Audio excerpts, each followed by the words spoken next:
Oh, I gotta kill the host. Shit. They changed something with the way host mode works recently. Where if you don't remember to manually unhost, it'll keep showing GDQ or whatever that you were hosting. Oh, really? It used to be when you would go live, it would just auto end host. Seems like a function they would not want to have broken, so probably a bug. Yeah.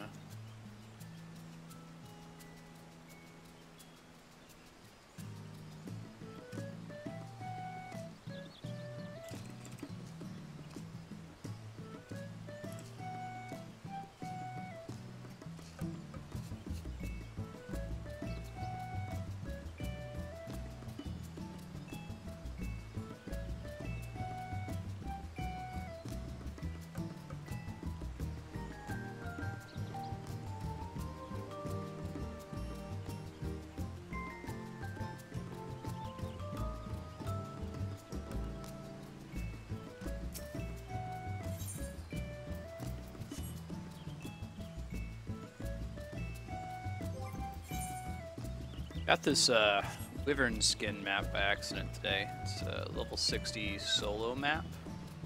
There's a decent chance that if I open it, it's going to take me to one of the zones we don't have access to yet. So I can give it to you if you want to open it real quick while we're waiting on Apex and Matt. Same zone, we can go do it. Sure, send it over.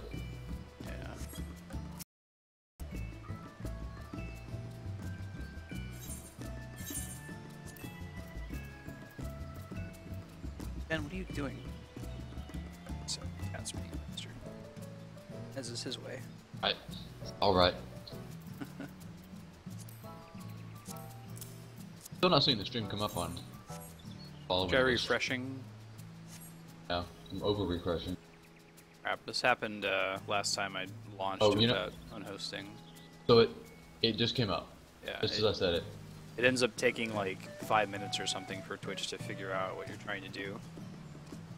Interestingly enough, I clicked from overview to following, and it came up. Weird. Doubt that's what it was, but. But hello world.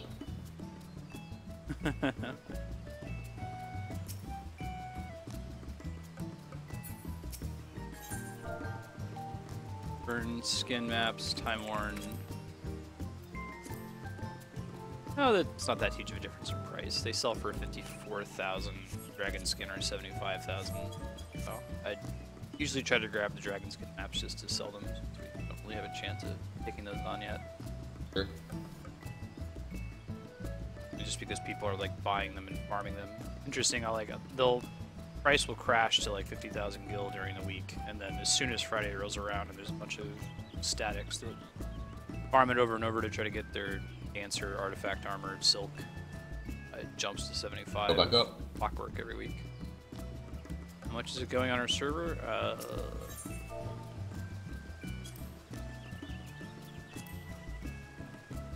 895,000. Someone asked about the wind up Tonberry. Oh, that got more expensive, didn't it? Oh, you know, that makes sense. So, like, pre-Heaven's Word, it was only like 200k on our server, but then people stopped using their daily allowance of maps to pick up Boreskin maps, which are what drop the Tonberry. So now that they're not using that anymore, now they're up to like 800k, 900k. Cool. That could be a moneymaker, too. The old Boreskins we're still working through.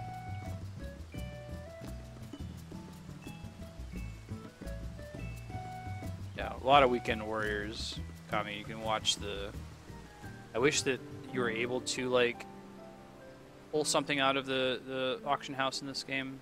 Whether they had a formal API for it or it was to find someone who can do data mining. There's so many cool graphs you could do and show how prices fluctuate relative to Saturday and Sunday.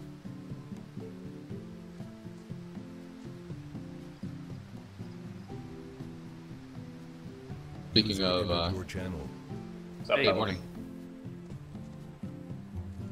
So I feel a little dirty now for the first time with all of my selling. Oh yeah? How's that? I'll tell you why. I noticed yesterday that I was selling quite a bit of the Yeti staffs, the I-115 carrying Black Mage staff. Mm. I happened to look after I sold about 5 in the space of 10 minutes after relisting immediately, and I noticed a bunch of random gobbledygook names. So You're funding the Black I'm funding the guild sellers, I believe, now. Look at you. But I guess at least somebody's benefiting off of that transaction in a But to make the documentary about Blair Wing and his like criminal vendor enterprise.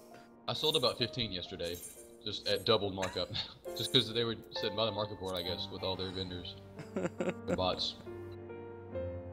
You think that if they're going to the trouble to bot it, I guess that Gil was no object to them, but they would check to see if there's a vendor and just supply all of them. I played around with it a little bit. There was one other guy who had something listed. So, you know, you buy them for 20, they sell for about 40. One guy had his listed for like 41. So I was like, hey, if I could buy this one guy's thing, then I can start relisting all of them for like 60. Yeah. I'd probably sell on. So I said, but if I do that, I'll alert him to the fact that this is going on. You're right. It will be not. So I tested it just once, and I happened to alert him to the fact. So I could have made more money if I just stuck to let it alone. my guns. Yeah. Yeah. But yeah, go for it.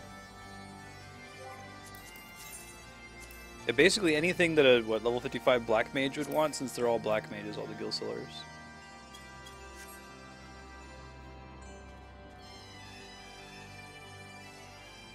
Pretty good. Deep Eye Tears have crashed.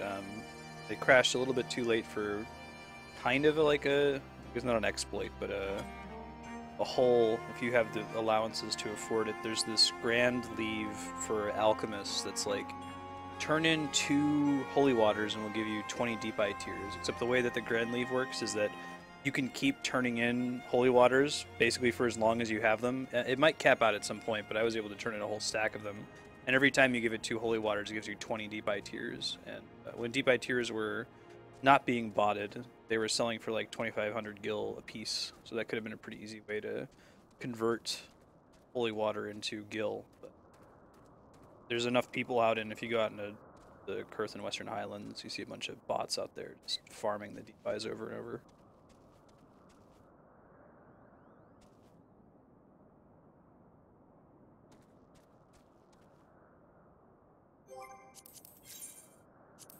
Hey Pax, if you boot your chocobo, I can shoot you a party invite real quick. Sure. How was your trip? It was good. Cool. I mean, there was a lot of driving. I was driving 20 of the last 36 hours. A good drive, though.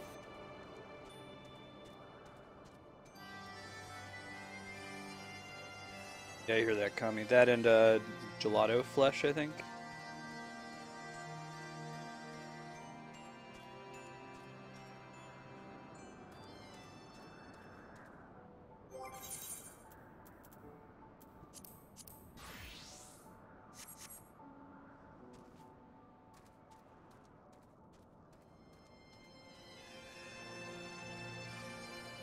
While we're waiting on Matt, probably start doing. Let's see. I don't know if he's ahead of us on the story quest, but might be a little ahead on XP. I gotta go see what the daily hunt is. Check that.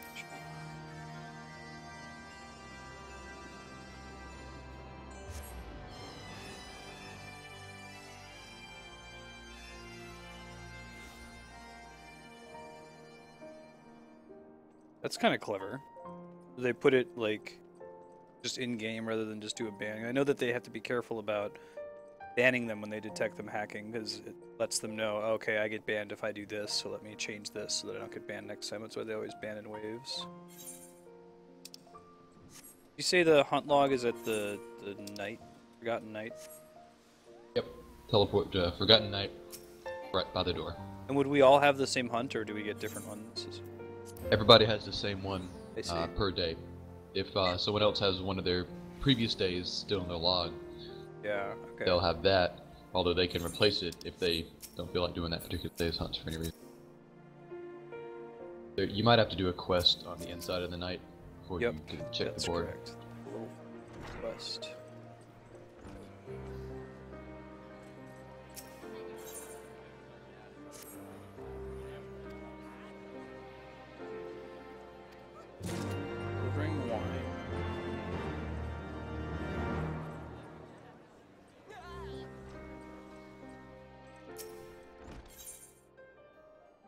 Yeah, Kami. It's a long view sort of a thing.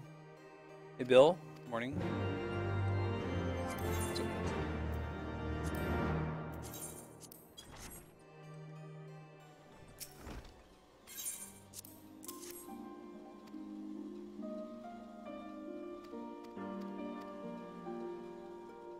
The plan today is to progress through Heaven's Word story, Realm Reborn dungeon, depending on what time's looking like at the end.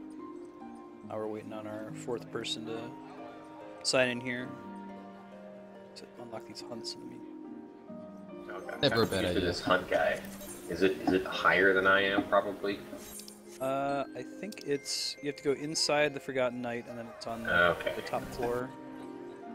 It's the Forgotten Knight proprietor. Yeah, I am below the building.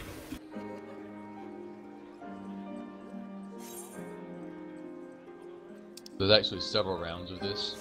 At your current level, you'll get 1 stack of hunts available. You'll get more stacks of hunts as you keep leveling up through Heaven's Word. Interesting. Okay. From the exact same place, so the EXP will get better.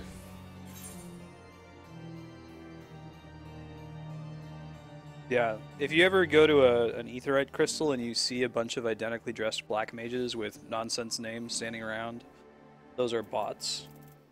They mostly bot in dungeons, I guess. I'm honestly not sure how they're generating their gil in those dungeons, but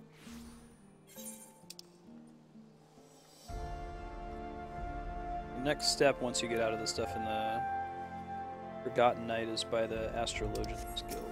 Which I don't remember which one. Oh yeah?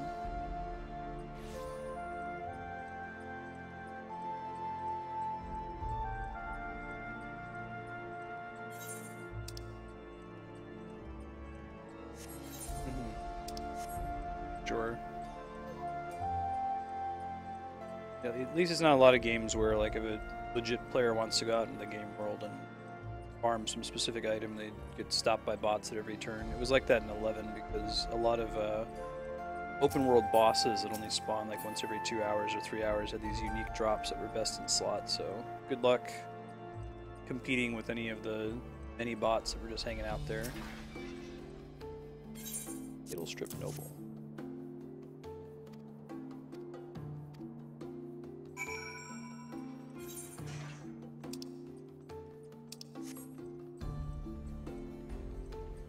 Nice, Bill. I was playing Final Fantasy XI way back in the day, so I got it when Zillert. I think they started with Zillert in the West. Like, we didn't get true vanilla Final Fantasy XI. I picked it up around launch. I stopped around Treasures of Adargon.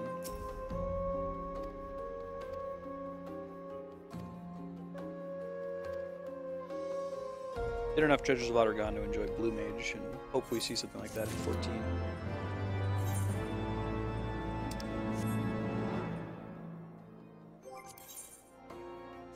That quest was actually the hunt quest.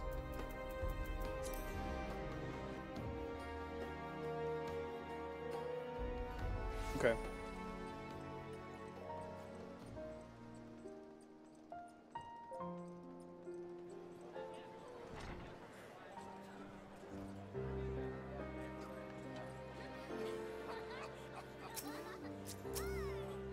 This quest is just helping people with their alcoholic problem. Right. The grand history of that in Final Fantasy. First thing I remember is giving the old man his cider, quote unquote, in 6. 14 unlockables. Let me see if I can find the quest to unlock the hunt board. I don't think that was it. Heaven's Word. Oh damn, Bill. I played it on an old PS2. Fun. Let the clan hunt begin, which is where ATN.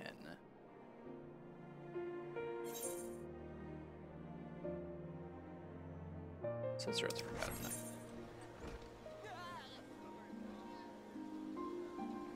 Oh, you know, I never did let the hunt begin, like, the home nations. It says that that's a prerequisite. Oh, me neither. I don't even remember. I guess just go to Gridania. Yeah. There's an NPC outside, I think, that has let the hunt begin.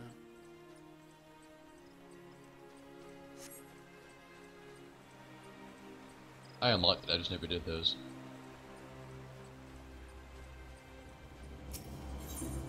Yeah, so it's Scarlet right outside, but she has like multiple quests, and the one you want is let the hunt begin.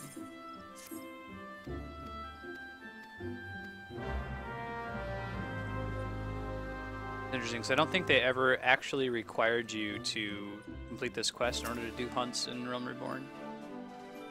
I mean, it was right next to the hunt board, but...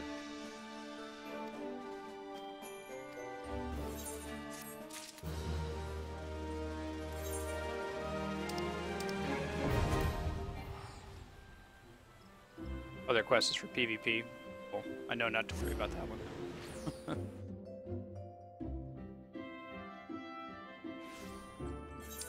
At least for now, I don't really have any PvP.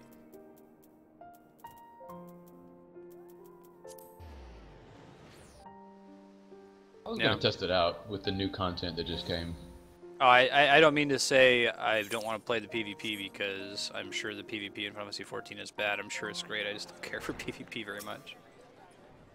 I never got into it either, but It triggers my existential crisis sooner. I was talking the other day, like, my nephew was in chat while they were playing Minecraft, I think, on GDQ, and he was like, you know, you do Mario Maker, what kind of levels are you going to make? I said, I'm probably not going to make any levels, man. Like, I'm not very good. I'll play other people's levels in Mario Maker, but I'm not going to play any of them. Creative games like Minecraft trigger my existential crisis of why am I playing this?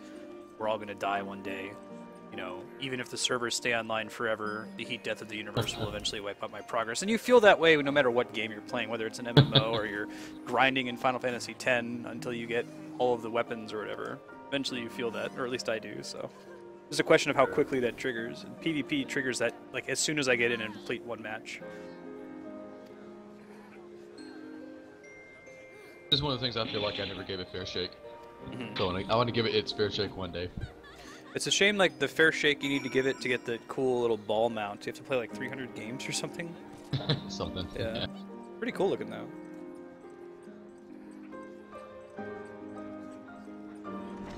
Smash triggers it for sure. I can somewhat, I think we just interact with it. I can justify that one a little bit more as a business decision. I've already realized that playing Smash 24/7 is a bad idea for me because any day that I know I'm going to be playing Smash before stream starts, I feel just like I felt before I would go into Chase at my job. Like, oh man, kind of itchy, like trying to like count from 1 to 60 to slow down the passage of time. It's still fun, I enjoy it, but I wouldn't want to do it all the time.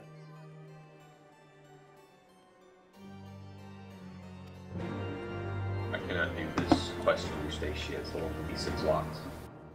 I think the quest from her. Okay, that's the next tier that Larwing was talking about. So I don't think we need that to do the actual word. So if you go to the quest board now, there should be one, I think, level 1 daily hunt you can pick up. Yeah.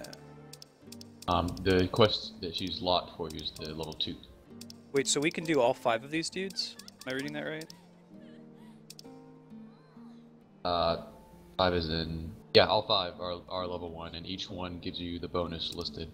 And none of them are bosses, right? Or maybe one No, of them they're all is one? mobs. Every single one's a mob, or, you know, generally in a zone you've been to, and you... I mean, it's up to you guys. I know exactly where every single mob in the game is, because after about a few weeks of doing it, A, you kind of learn, and B, people made maps. So you don't just kind of look around and say, oh, where were the fucking frost grenade again? They're always in the same place. Sure. So if you guys want it to be a hunt, go look for them. If you want it to be quick EXP, I can tell you exactly where to go. And just by accepting it, you get all 5 of those mobs, and you get a reward for killing each of them. Is there somewhere in game where you can go to see like your currently accepted hunting bill? Yeah, key items. Go to key items, and they randomly have popped there. It's like relic. Alright, well I know where Vinegar Rune is, and Sure, let's see. Abdella. Don't remember where the Frostnade is. Pretty sure I know where Bandersnatch is. I've poured over to the Iranian. Well, it sounds like you've got 5 ones that I don't have. I have Ice Trap, Ice Commander, Cloud Worm, Wild Chocobo, and Saricta. Oh, weird. Yeah, that's because you picked up the level 2 Marsh Dead. Or Did I? did you? I don't you have didn't. level 2 yet. I guess it's different. Yeah, I guess so. It makes sense that we'd get different ones, so we can just help each other while we wait. Your Wild Chocobo is definitely in the Iranian Forelands, though. Yeah. Let me write these down on monitor so I can track them. I put them on a random place on my hotbar that's annoying and non-symmetrical, so I know just to do it. You can drag and drop those stacks from the key items there just to... I'll have to start doing this every day since it gives those Centurio seals. I think you told us that already, but yeah, whatever. Who needs seals? They're less important already again. So you can do whatever you want. What are they for? When you reach the end of the game, they're a method of upgrading the first set of token gear to a slightly higher eye level, and that slightly higher upgrade will help you get into Alexander Normal. But you don't need a full set to get into Alexander Normal, like 1 or 2, which is a trivial amount. Much easier just to get the regular Everyone was token assuming gear. that they were going to have to grind that out for Alexander Right. Normal, right? And that was part of the drama. Yeah. I mean, if you get the weapon and you get all the 170 is what it is, then you're going to have a pretty easy time of hitting the average eye level 170 to enter Alex Normal. The content doesn't require anything more than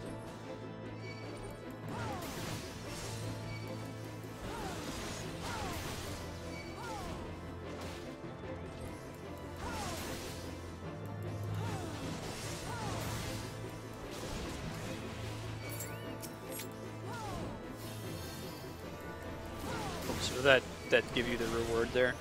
Yeah, well, you have 3. Oh, 3. Cool. I see that now in the controller left.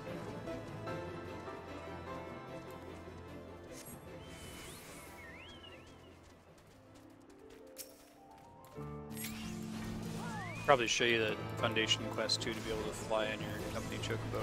It's very short. Oh, I got it already.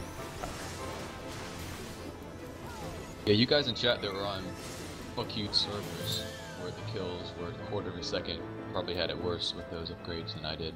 Our server was, I mean, you saw him March Dead. They killed quick, but it wasn't so unreasonable that you missed every single one 9 times out of 10. That's true. Right? I think that was the case on a lot of the bigger servers. Yeah. It was one of those things, if you weren't already there when somebody pulled it, then it's too late.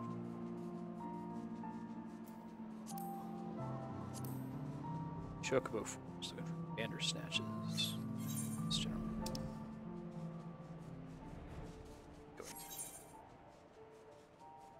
Good one. Project Praxis. That's great. You say you saw one? Yeah. It turned around at exactly the wrong moment. How cool, that little Mandragora icon over there.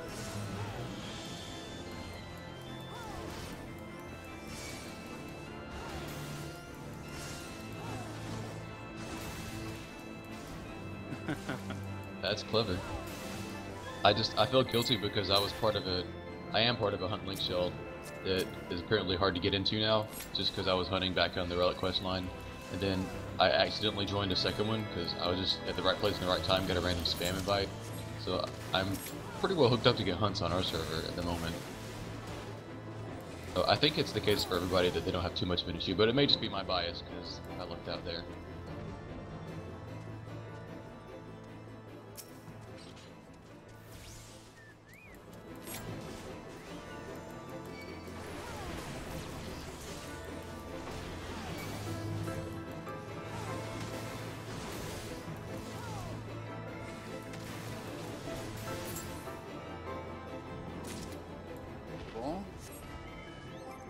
Alright, do you have anything else that's in the Dravinian Forelands? Yeah, I need something called a Saricta. Huh. Where does it say it is inside of Dravinian? It'll say like location something Dravinian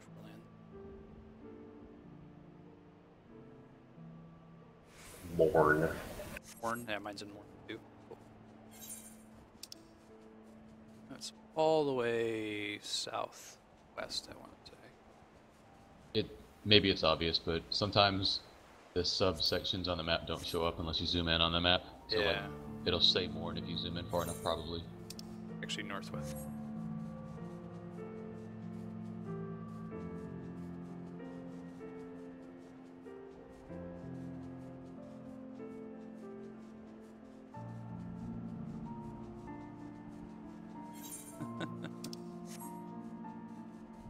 Is there a difference between not giving a fuck and being chill, or are those synonyms?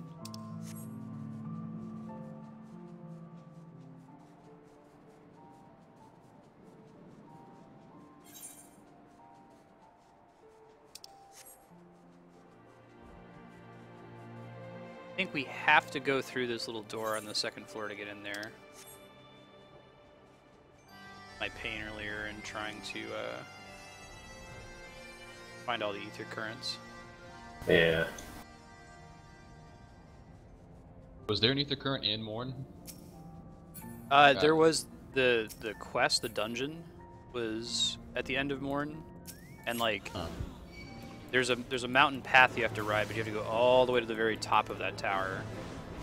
There's also a second exit that's like halfway up the tower that I completely missed. Yeah. Leads into here. You can go hell fishing here, fish in the lava. That was the thing you needed, right? Yeah, I need 2 more.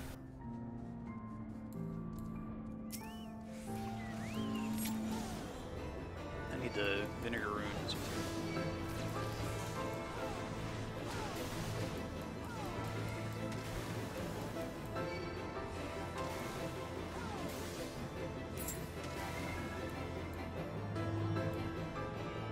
Cool.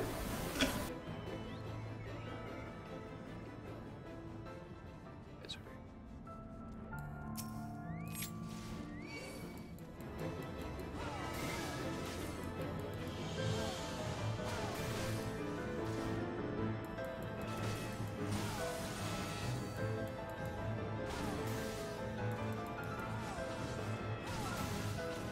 Oh, Sorry. you said vinegar rune. I imagined it looked like a fire sprite. Would be like a vinegar something. We'll need one more dude.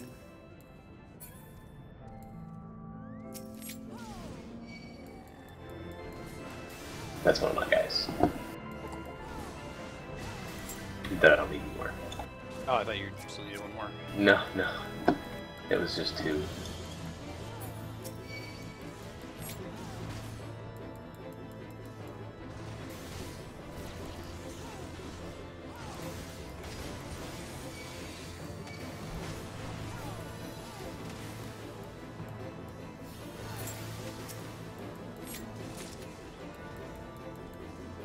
That's pretty good XP. It's about the same XP as like doing quest.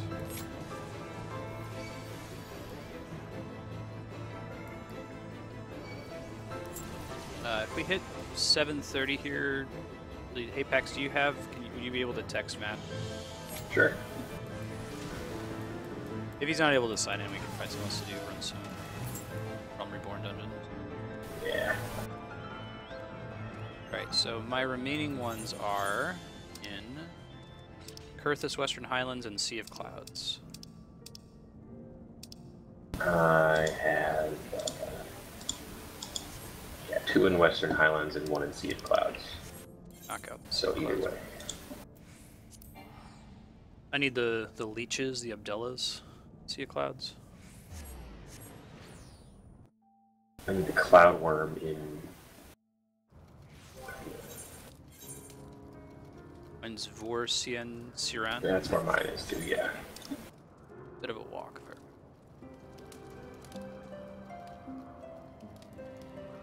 Oh, I see. It's all the way east here. Yeah.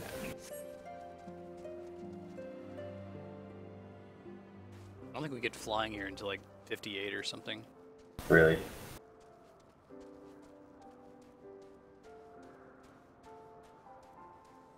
Causes some pain because it's a source of a lot of fishing spots that I can't get to.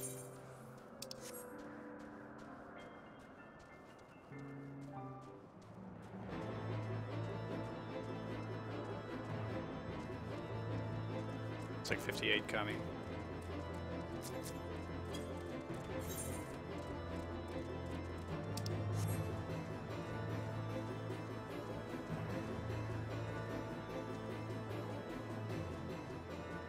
I guess if we were to do a Realm Reborn dungeon, I was thinking maybe Wanderer's Palace, since we have some hunting log, like Grain Company hunting log that would be completed there. Also You guys looking not at the done that? names of the enemies in that dungeon. I was gonna say, yeah. It makes me We'll kind of probably do excited. that. I don't know if Apex has, so I won't say what they are. But No, I don't know anything about it. cool.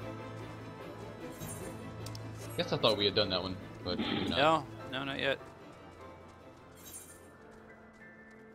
Open with that one, pulling a pug.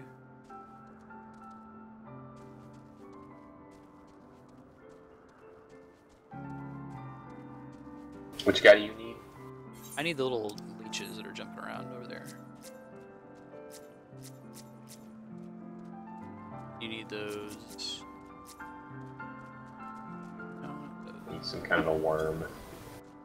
Here, I'll kill these.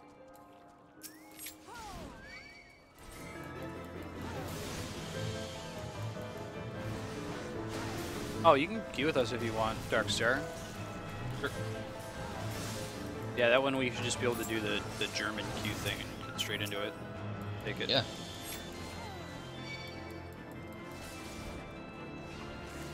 What, because there's a ton of enemies and I'm going to be pulling too few of them? In those Well- Realm Reborn dungeons I've been doing, like, okay, let's do the first pull, let's see how it goes, everything's fine, now add an extra enemy and yeah. Wondrous Palace was another. It's the other one besides Amdapor Keep that was right at launch. So to beat Ultimate Weapon, start immediately farming those two. I see. So it's quite old content at this point.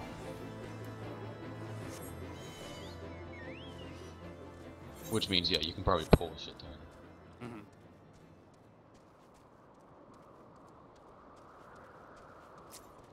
Cloudworm. Yeah.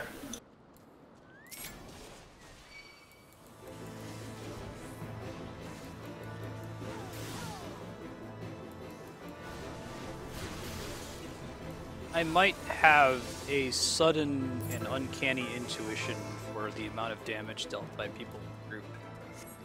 Oh, yeah. If you're curious... I gotta quit slacking off. That's the only one I needed, by the way. Oh, okay, cool.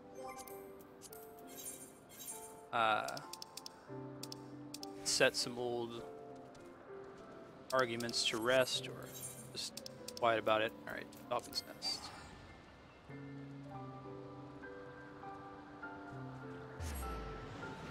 So I need frost grenades and Archeon. And are in River's Meat and Twin Pool.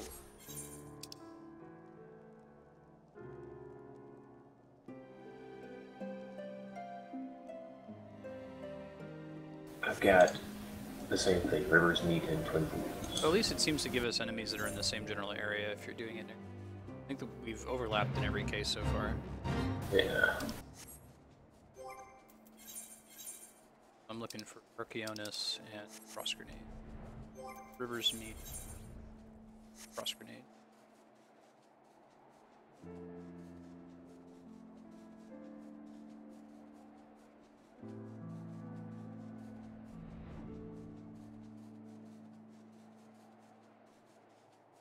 What's your River's Meat, dude? Ice traps. So, those are the grass creature looking things. Oh, yeah, yeah.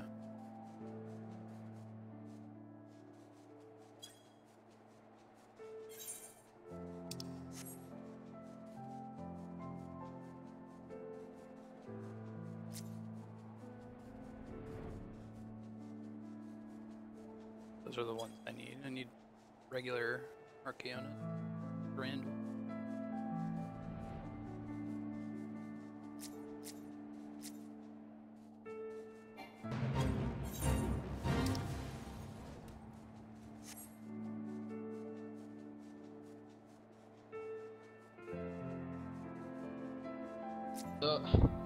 Maybe I do need to level crafting to make gil. I mean, my time keeps expanding. I'm just saying, my time keeps expanding to fill out all the stuff I'm just reselling. Now it's at like 20 minutes. You have all when I this first gil. log on. Do If I it, just man. sat there and crafted, man, maybe it'd be quicker. In between selling things. Okay, we've got all the mats necessary now to, I went too far, I'm in Twin Peaks now, I haven't seen either.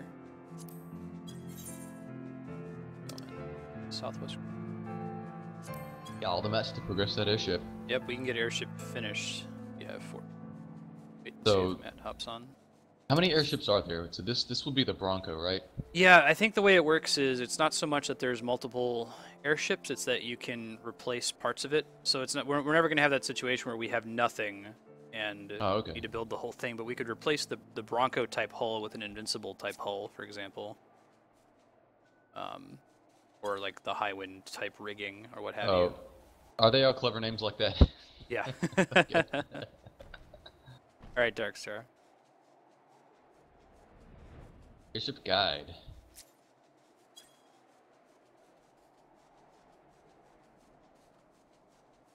I feel like we've gotten into airships at a correct time after everyone's done the hard work figuring out how the hell they're supposed to work.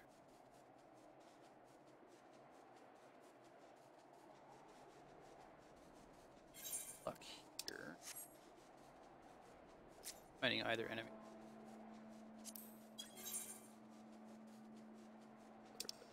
Imagine the check.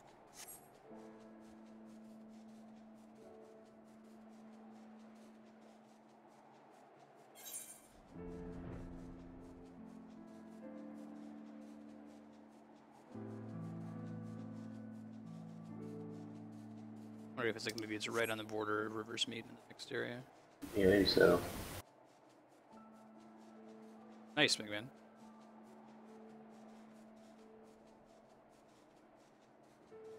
Oh man, comprehensive airship guide sounds outstanding. I will take a look at it.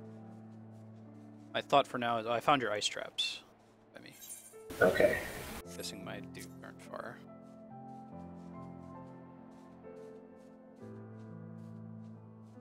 That's a much better guide than anything I was able to Google yesterday. Yeah, let me click and save that.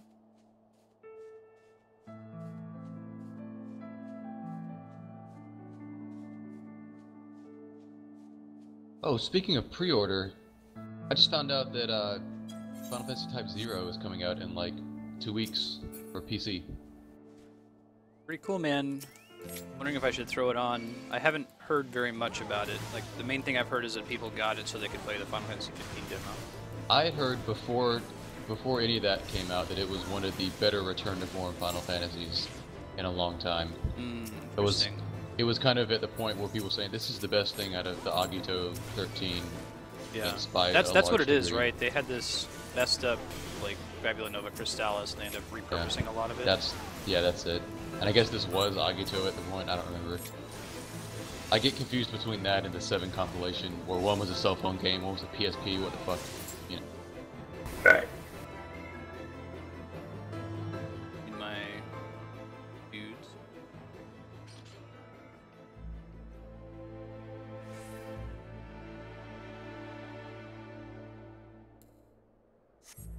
Not a bad game. That's a start. I'll take that.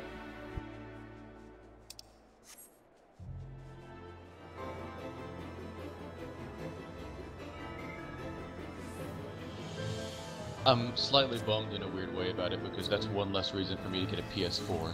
And for me, I'm going to get a PS4 eventually. I just don't want it to be a Bloodborne and Uncharted machine. I want there to be something else that I'm spending all that money on. Yeah, I was saying the same thing earlier, that, But- like, you're waiting until, User entered your channel. hey, dude, Yep. I'll let you know when we queue. We'll do the German thing. Someone just remind me to turn it off German afterwards, so I'm not wondering why I'm queuing for 30 minutes. I found the frost grenades there. Are you sure you don't want to live the realistic DPS queue experience? That you want to show off I was like, everything what is on this screen shit? after all? Yeah, do what everybody.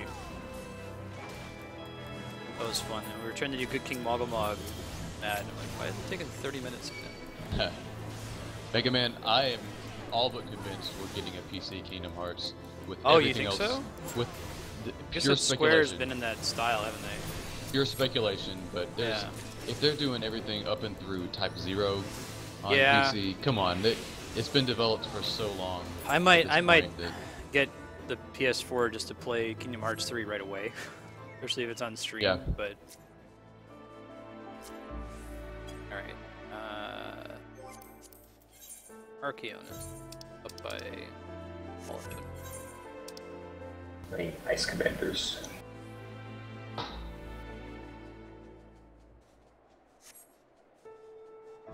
Here's your Arceus. Thank you. Good look.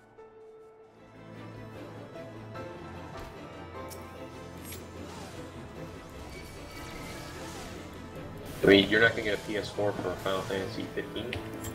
Yeah, so it'd be Final Fantasy 15, Kingdom Hearts 3, and Last Guardian. I mean, I'll give you my list of games because I've made it super artistically a long time ago. This is what I would get the PS4 for.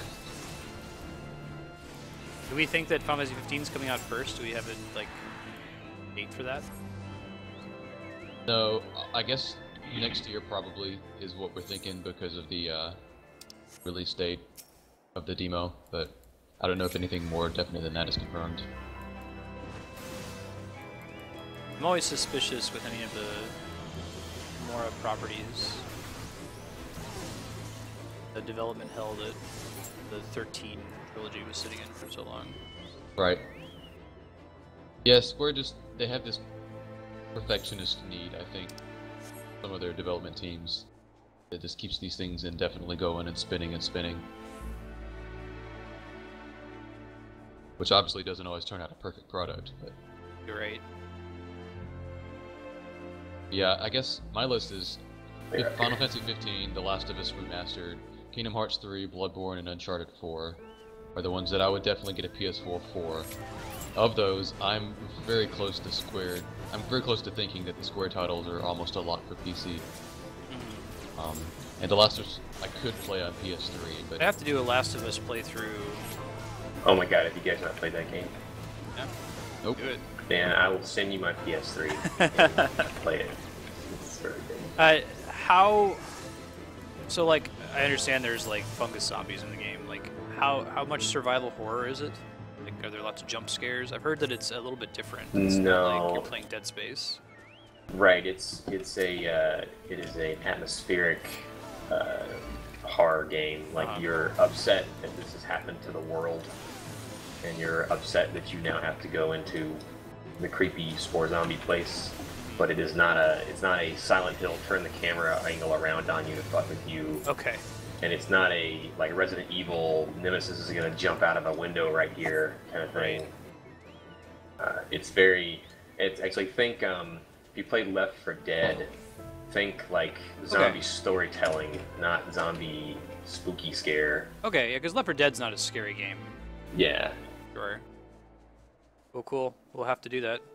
I think I'm going to benefit by having waited to play it, just because of the fact that I think his name is Joel, has that very hipster beard.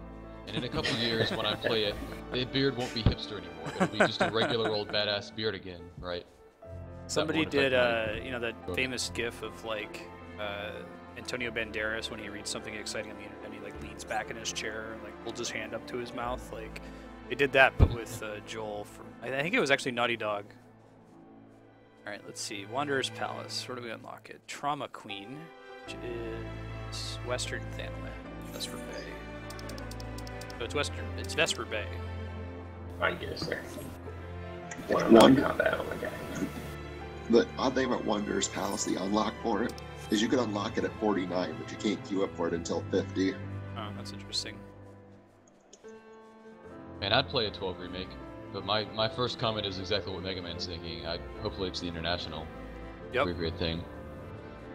It probably is, because, like I said, they talked about it at Distant Worlds last night. The composer let it slip that they're working on a 12 remake. Here we go. Sign me up. I will play it. I haven't played And 12 there- since launch, and And there's a video about it now on YouTube as well, so... Doubt they can't put the cat back in the bag. They probably won't talk more about it though until Gamescom, because I don't think it was supposed to come out this early. The news. I think his ignorance will, like, pay off for him, Kami. Just looking at the hunt log, I'm excited. Alright. Oh, that place. Cool. Oh, well then this is the one that's the thing that I was thinking, Kami. That's my new prediction.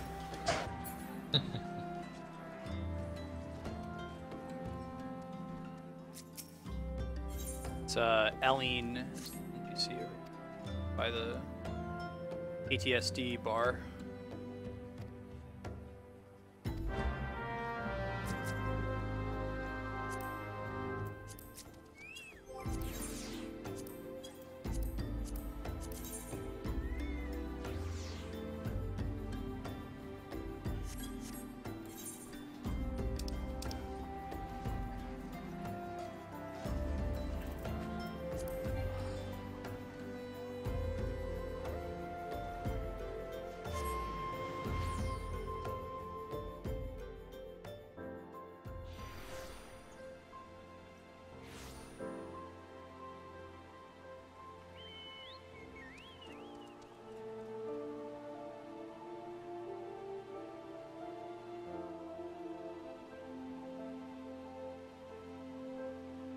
Kind of surprised they're remaking 12, actually. I would think that those guys would want to make another game. That's the Ivalice team, yeah?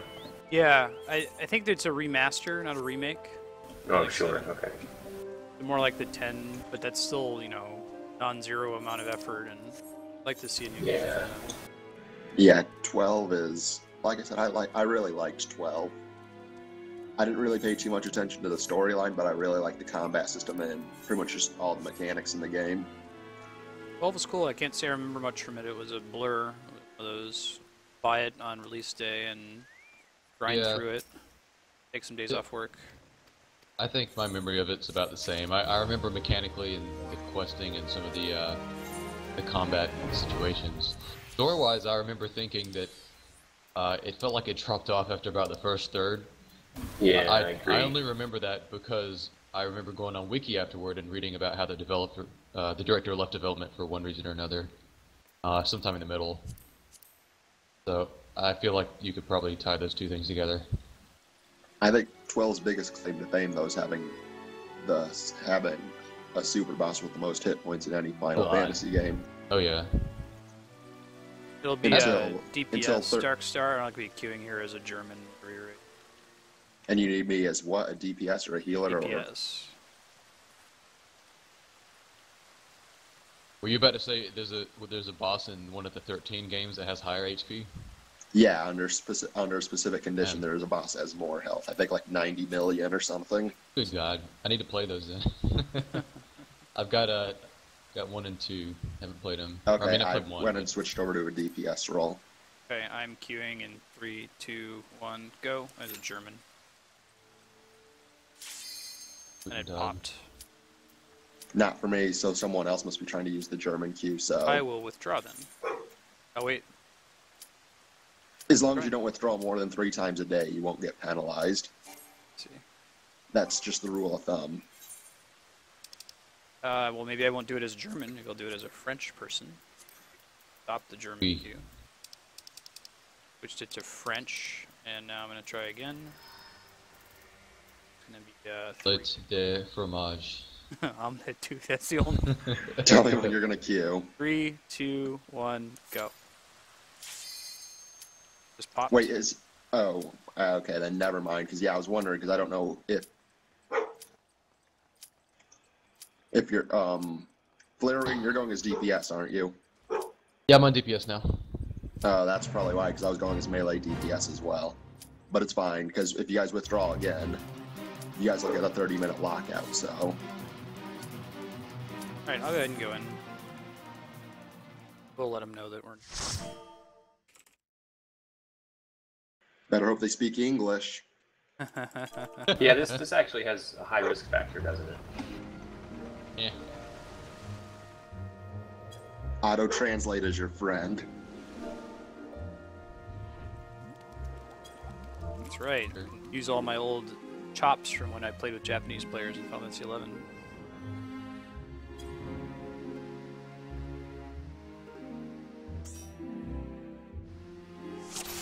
You haven't heard Omelette du Fromage, a Dexter's Lab reference from way back in the day. What is why are people saying baguette in French in Twitch chat every time French comes up on SGDQ? Was that another meme I'm not aware of? Oh man. Baguette. Protect. Oh. Yeah, I wouldn't have done it. People would have sat there. No, I know. I was saying for them.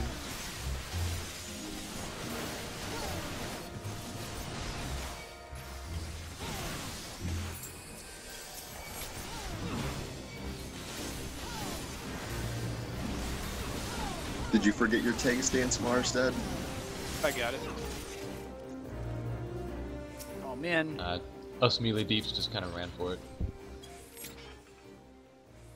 Do I really want to kill the treasure hunters? I mean,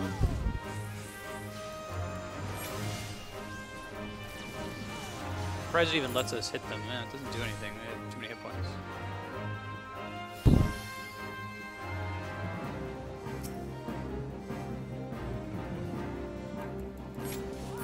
So the story here from the scholar quest line is that there was some ancient city, basically full of scholars and I guess other people, and some sort of corruption eventually turned them all into Tonberries.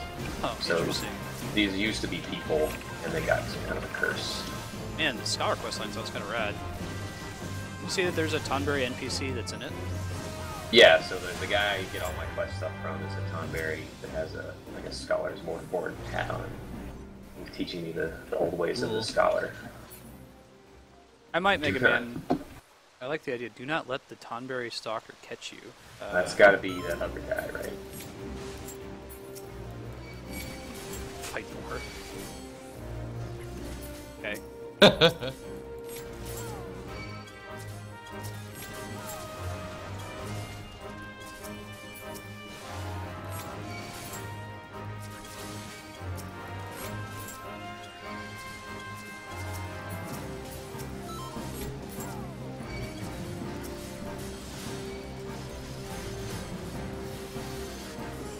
I know there's a hunt mob that's also a Tonberry.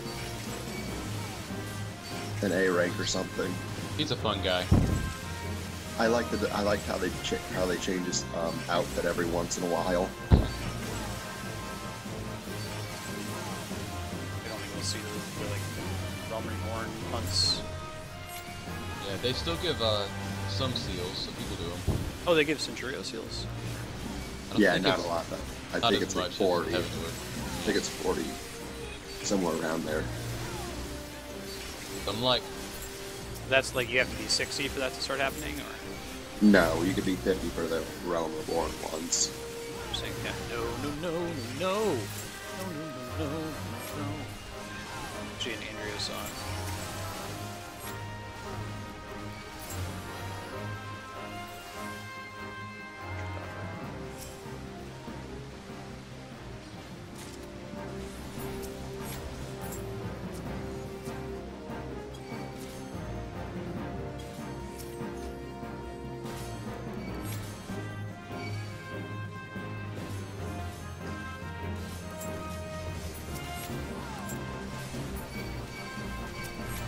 Have to kill these things. The next room.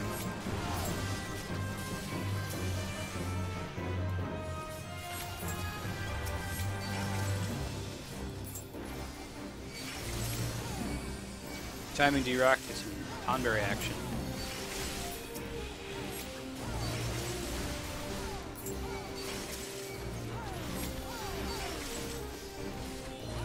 So I think that giant Tonberry from the beginning, it's like we want the treasure hunters because they're keeping him busy. And he's gonna come after us later and be a problem. Yeah.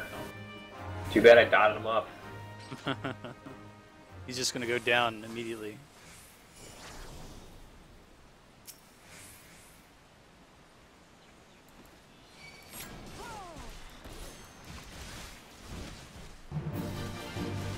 Star Tropics, right on, D-Rock.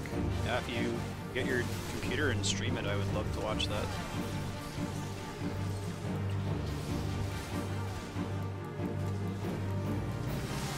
Nice. Another goo-goo that eats all the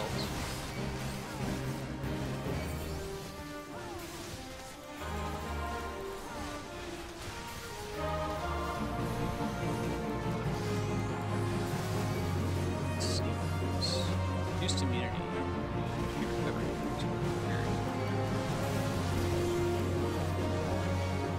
I don't think I have any way to read tooltips without a mouse. Much more mysteries. Like an oversight. Surely. Maybe there is, and I just haven't figured it out.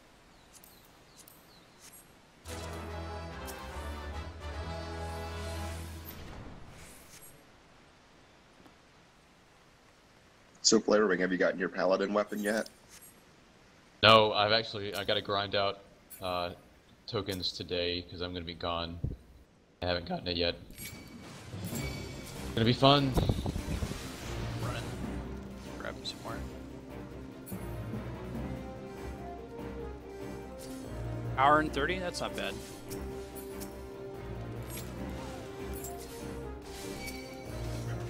I feel like if you want to do speedrunning on stream, you should practice your speedrun before you start a regular stream schedule. People don't want to watch you making the early mistakes. Or have a stream schedule where you've got plenty of off time. Or you could just be an insufferable asshole that everybody wants to see fail. Right. And then proceed to mess up.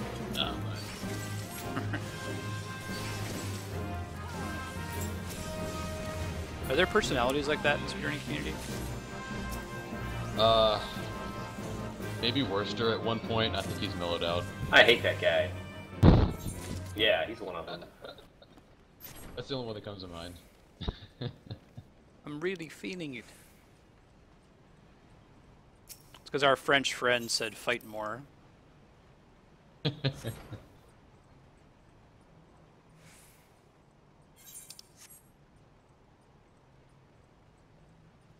Up there's our guy with the treasure more hunters. of them.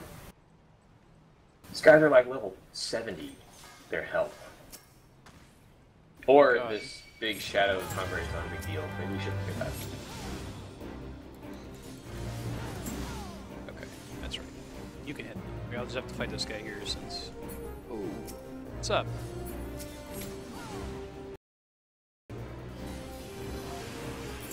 Oh, bring him in here.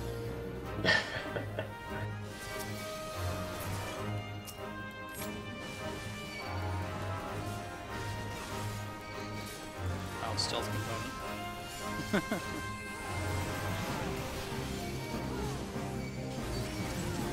Don't turn right. Good way to handle a Thundery dungeon. Oh god, he turned right. Oh god!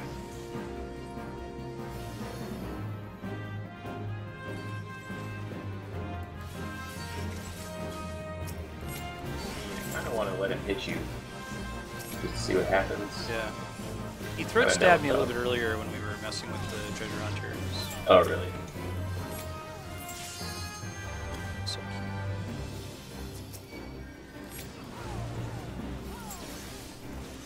Ow. Oh god, he's on me. Okay, it's not that bad. cute. Still extra damage, I guess. Okay, that's pretty bad. It gets worse. Oh god, Stitch him. every time it hits you for more, I figured it out. Or this is a coincidence, but it looks bad.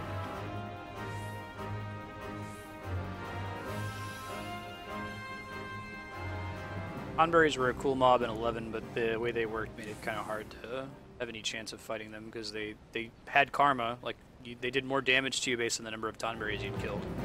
And there was no way to reset that mechanic.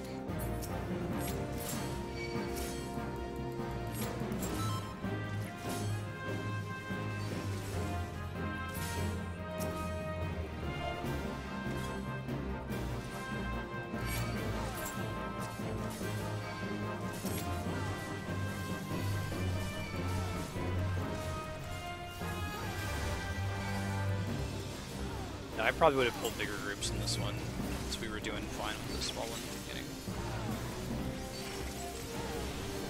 He's just long because you're not taking the super optimum path is all.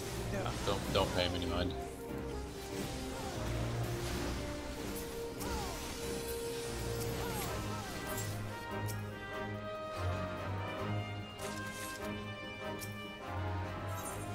Use the oil to grease the device.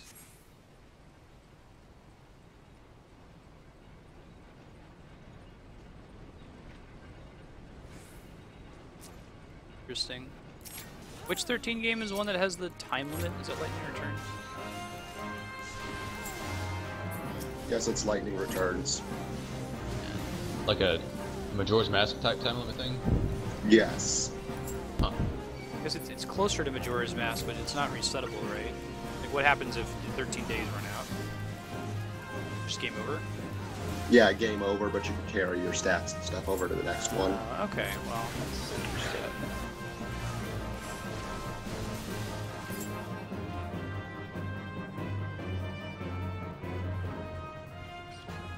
Ah, Kami Butt'em.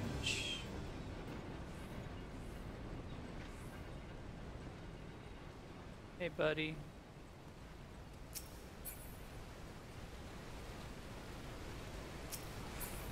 Will not hope for Tunbury King.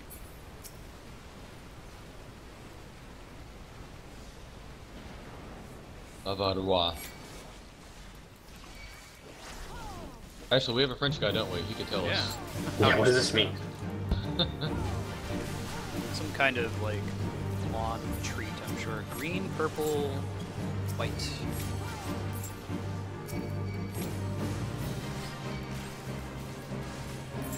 Worried that you don't want to kill them. Maybe.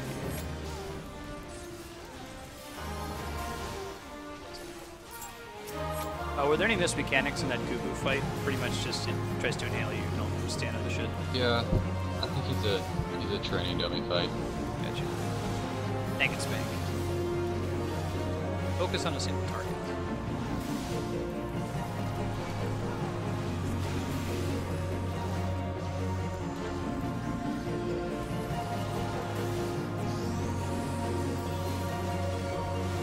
Wow. And you don't He even hits pretty care. hard. Called it. Pudding He dish. hits pretty hard.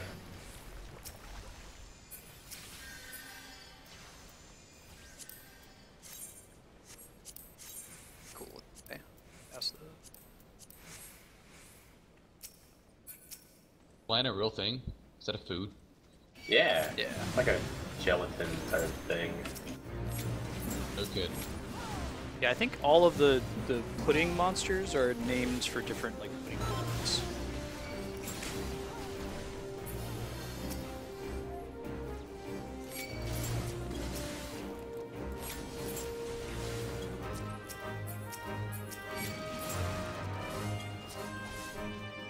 Don't be good.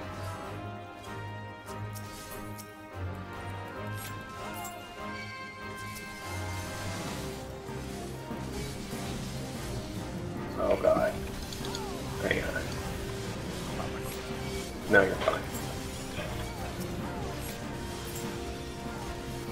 If I was a white mage, I could regen you like when you're running, but almost all of my casts are not instant casts. Or active, not instant. Yeah, so like whenever we stop and then you get hit by all those guys, it freaks me out for just a second. As soon as I heal you, you'll be fine. Everything's fine, Like, get yeah. one off. Yeah. I throw up all my what you gonna call them? I throw up all my cooldowns whenever I'm pulling a big group like that, so it should keep me alive. If you're able to stop.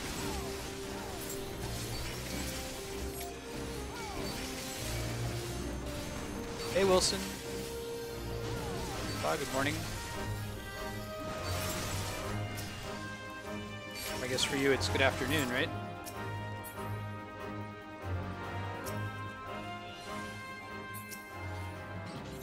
So, hold here a second. Look backwards. See that Oh, guy's God. coming? That's our soft enrage for this little section. So, we outgeared more. a bit, but Okay. that used to be the threat. Wow. Good pointing that out. Gives up the chase. Whew.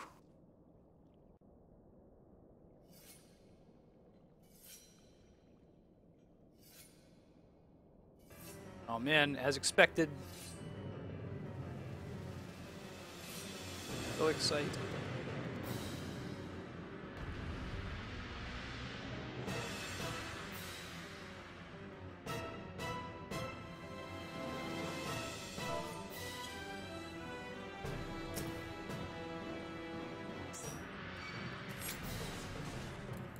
Pantry. Oh man, there's Tonberries walking into the room. Probably doing the old classic walk up to you and chef's knife you. I don't know if we actually want to kill them or what. Here in case more of them spawn in other sections of the room.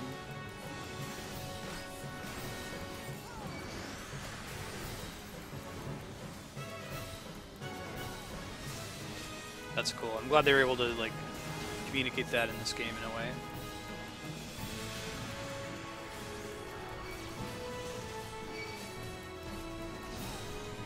All this melee damage going out. Look at that. The rancor of his fallen comrades flows into the Tonberry King. Okay.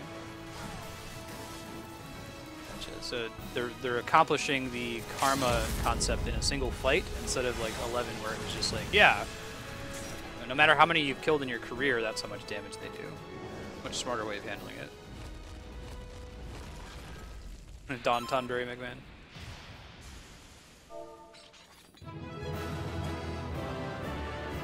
Alright, so I'm sure that we kind of over-geared that, but I'm guessing the mechanic is, like, you have to just DPS them as fast as you can, because as those guys come at you... Yeah, it used to be a lot tighter. Yeah. Because sometimes people would kill a certain amount of Tonberries and then stop, and then try to burn it down, because of whatever the stacking buff is they give him. Or, I don't know if it's a buff, but it's at some point the Tonberries overwhelm you. But They're you like- don't want to keep killing them because it gives him the buff when you kill them, right? Right, so you balance at some point, you stop Yeah. doing AoE, and that's cool. Right. Gives a stack of, like, is it Karma? I didn't get a chance to see what it was. Hey. I know. I think it starts with an Rancor. There we go. Rancor? Okay, yeah, they've Sounds used right. that too in a few. Okay, how about Brayflock's hard mode? For no other reason than that I have that as my like legendary weapon thingy. Sure. Find where we go to unlock that. Hold on.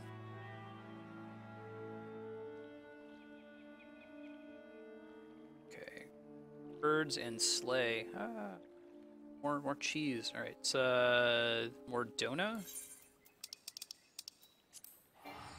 Talk to Blozung. He's in the seventh heaven.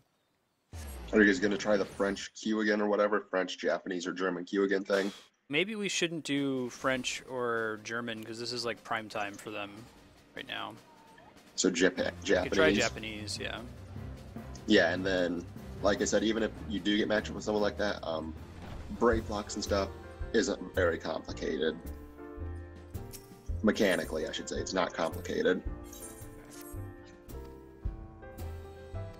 Law mechanic.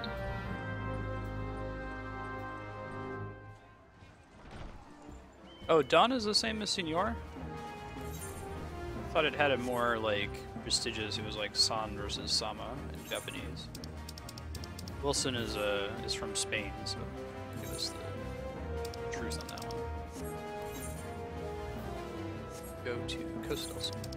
Which quest did you pick up? Oh, sorry, it's Kurds and Slay inside the Okay. seventh heaven. Got it.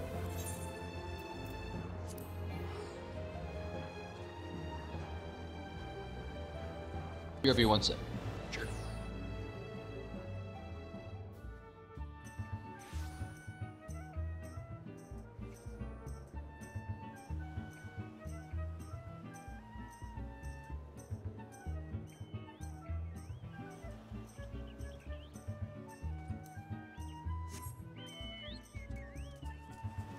Oh, very good.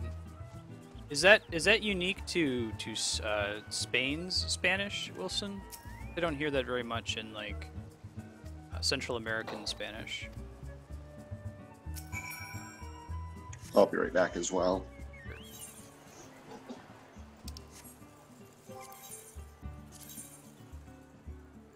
By one.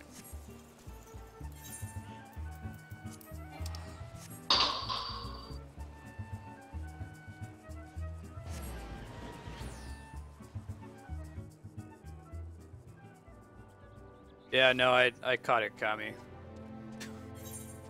Lol. More cheese. South America would make sense. Right on. Yeah, I guess in U.S. translation or English translations of Final Fantasy, often one of the final Tonberries is the Dawn Tonberry or the King Tonberry or the Master Tonberry. I'm trying to think I can think of another one. Those are the three. This one has a Senor Sabatender. You go to the Gold Saucer.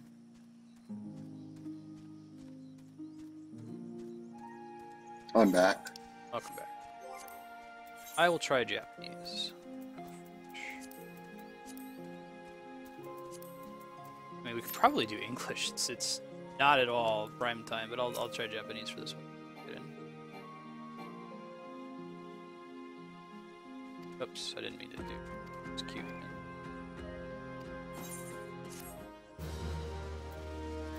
Oh, is Matt going as deep, or is someone going as DPS this time?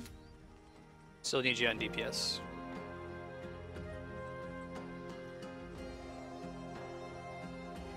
Did you queue up already, or? No, I accidentally queued for Wanderer's Palace, but it didn't pop immediately, so good.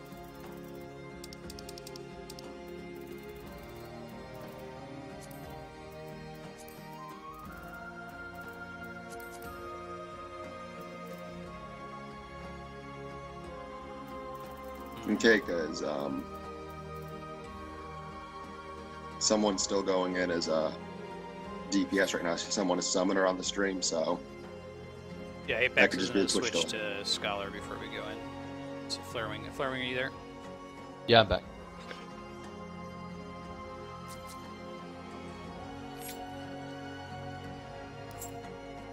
Go grab a drink.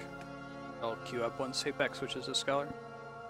I mean, hey, Pax, anytime you want to actually play Summoner, I've got a 50 kills.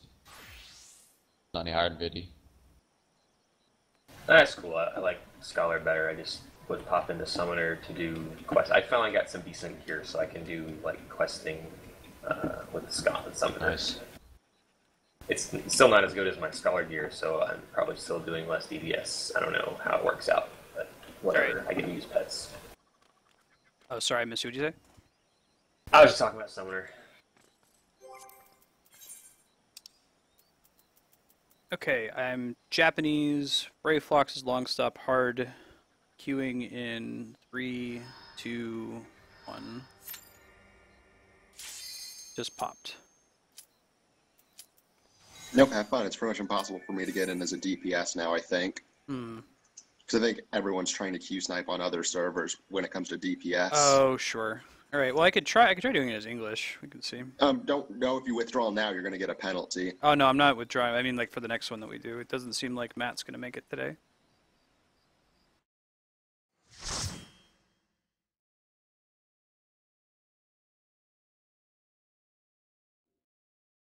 All right, Wilson.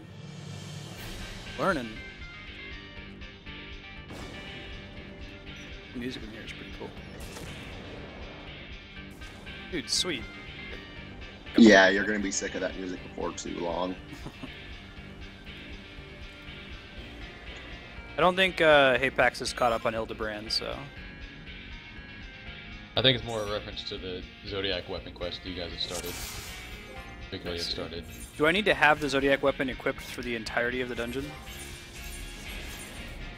No, only the final boss. If you're doing like the books or something right Doing now, the books, yeah. then you only need to have it equipped for the boss that's indicated in the book, which in this case is the final boss of the dungeon. Okay, cool. Oh, got the double monk action. Oh man. God. He's Leroy Jenkins. Kami, it's not that I'm hating on the music, it's just that they use the Brave Fox hard mode music there in like 8 or 9 other dungeons, level 50 dungeons. So it gets repetitive seeing it after that. And it was also in 1.0, so... 1.0 music? Yeah, I didn't remember. 1.0 had a lot of Uematsu, right? yeah.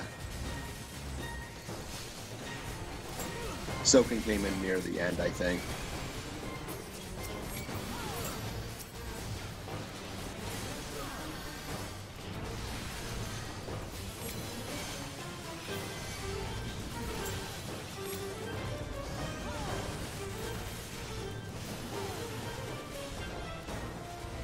That time I did forget.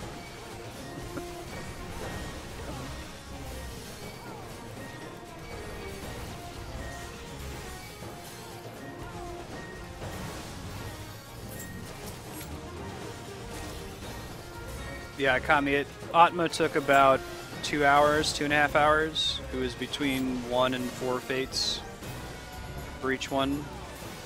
I think the worst I had to do like 7 fates in Central Thanalan, but everything else it was almost always on the first try.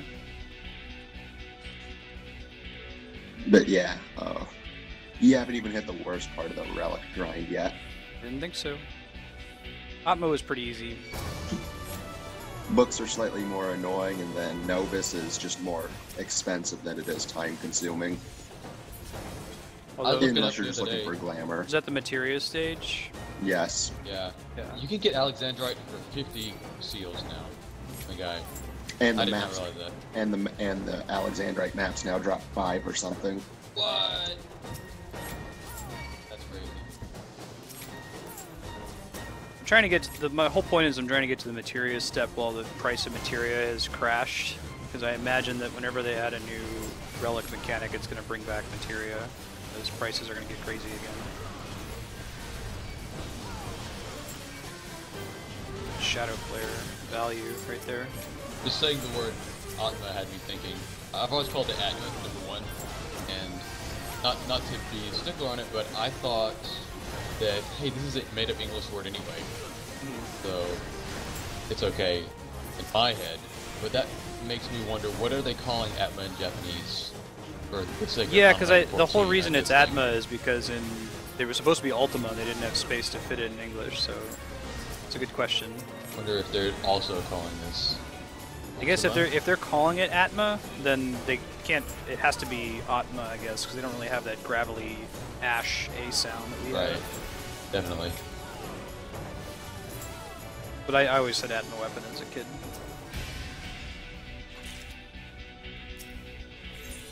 Yeah, and it sounds like the stats on it are never going to matter even for the Heavensward version of the relic. So,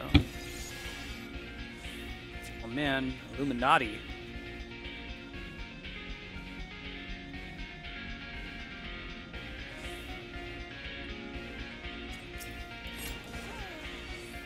I think that word is banned in my chat at the moment because Yeah. we had some weird people. I forget what game we were playing, but there were some kids in chat that just kept going on and on endlessly about the Illuminati. It was really frustrating, so I just removed it. I think if you type it, it just treats it like a curse word. Oh, that's cool with the snipers.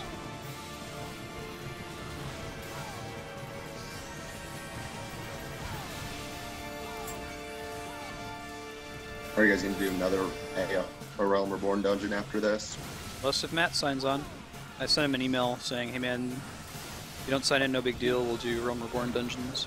He texted me back and said he wouldn't get on He's not gonna make at it. all. I Okay. don't think. Yeah. He didn't say that explicitly, but that was the sense that I got from it. Gotcha.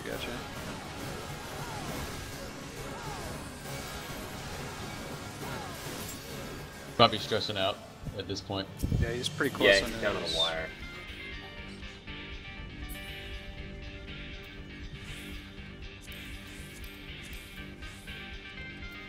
I'm gonna need the minigun. That's something we might end up using for airship stuff.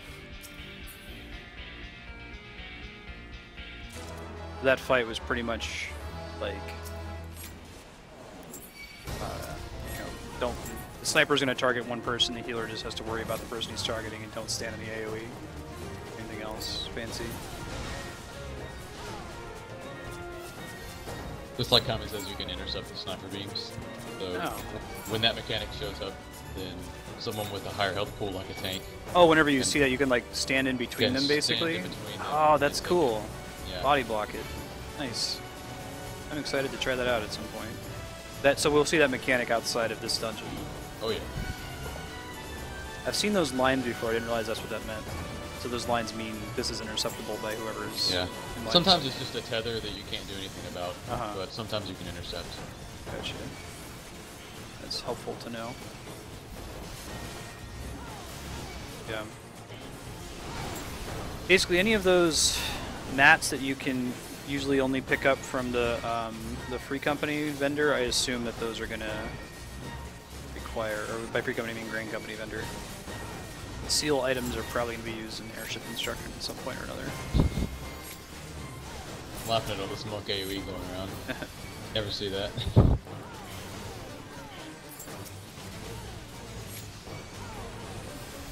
Now we both run out of GP. We're all out of TP. I want to buy Ninja for Bard.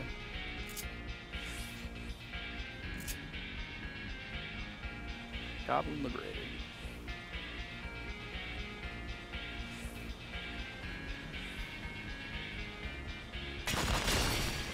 Look at that.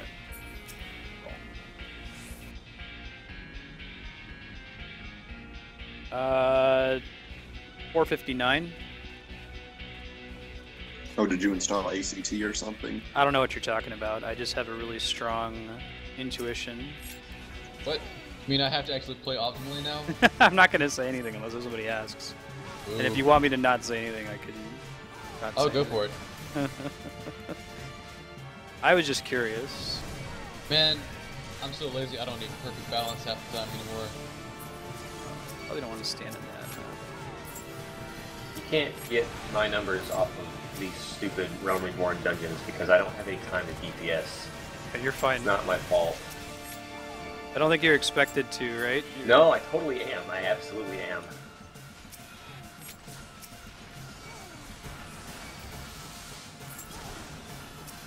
So you guys gonna start the old 24-man raid series once you hit 60, or you're gonna do it before then? I don't know. It's not a high priority. We'll play it eventually, but the priority right now is to finish the Heavensward story.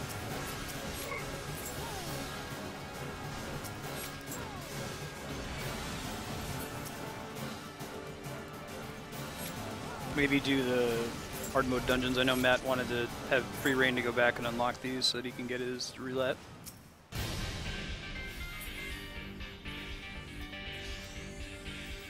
Oh, neat. Could you use that yesterday? Cool. I'll be needing on the animal fat and a potash. We also need a lot of that. Yeah. Did the same. You just probably pointed do out. though. Yeah. And it's dyeable. I might actually change my pants. Oh wait, no. Are these those you can't wear shoes with them? Alright, never mind. Nope. Same glamour. I am wearing a Baron circlet, so it's a little bit different from before.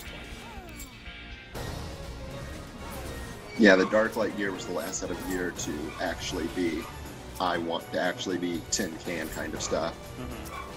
They've kind of done away with that, Yeah, because no one liked it, just like no one liked the one-handed caster weapons. right?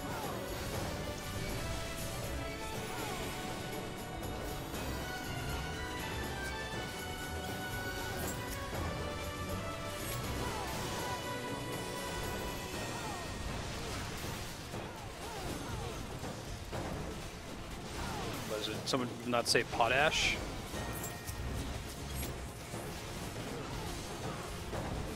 Called it potash. I never heard the word though. I've never heard the word before either.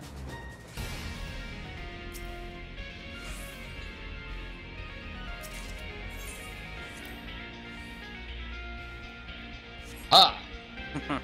Picking up keys. The new meta.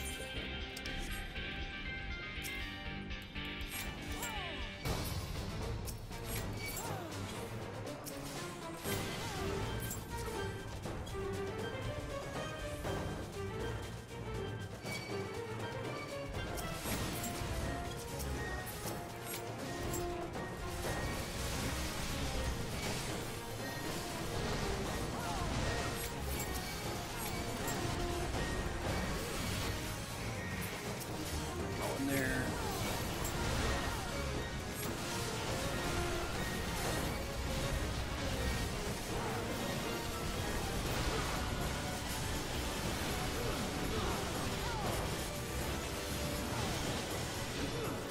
I don't think you can reasonably expect it to do any DPS if the idea is pull everything and like barely survive death. Like, will not be doing that in Heavensward.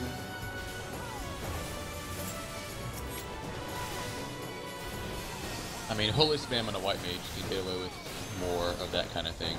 Does Holy Still heal as well? good. No, it doesn't. Okay. They have something that does Does. that, right? They have a size that's like a level 52 skill, I think. I see. Nope, 56. But it doesn't stun or anything, it just does damage.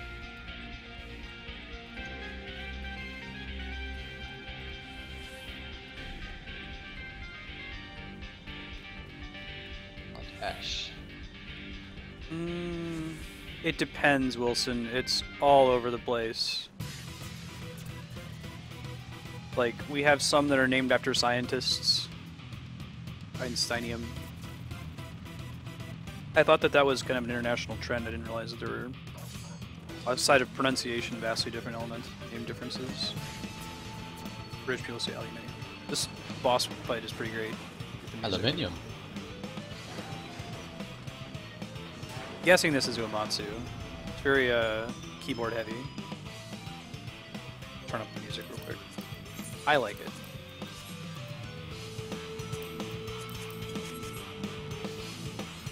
All cheese recipes are belong to Illuminati.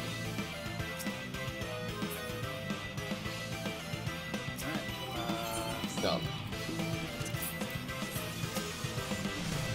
Y'all. Yeah, the Brave Black's hard mode storyline is pretty silly.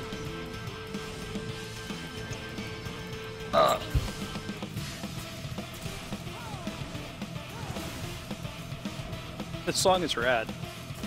Yeah. Uh-oh. Okay. Oh. Pressure's on.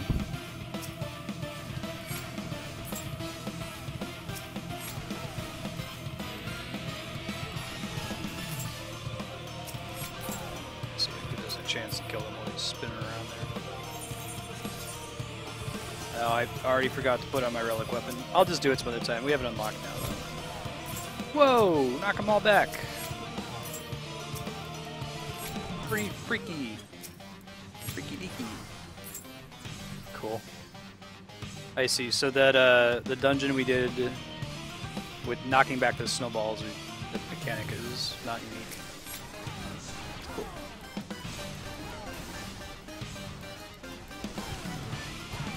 Sorry, Seraph. Too late. I'll be able to just like speed queue for this at some point in the future. Just try to do for the first time whenever we're playing these, try to do it on the stream.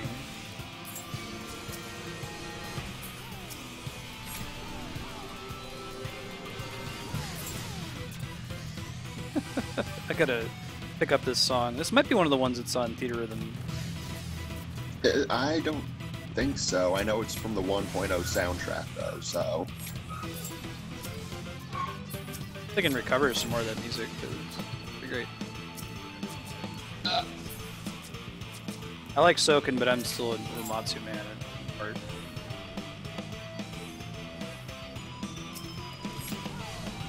To be honest, I don't think he's doing much anymore. I don't think he's been the main composer for a Final Fantasy game in a while. No, he can't be because he doesn't work for Square anymore. They have to contract him, and it costs money. So he works with Hironobu Sakaguchi directly. He did the full soundtrack for Lost Odyssey, Last Story, That works. Blue Dragon.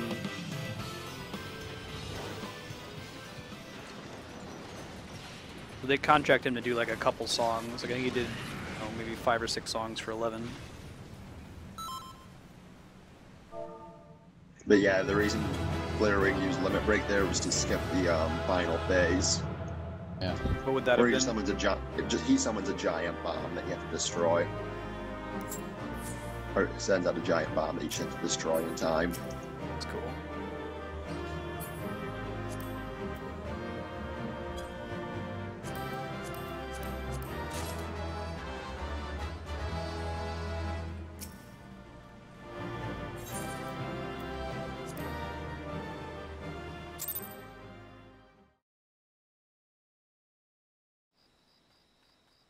Extra 3 minutes of the fight, wow. Cool mechanic, though.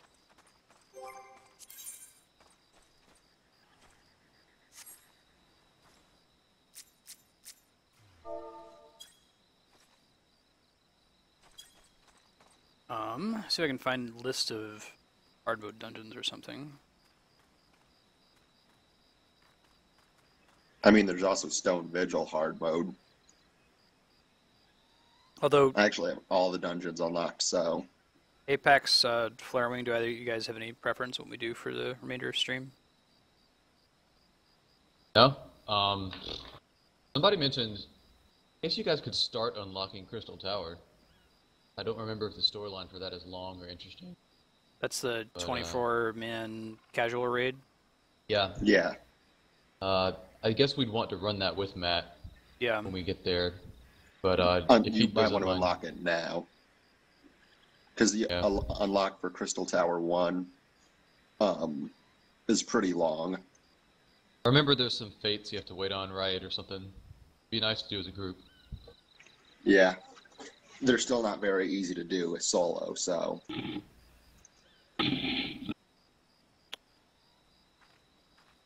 Guess if they're a pain in the butt to do solo, we'd best do it with Matt, so that not doubling up the suffering. I'd say let's not unlock Crystal Tower just yet. Let's try to do that with Matt. Okay. I know he's all about running these hard mode dungeons just to unlock Definitely them. have options there. Yeah. Counting 1, 2. Still haven't done 3. Copperbell, Hawk. Amdapor Keep hard. Wonders Palace hard. A couple of other ones as well. Stone Vigil hard. Did the Andapur Keep we did, that wasn't hard? That was just normal. There's a hard mode of it as well. Weird. Right on. You can grab the boring ones. You can do Sastasha and Copperbell. Yeah, Satasha hard mode is actually kind of fun, except for the final boss, but you'll see when you get there. That's Mordona for Sastasha and Mordona for Copperbell. When you say Matt was super into the hard mode dungeons, do you mean like he wants to do it with us, or what? I think he wants to be allowed to have them unlocked so that he can get his duty roulette. So like, if we've already done it on stream, I get the sense that he would just do them. But if you're worried about that, maybe we can find something else we could do. Like, we could do the remaining maps that we have. We could try to track down a fourth person to just hop in our free company with us and build the airship. But from talking to him, he just wants to be able to have them unlocked so he can do them. Okay, yeah, I'm just double checking. I don't know one way or the other. From when he texted me, he just said he'll catch up. So he assumed we would just keep doing the story. I don't know if that's better than doing the dungeons to him. It probably doesn't matter either way. I guess we could just progress the Heavensward story. I figured that those are the dungeons where like we're actually going to have a challenge, because we've skipped all the mechanics and all the fights we've done today just because we're over geared for it. Whereas I assume in Heavensward we're actually going to have to pay attention, and it would be nice to do that with him blind. Totally. We could do the Heavensward story until we unlock the dungeon. He's been fine with doing that off stream anyway. Like I said, told you in chat, you are most likely not going to hit the next dungeon today because there's a lot of story. You want to just do that? That works for me. That probably sounds safer to me, just from the sense of we don't know exactly what his preference is, so let's do a little bit of everything instead of a lot of one thing that he really wouldn't like. Yeah. You know? Sounds safer. Yeah, why not? And if it's towards the end and we want to run one more dungeon, we'll jump in and do it. Right. Yeah, like if we get to the end of if for whatever reason we do unlock the next Heavensward item, we don't want to do it without Matt. Okay, I think that uses up the time well. If you catch up on Hildebrand, I'm not going to touch it anymore, but if you do catch up, maybe next time if we are in the situation where we only have 2 people, we can try to do that. But obviously no pressure, we can always find something to do. How far ahead is caught up if I just did the one we You did just together? did the trial, I'll tell you, don't look on stream.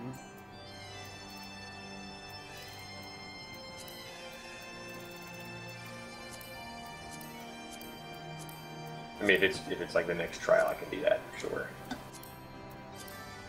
I'm not even up to the next trial yet. Okay. Yeah.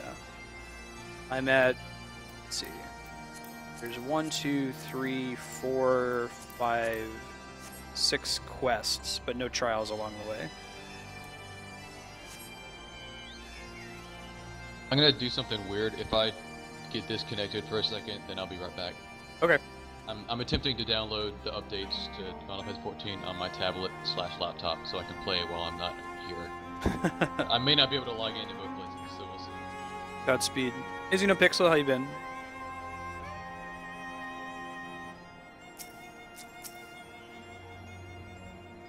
Wanderer's Palace and Greyflox are the two fastest engines in the games.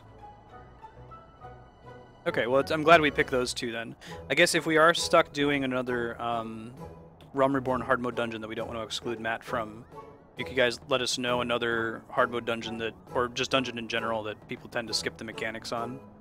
I'd like to do anything that has interesting mechanics with Matt, if possible. Then that would probably be Hawk Manor hard mode. Okay. That's a good call. Good as any. Because Copperbell has a couple of mechanics you still have to follow. Sure.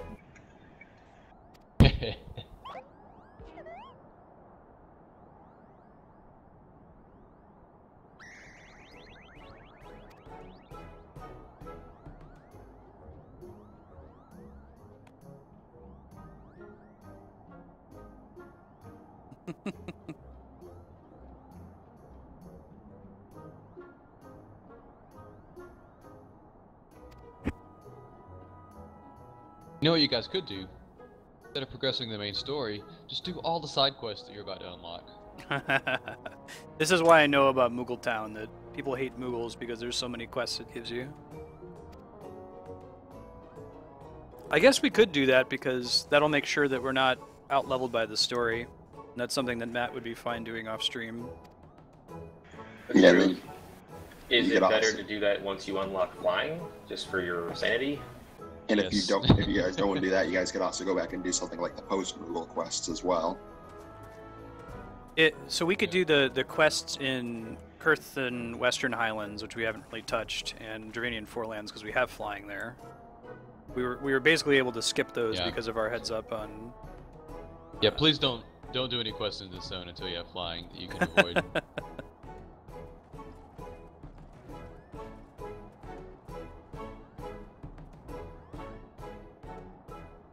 You ever saved that cat, Marstead?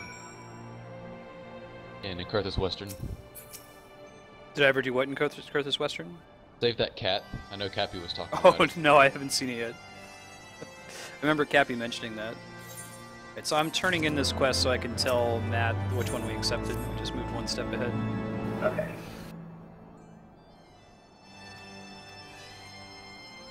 Yeah, it's kind of worth doing the post-Moogle quests because you get a cool little hat at the end of it. And a couple of minions along the way. Didn't I get like some sort of glamour thing at some point for that too? Yeah, at the end of it you got a hat. I mean like a Fantasia or something? Am I making that up? It wasn't a Fantasia, it was The other one, whatever it a was. hat. It was a hat. I could tell you it was a hat. They don't give you Fantasias or anything for the post-Moogle quests. Cool. Alright, I'm popping to Till. Well, I guess we could do Western Highlands first. It's the lower XP stuff. Pop into Western Highlands.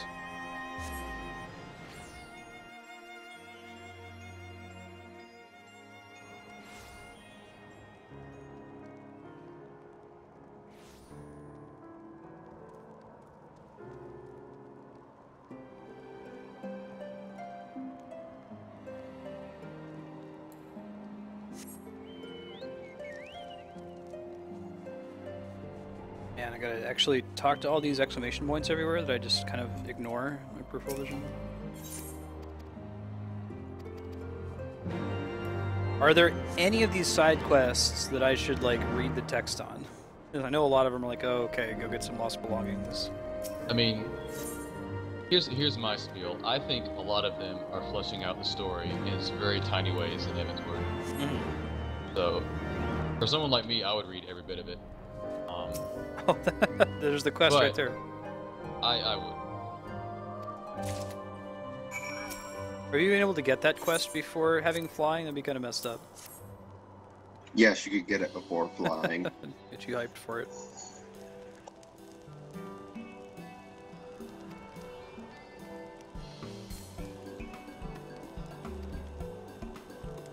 I feel like they're able to have a tighter focus in Ishgard, Flarewing. There are a lot of quests in Realm Reborn that are meaningless. Yes, absolutely. 100%. And part of it is they have to be, right? Especially since you've got all these characters that are split up between the 3 different nations. They can kind of point their laser, though.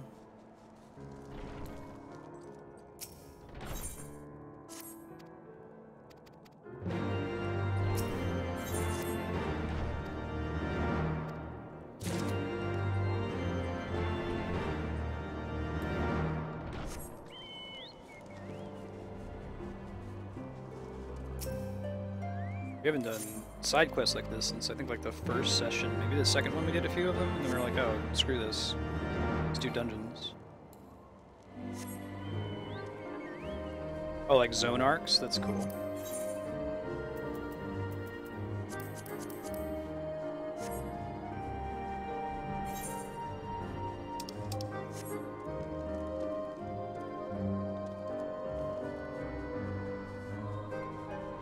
So I've accepted everything here, and I have 4 quests right now. Got slay Steinbox, obtain lost belongings, find stolen supplies, place the flowers on the grave. Yeah, looks good. Try to just hit them in like order of distance, little orange circles.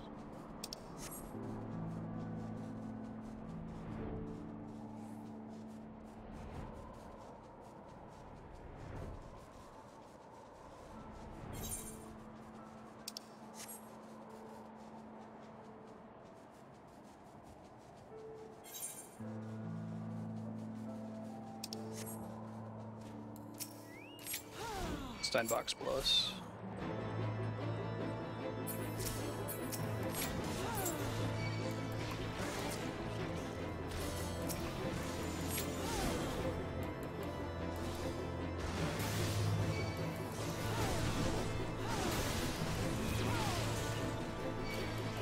Thank you, Titan. I'm trying to hear that. Sorry, I summoned the wrong pet.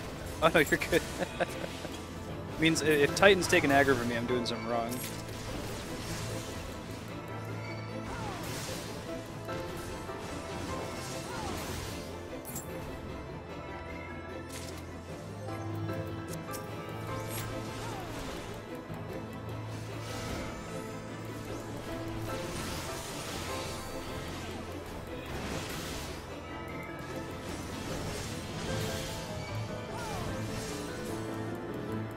I feel like they have the potential to make Summoner be all 3 roles, or at least make a Summoner tank would be kind of cool.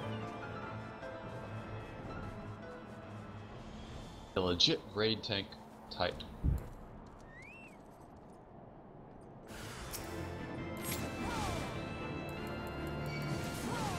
I think there's some really interesting design space in giving different classes ways to do more than one role. It's not the Arcanist can be either a Summoner or a White Mage, or a Scholar.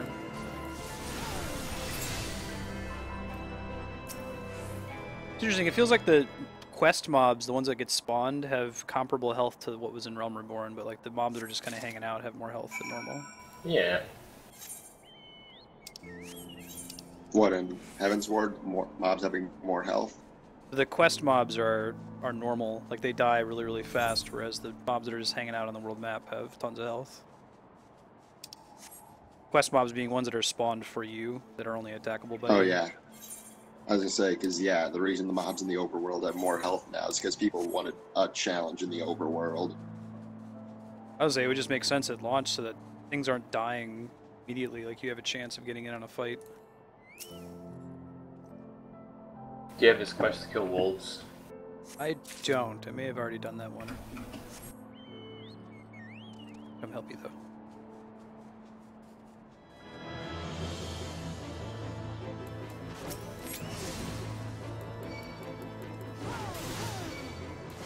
Actually, it may be from the western town. I I'm not see. sure. I think I've already done that. What's the name of it? sure.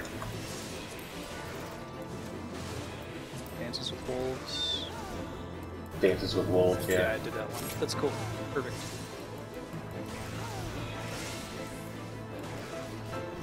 I picked up like 1 or 2 on accident when we were trying to get the ether currents. I think I just ended up finishing those with the banding.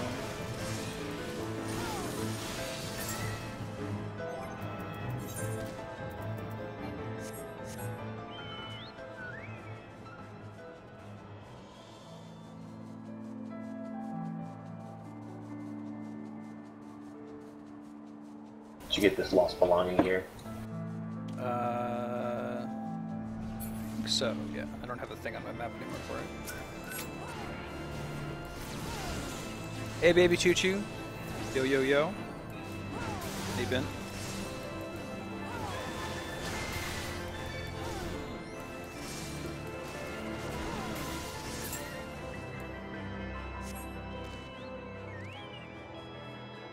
Oh, yeah.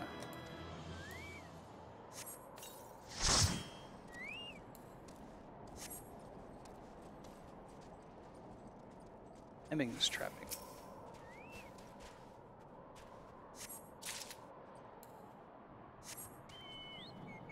Yeah, wow, I imagine this would be pretty brutal without flying. I'm guessing a lot of people had to do some of these side quests, like right at launch, in order to have enough XP to progress the main story. I mean, I did all of them. Game. You just did them as you got to them, basically. Yeah, just did them as I got to them. I enjoy questing though, so it wasn't a grind for me. Mm-hmm. And I was fairly intelligent about getting ether currents as soon as I could. Sure, yeah. Without having access to outside information about it. Mm-hmm. To me, you know, it's a grind, yeah, but it's just another incentive to get flying. Right. It's not like I'm having a negative time doing questing, like I think a lot of people do.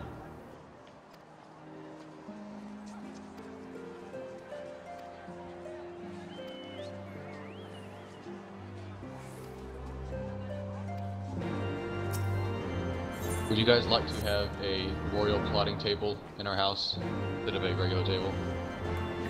Go for it, man. It is the same one that they were always conniving around in Ul'dah with the Sultana. Oh, Cool. like where Stannis and Yes. Well, actually, Nellie Sanders got it down.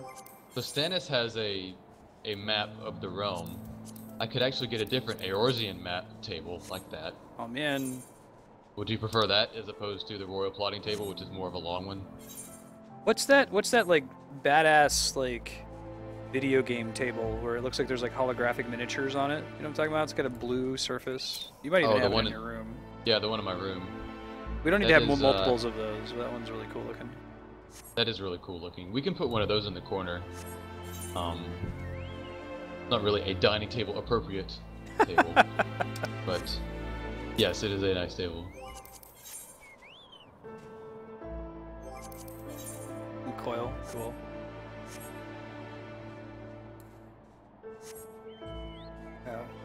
Laurung and I were on a crafting mission yesterday. Carbuncle armchair, like Diamond Shiva chandelier. yeah. Or eye chandelier, rather, not the diamond. Actually, it turns out that going to the trouble of getting that that crafting book in order to make whatever it was, I think it was the ruby, was a good thing because we need that crafting book to be able to make airship repair manuals. So. Oh, good.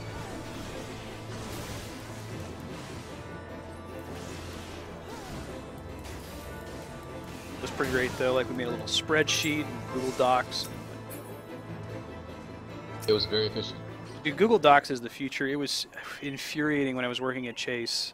We weren't allowed to use it. I'm like, oh my god, guys! Like, half of the work we're doing is one person has a spreadsheet and works on it all day, and then emails it at the end of the day, and someone else has to pick up the same spreadsheet, and they can't start working until they get that spreadsheet sent to them.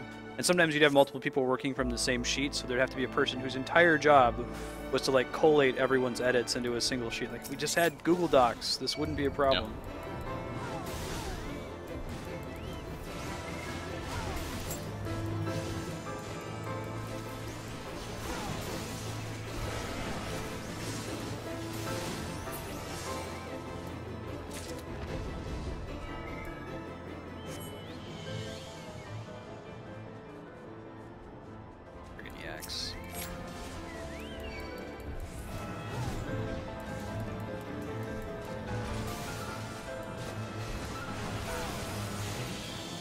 mean, if you've got a 20-second cooldown, then clearly something's wrong, right?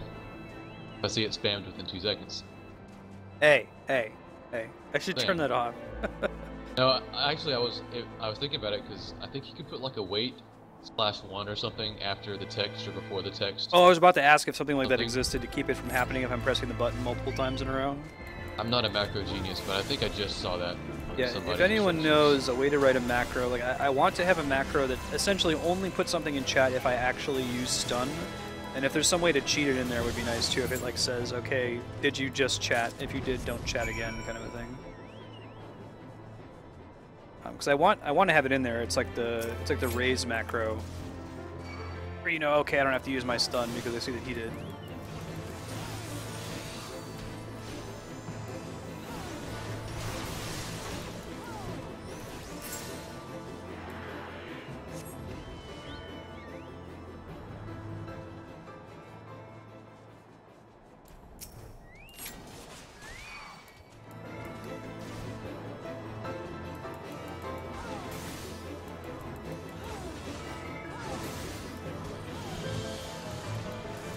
At the end of stream, I'll see if I can find some like rando on my friends list. See if I can find some rando to go into our free company house with us and finish the airship step. Work.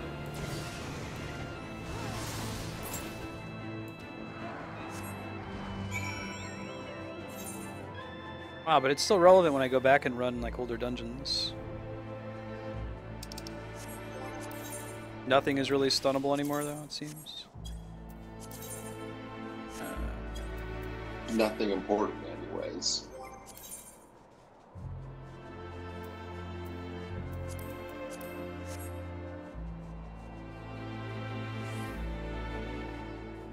Grabbing this extra quest down here. Wakeful Night. I don't see that one. Maybe I did it already? Can't get it yet? It is 51?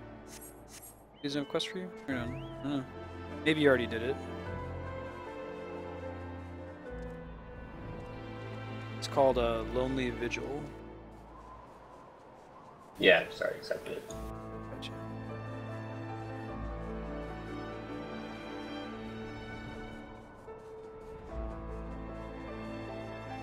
Alright, I can just remove it. It's fine. It was helpful back in the day for our group when we were doing like Hawk Manor, and we wanted to make sure not everyone had their stun on cooldown. Check this out. I just solved your problem. You do these lines, for instance, resurrection. That second line would be that. The third line would be the text. The like that. What is That's how the it way to accomplish? I think that is what prevents it from hitting. It doesn't go off a second time. If I like immediately spam if it you really spam the quickly? button. Yeah, okay. I think that's what that's supposed to do. That was from the Reddit thread yesterday. Okay. I might give it a try.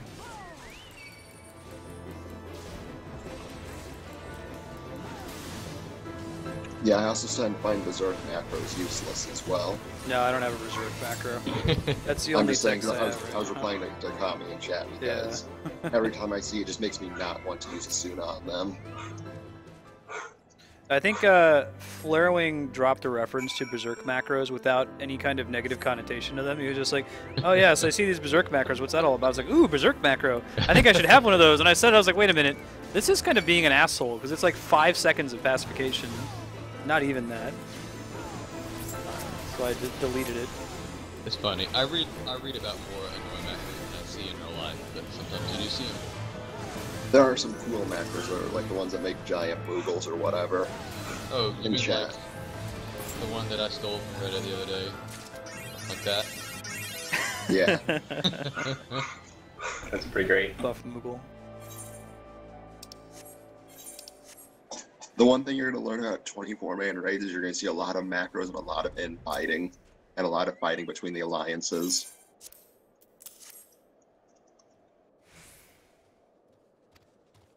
Have the fun.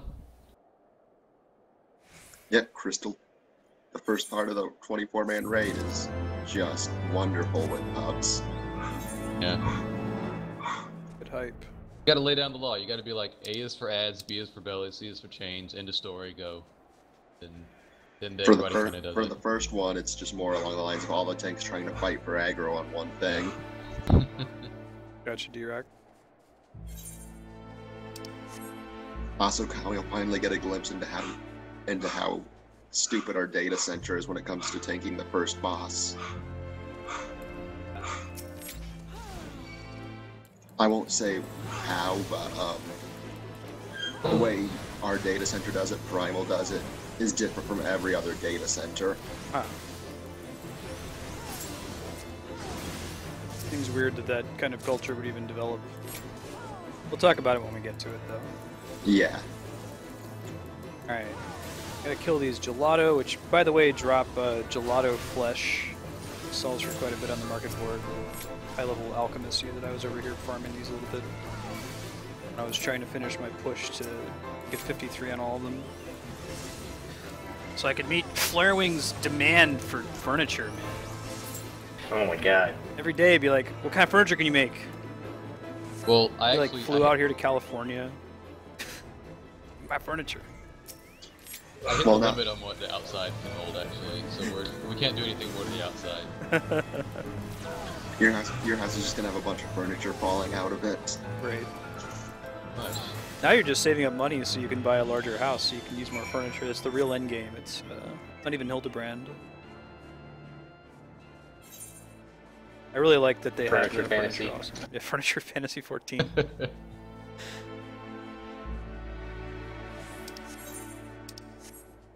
Well, now that you have access to Moghome, Marstead, you should be able to buy level 55 normal quality crafting gear from there as well. Oh yeah. Actually, I done have that gear from Flarewing's Criminal Enterprise. That's been his source of his, what, 10 million gil now? How much is it? Well, I'm sitting on 11.5, but I've definitely spent about half that. You spent a good chunk of it Yeah. yesterday helping with finishing the airship, too. Yeah. And like I was telling her, people have made more in a week than that by being in the right place at the right time.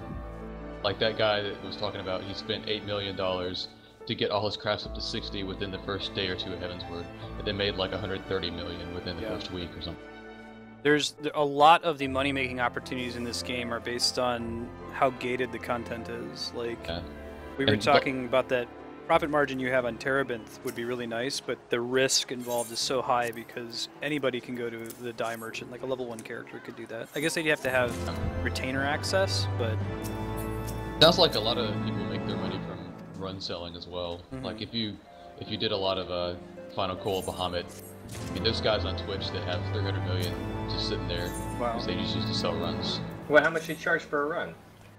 I've never Depends. asked, but it depends. Yeah. On Excalibur, I think a turn 13 run, when it was still relevant, was, I think, 7 or 8 million. Wow. Jeez. I believe it. Yeah. People Jesus. want that achievement. That Final Witness was a big deal.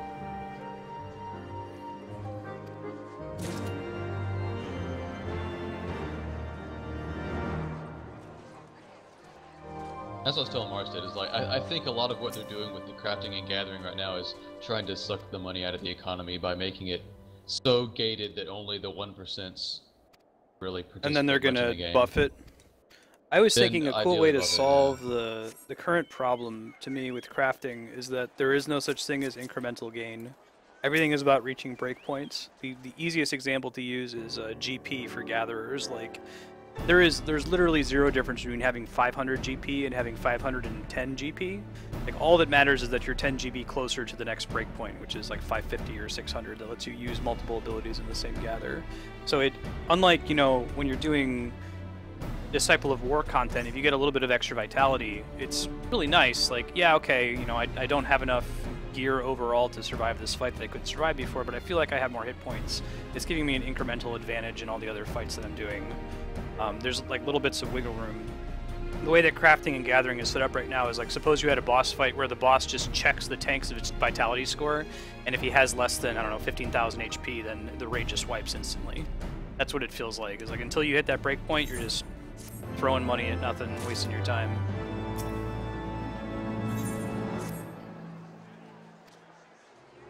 That's pretty sweet, Kami.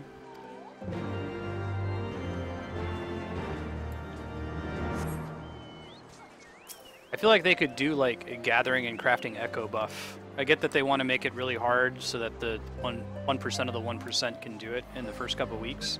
But like give a global buff to everybody's gathering once a month or something. 10% buff until everyone's able to do all the content.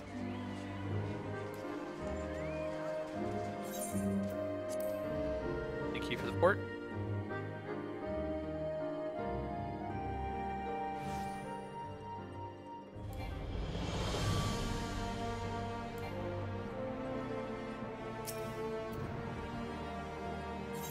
Yeah, there are even more quests here, aren't there? I had to come back to put something in my. You get a Phoenix Feather for one of those quests? You only carry one at a time. Yeah. So I have to put mine up.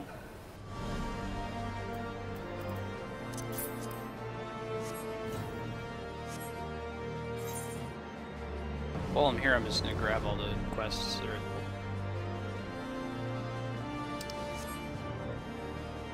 Where you go to your where's the summoning bell? You told me this The before. Jeweled Crozier. Gotcha.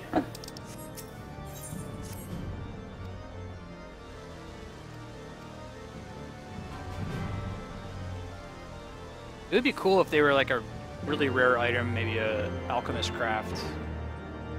But I guess also it would be sucky because then there'd be certain fights that would demand that everyone have a Phoenix down. That was how Final Fantasy XI played out, is that you had to have a stock of potions and ethers for some of the really hard fights.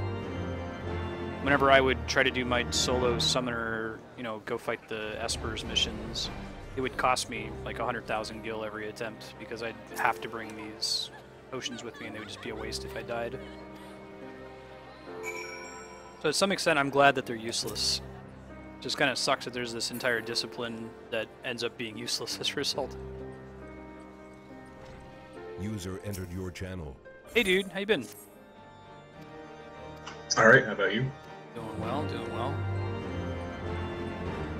We have stayed away from main story progression. We did a couple like mechanic skippable hard mode dungeons, and we're just doing side quests to get XP now in the main Heavensward areas. But if you were hopping on, we could continue the main story. It's up to you.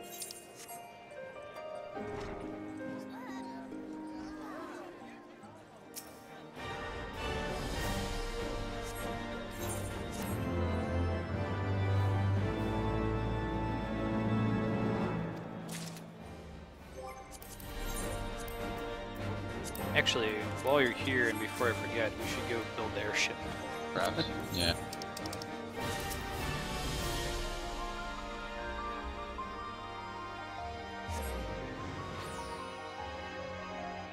In like hard progression content, Kami, do people actually use those? I know people like it's part of the monk rotation to have like a potion of strength or something thrown in there if you're just trying to min-max. That's as far as I know. Yeah, but the frustration is those things last like 15 seconds or something. Right. Interesting. We're talking like the bleeding edge of progression, right? Like the people who don't have the gear to get through, but are like pushing through by making their scholar DPS their brains out. And... yeah, the people doing Savage, basically. Sure. But you saw that scholar DPS guy. That was full of potions of intelligence procs. You gotta have those, apparently.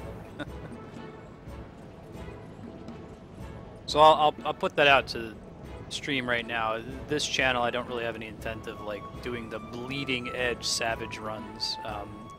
I'd like to run them once they're somewhat accessible to the community, because like if I hear that there's all these poop sock guilds that are like trying it every single day for a week and not getting through, I don't think it's worth our time on stream. But if it's like, hey, it's pretty hard, but you know, there's maybe a 20-80 chance that you'll succeed, I'd be willing to do that, just not like the 1% chance.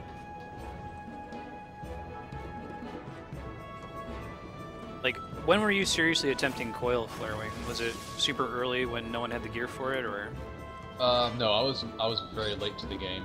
It was Final Coil was out by the time I started the first set of coiled. So it was out. There was echo for it. Turns 1 through 4 were fairly trivial. 5 is still kind of a break point for groups, and I did that with the static of the people that had never done it before. But I did all of it with the static that had never done any of it to kind of recreate as much of the experience as I could. Awesome. And I got through turn 1 through 5 that way. I did 6 through 8 with duty finders.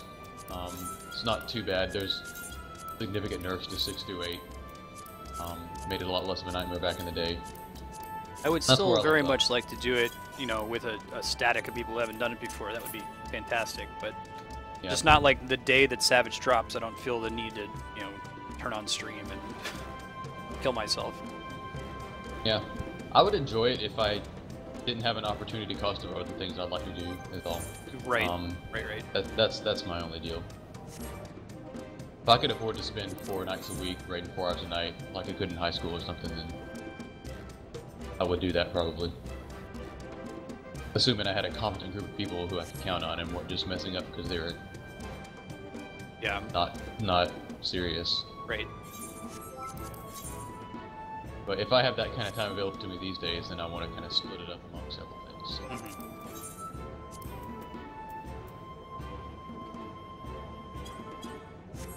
How much of Draconian Potions of Strength? I can take a look. Question. I guess that's the new X Potion of Strength.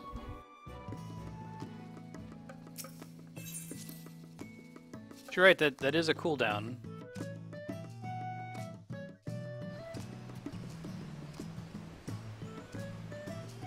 That would probably be the threshold for me as to whether it's bleeding edge or not. If it's like, we need to use consumables to have a chance at the fight, I probably wouldn't want to mess around with it. But if it's like, no, you don't need consumables, or have generally the right eye level, then yeah, let's do it.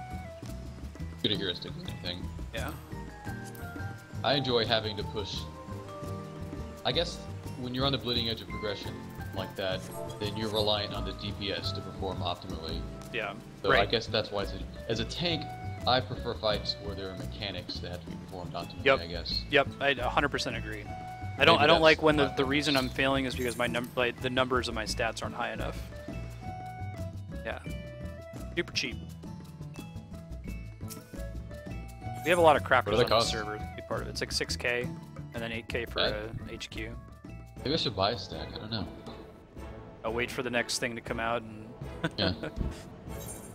if y'all can pop back to the company workshop and craft your gear real quick to knock this out.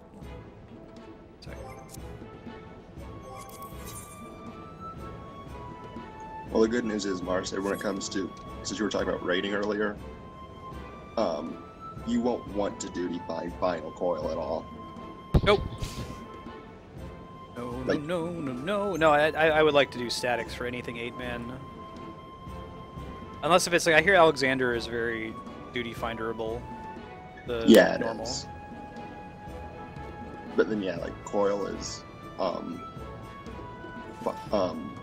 the final set of Coil content is incredibly brutal because they barely touched it nerf-wise.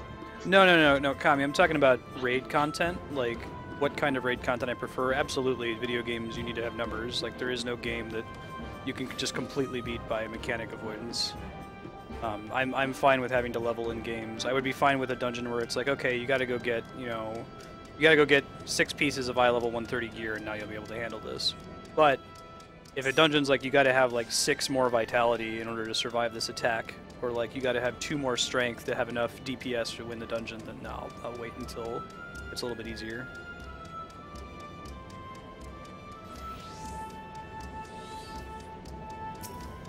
Alright.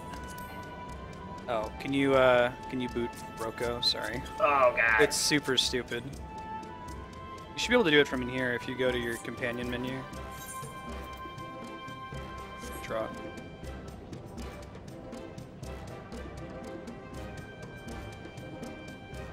I'm not saying that it's like bad to have mechanics that way. I mean, you have to design the game that way to some extent, so that you shouldn't have a level 1 character who can run coil on the first day. But my preference would be for the kind of content I like, one where numbers are less of an issue. It's more like, are we executing correctly? That's pretty much the case with the 8-man raid content in this game. It's just that if your DPS is too low, you're going to hit the enrage.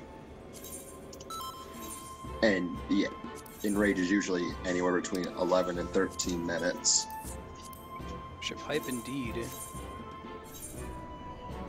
Alright, so hey Pax, you have... what's your blacksmith and armor levels? Armor 26, blacksmith 29. Okay, 1 sec. Give you some of these. Steel ingots, steel ingots.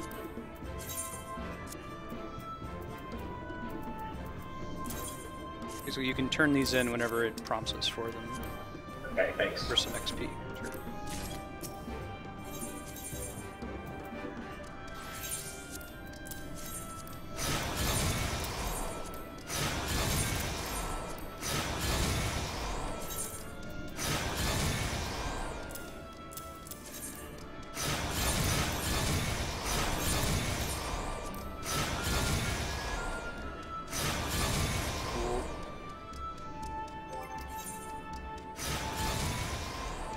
Got pretty good quality on that last one.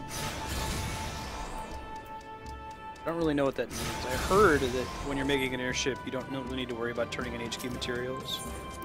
That's what I'd heard too, so I don't know how excellent it's just, but... Alright, once Matt's back in here, I'll progress to the next stage.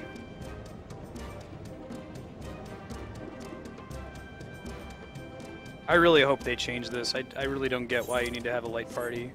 It's very silly, especially since they don't have to be in your free company. If they made it so they had to be in your free company, maybe it's like, okay, we don't want like solo players building airships.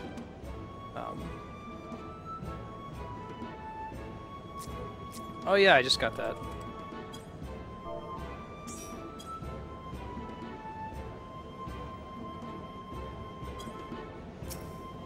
You fist bump a lava fill, you get on your knees. Oh really? I just found that out. Awesome. We got a few more of these stages to do.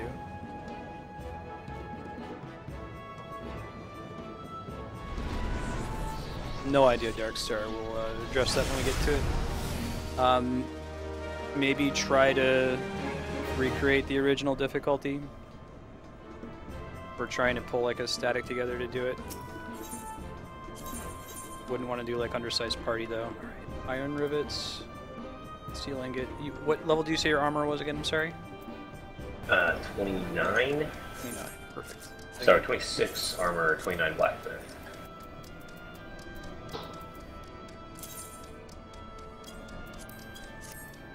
One more thing.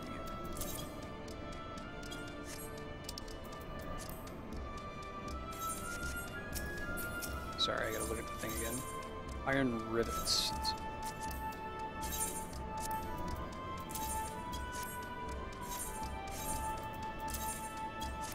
Is that like a left you hanging fist bump?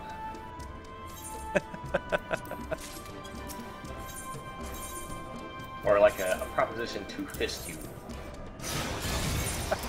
Hopefully the former.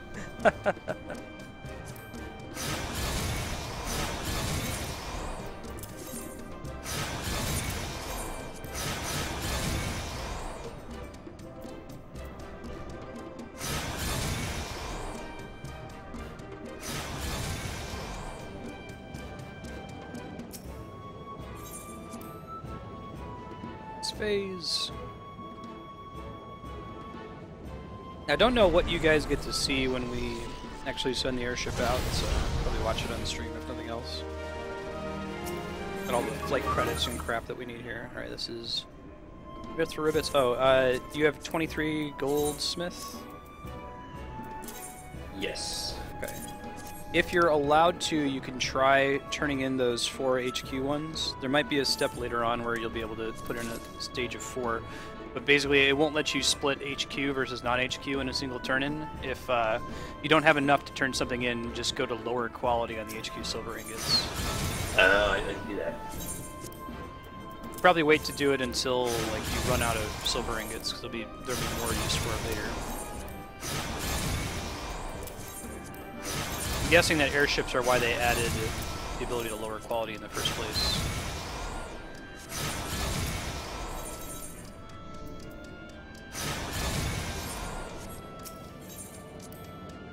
Okay, 4 castles done, and we got one more component to build after this. It's going to take 3 stages.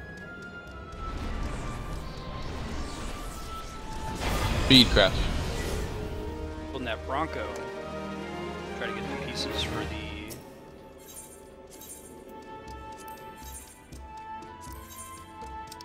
Invincible, I think it's the High Wind is the other one. Alright. I'll be disappointed if there's not a high wind. Great. The next one's up.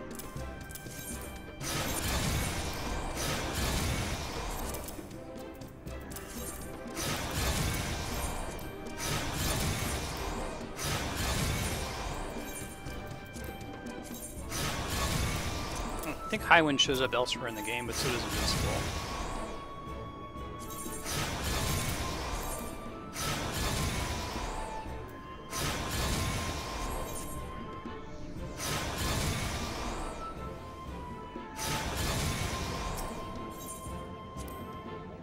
Two more phases.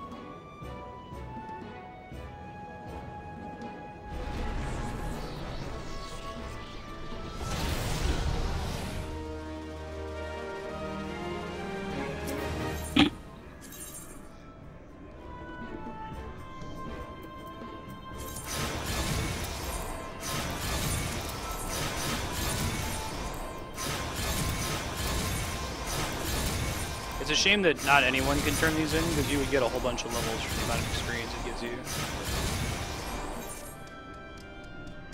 Nice. Congrats on Blacksmith 30. Woot. You can do Blacksmith Desynth now if you really wanted to. Oh yeah. I am not specializing in that. I don't know if Flirewing, you've taken any crafts far enough to worry about specialization in Desynth.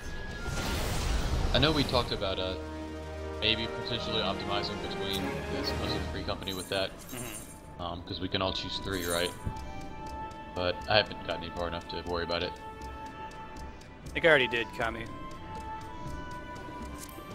Yeah, Mega Man, we are building an airship. It is it's supposed to be a collaborative crafting event where like everyone has a chance to turn in some small percentage. So that, I guess their design here was that, okay, you'll have this big free company and everybody will have high-level crafters, and everybody will craft like, you know, some small, like whenever they see dark steel plates, oh, I have a couple of those, I can turn those in. In practice, a lot of free companies only have a couple high-level crafters, and they just, you know, people will fund it with gil like we're doing here.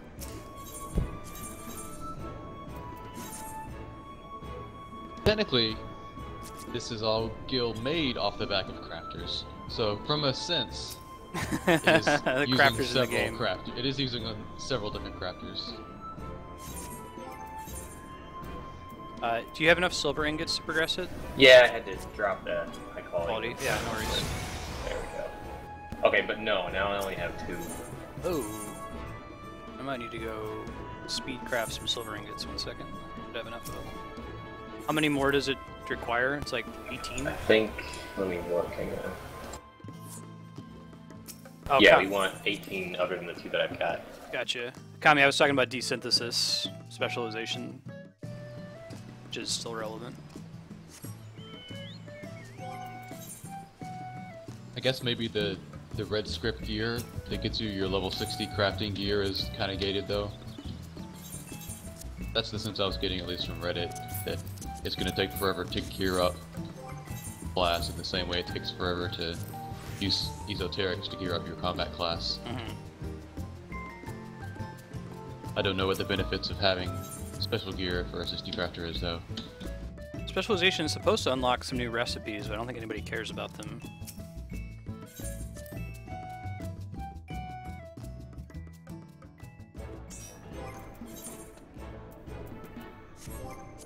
Reddit is made up of people, and therefore Yeah. they're a bunch of idiots 90% of the time. Yeah. I've said this before, like, person is smart, people are stupid.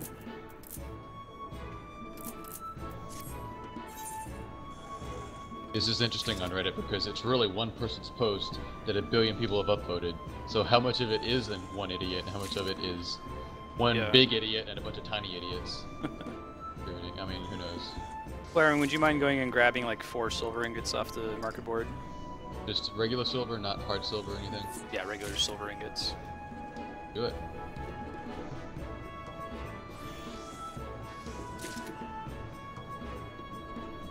Put it, Mega Man. Group is only as smart as its dumbest member. I think even if you took 20 smart people and put them in a group, they're going to be dumber than everyone combined. Like, people behave very differently in groups.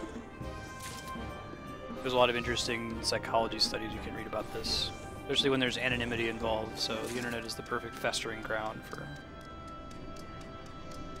Oh, I thought it gave you recipes. Yeah, the whistle while you work. Forget that. Talked about that on stream a little bit. It's this new ability that like has a lot of RNG involved in it, and people have done the math, and it turns out that it's just not worth using, even if the RNG was always in your favor. Game. Maybe they'll tune it.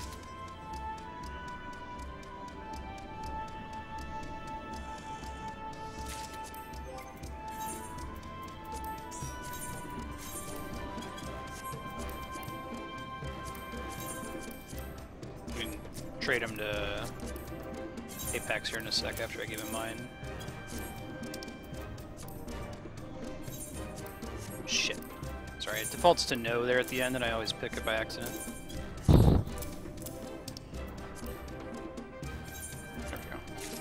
I needed, I think we're gonna need 4 more. Yeah, I sent Flarewing to grab him. Oh. Got you covered. I wasn't paying attention, I was showing Mandy the Minkerzormer. Oh man, I gotta show Mandy flying Fat Chocobo. Yeah. Summon mine too, so he lands in my...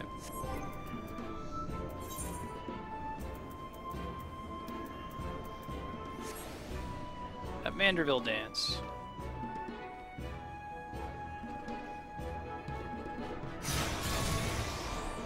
I want that gentleman pose. Gotta keep going.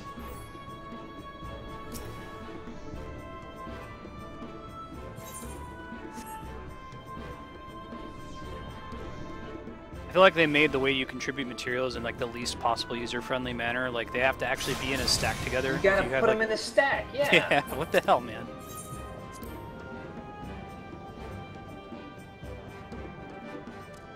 It's pretty great, Mega Man. We'll see it in this. I'll turn on the Fat Chocobo music too. Music.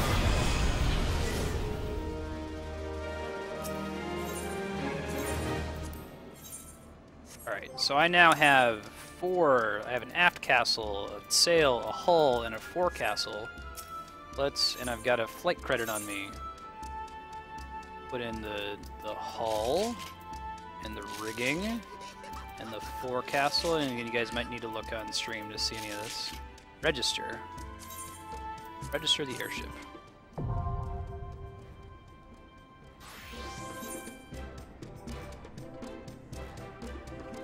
Airship preferences? Oh, we can name it. What do we name our airship? Oh shit. We can name it whenever we want, so you don't have to do it right now, but if someone comes with a good one, we'll unstick stuff out. Yeah, so we got a Ship of Theseus thing here. We're never going to have to build another airship from complete scratch in the future. We can change out individual parts, so like if we get the parts to make an invincible hull. I think we actually have to send it on airship voyages, and it gets mats that we use to make the future components of the next version of the airship.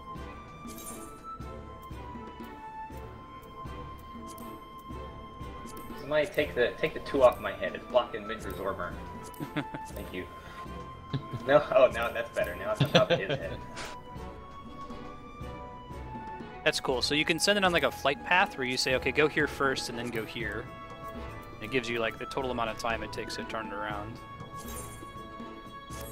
1 and 2 open. Cool. Does it give? Let's see. Oh, so I see some different amounts of fuel barrels to go different places. Baby airship. We send a little robot to pilot it.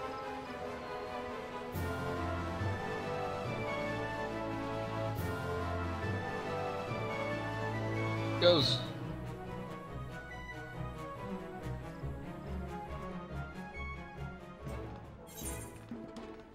Cool. All right, thank you. Get back to the game now.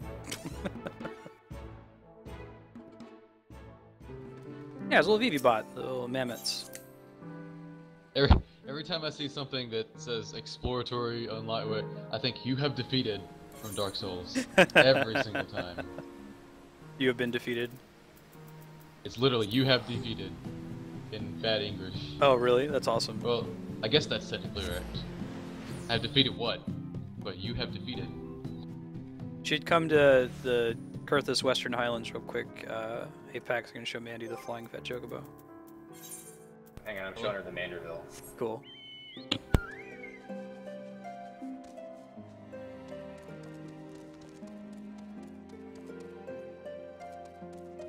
Alright, you're in Western Highlands? He wants. Yeah, I went to Falcon's Nest.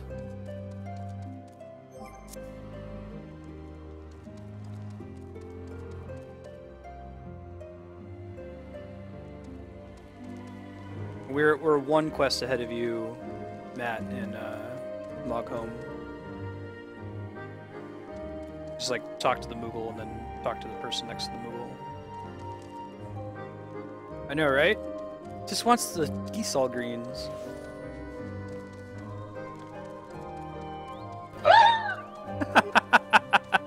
Alright, it gets better. It gets better.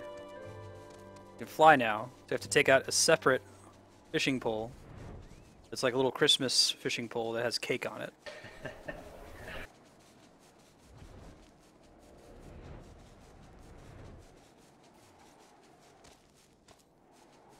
She said he wants the cake, but he's not going to get the cake. Very good. Alright, I'm going to walk home.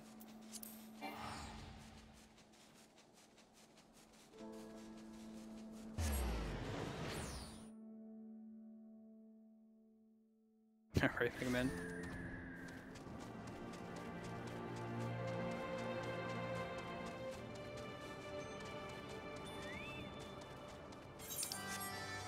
Speak with Alphino.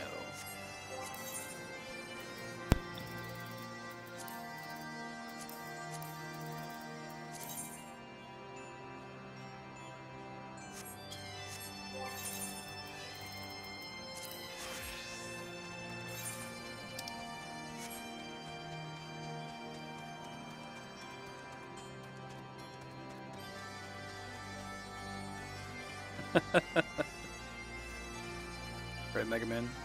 Eventually we'll unlock the ability for it to fly in the zone right now.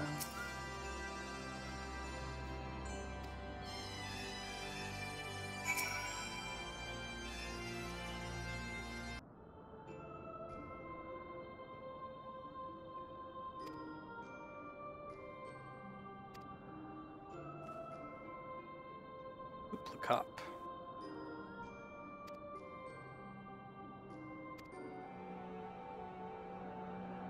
I'm okay with their only reference to be Mog being that little Dragoon comment, but it'd be really cool if we ever ran into him.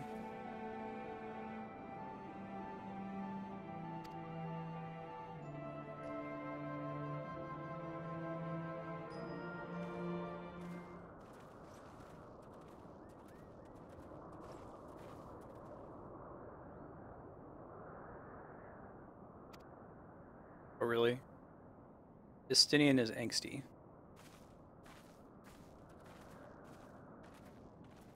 A little on the nose.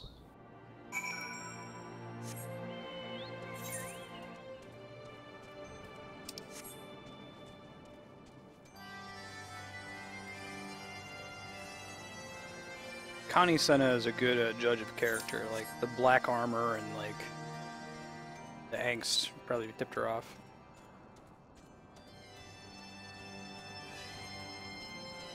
Yeah, Mega Man. No, they dropped a reference. It's actually kind of cool too, where he's like, "Yeah, the Moogles keep telling me that I remind them of their ancient like spear-wielding, jumping warrior hero Mog," which is funny because like Final Fantasy VI, you're not specifically intended to use him as Dragoon. He just happens to be a very good one since he uses a spear natively.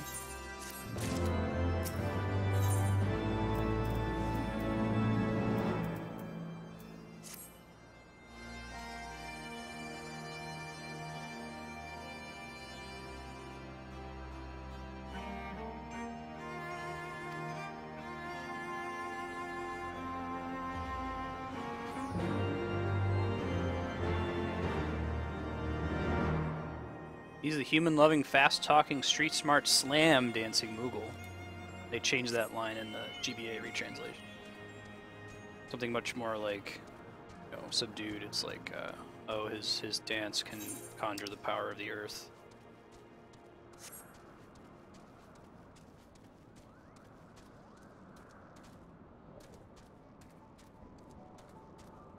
I'm real excited to do 3 again on stream. I can't find my copy though. I might have to buy another one, the DS version. Do you mean 3 or 3? 3, NES 3. Ah. Sorry, I just running to Mega Man about Dragoons being strong on that one. I know I was just talking about Mohawk Group 6.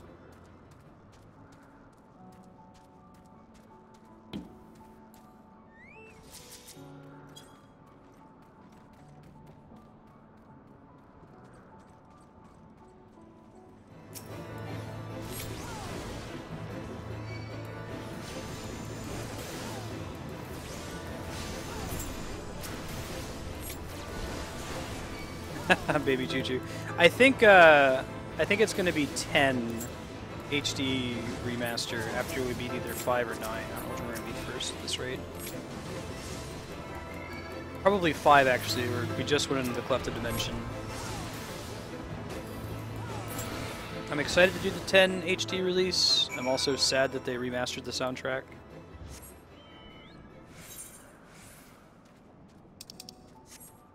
Unnecessarily. Like, it's all the same music, just different instruments, and a lot of the tracks suffer for it. We have to go around to that thing.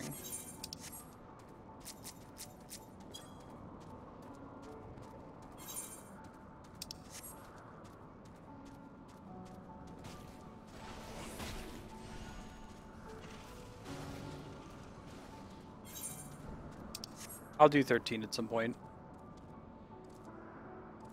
Would be, like I said, blind for me.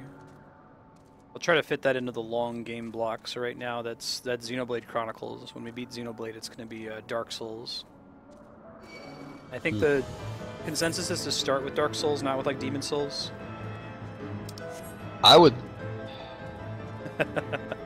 Are you the worst person to ask that question? Yes, I am. Yeah, you're not going to go wrong by doing that. Let me put it this way. I would say you should definitely do. I don't know. I mean, the strongest reason for doing Dark Souls first is it's probably the best one. Most people would tell you. I would tell you it's the best by a very small amount. Some people would tell you it's the best by a very large amount. But either way, if it's not your cup of tea as a game, it's probably better to start with that one since the stories aren't particularly related in any of them. Just so you get. You know, oh, I didn't like Demon Souls, but something really did it for me in Dark Souls, and I'll never know because Demon Souls put me off. Sure. You know? Yeah. I guess that's the best reason to do Dark Souls first. Now it's gonna be a pool Dark Star of 10 games, which Valkyria Chronicles will be one of them, and people will be able to vote for them as tier points. I've got the system all ready to go. I just have to set up a Google Doc for it. I'll try to get it out for tomorrow. I can try to tell you what's in that pool right now. I might need to move some games around strategically. There are some games that I want to wait to play until like the next sequel in that series has been announced, so that we can play the precursor in the time leading up to the sequel release, and then play the sequel on launch day. We still haven't really played any games on launch day on stream. I'm looking forward to being able to do that.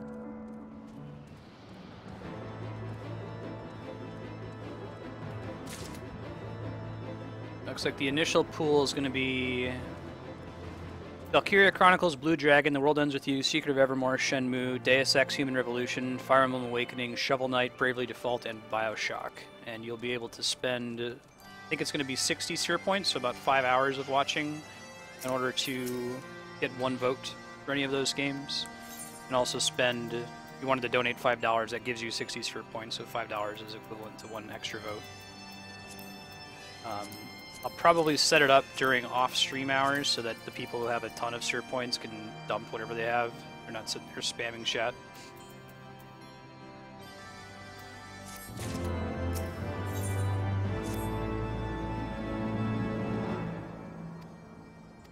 Cool. And votes will persist, so if you don't pick the game that gets #1 when we go to switch games, we'll just remove the one that won from the list, we'll replace it with some other game. And then whatever was previously at the top will stick around. At least the plan I have right now. So this is just comparable to the last one. I'd like to see both of those for different reasons. I've never seen Blue Dragon. Blue I Dragon feel like is so I like good. aspects. I mean, it's a little grindy, but the soundtrack is so sweet. I almost just want to play it for that.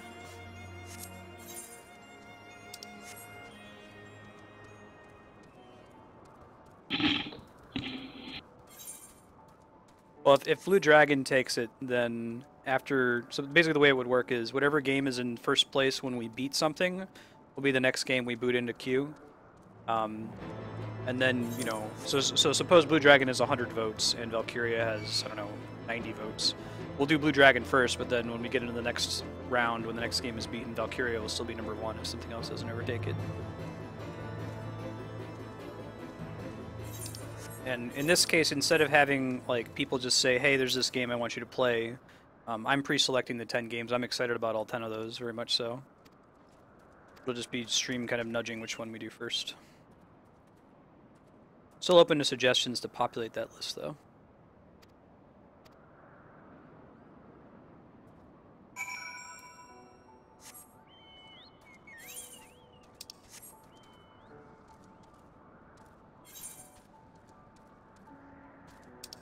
Going west first.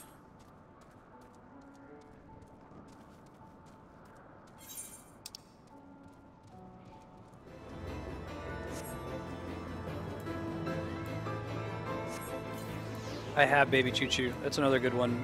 Cool soundtrack. I never beat it because it's even grindier than Blue Dragon is, and there are a couple dungeons in that game where, like, I remember there's this one maybe hour and a half, 2-hour dungeon with just one save point at the beginning, and I was playing it for a really long time. I was getting into lots of random battles, got a lot of level ups, and then I just died in some fight and lost about an hour and a half of progress. And I was like, I'm done with this game for a while.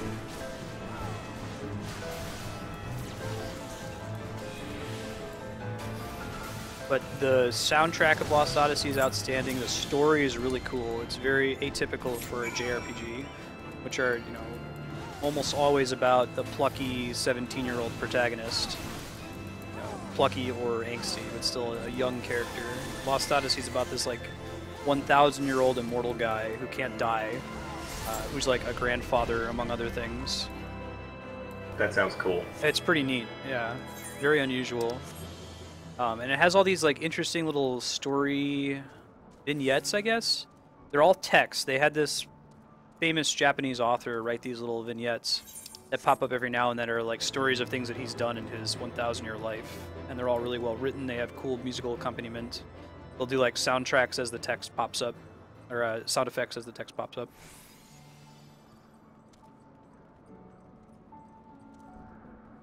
This one's not triggering for me.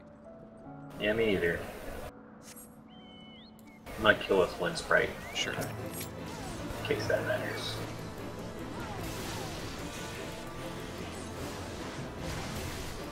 There you go.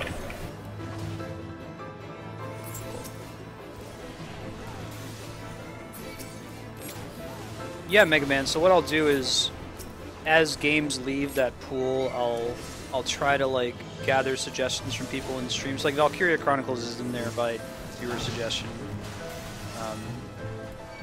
Apex picked it up, and Darkstar wants to see it. And I probably won't like exclusively draw from that pool either. Probably go ahead and throw stuff in there as well. Like, for example, if a sequel's coming out and Bravely Default hasn't been voted for yet, we know the release date for Bravely Second. I'll play Bravely Default to try to time it so that we beat it shortly before Bravely Second comes out.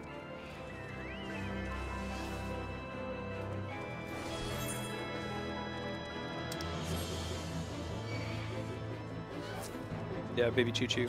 The thought is that subscribers would get a discount on the amount of sphere points they needed to spend to vote. I can actually do that natively in Deepbot. So I might be able to institute the ability to subscribe a little bit sooner before I get partnered with Twitch.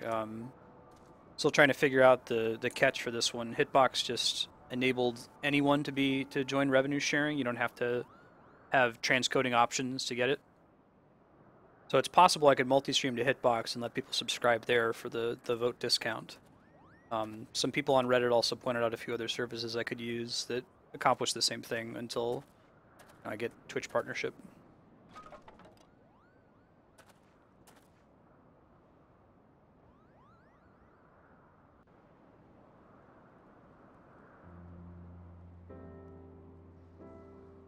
Just sent you the mats for the royal plotting table whenever you have a free moment. Sure. Yeah, exactly, Megman. I've got a couple of those games on the list I just gave are games that have sequels coming out fairly soon, so.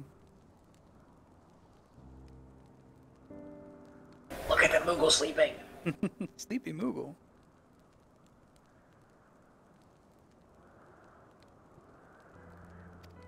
Right, give an alpha no shit. Estinian, you get points back. Dinian's the realist in the party, I would say. He's the Amarant.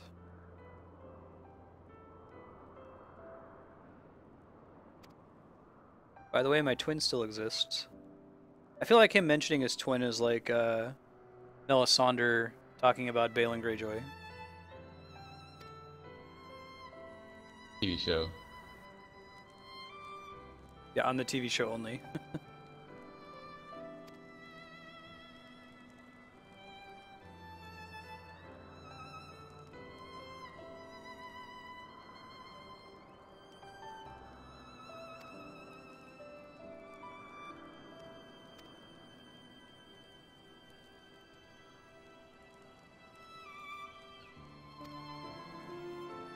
Without like further details, the like 2-sentence pitch for Valkyria Chronicles is it's like a kind of tactics game that's in World War II type setting. All right. Yeah, so cool. Cool.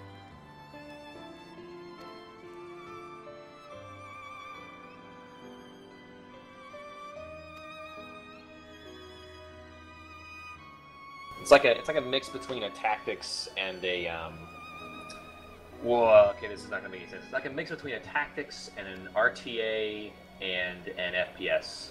Huh. All three of those things. What other games are there? So mechanically, it's really Yeah. cool too. In addition to the story.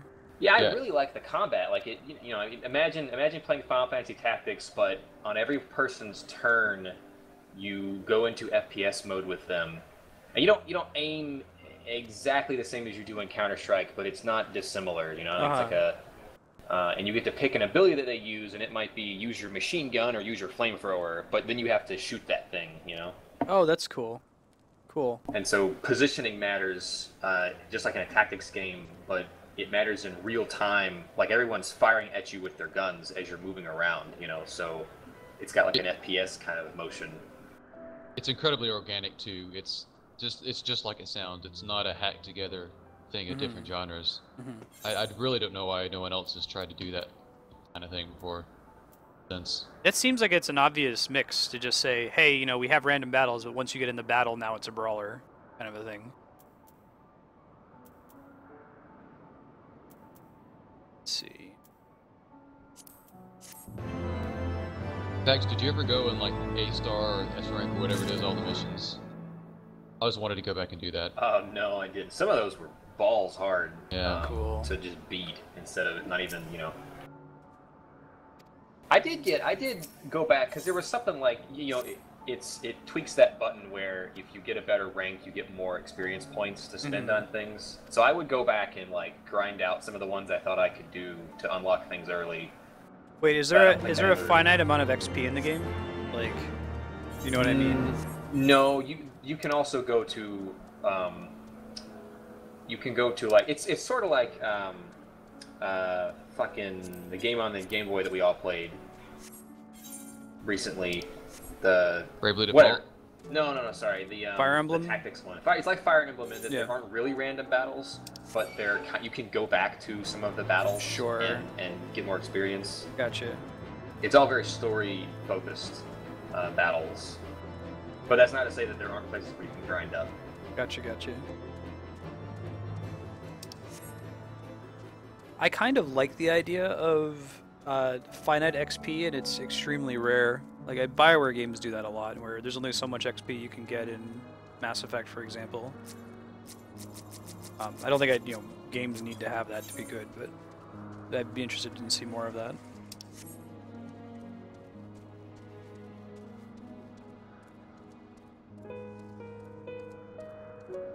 Interesting. So kind of like the approach to hard mode dungeons in this game, where it's not just the same mechanics, but with higher stats.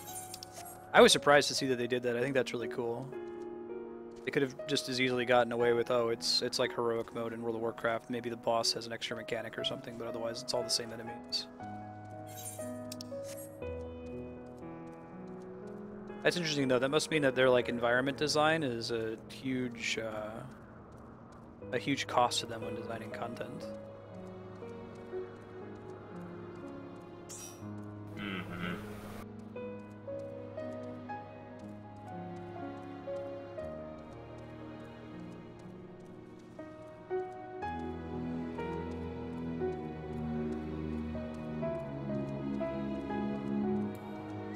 There's an ether current up here. How convenient.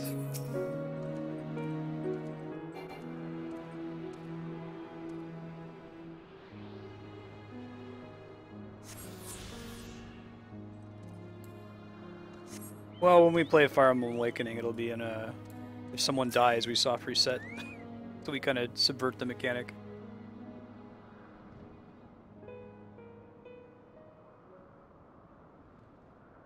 I'll probably play Awakening on, when we do that on stream, it'll probably be hard difficulty, but not like Lunatic or anything ridiculous like that. My first playthrough was hard mode and it was pretty fun. Lunatic is not fun. It is anti-fun. Did you ever finish that? I did. Mm-hmm. Yeah.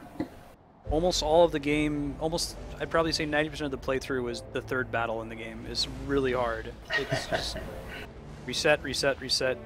It's kind of cool because I didn't read any guides for it. I was just trying to figure out what worked, and by the time I finally won the battle, I looked up a guide, and the strategy of the game is exactly what I did. So it's that whole cool natural selection, filling the niches. You feel like this pot that has all these little grooves and holes into it. You pour water into it, eventually it fills the space. Oh man, it's Falcor. By the 12, mine ears hear the tongue of dragons, yet the meaning rings clear within my mind. How can that be? Racevelga, do you not remember me? 'Twas I whom you found in Dravania, the truth about your past, about Shiva.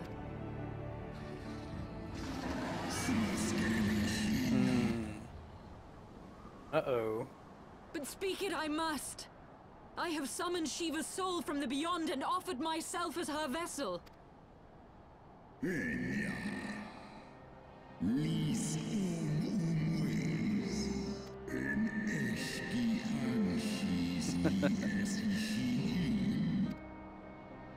I have surrendered mine to her.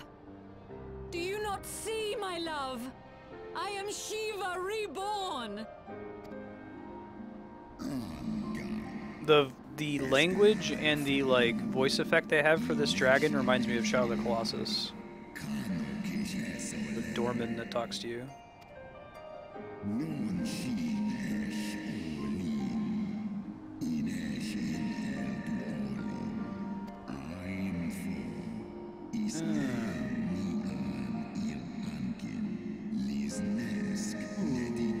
That's interesting.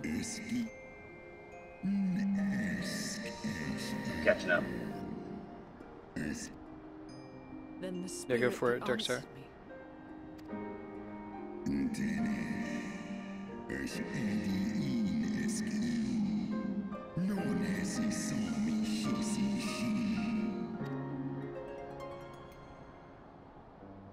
Makes sense.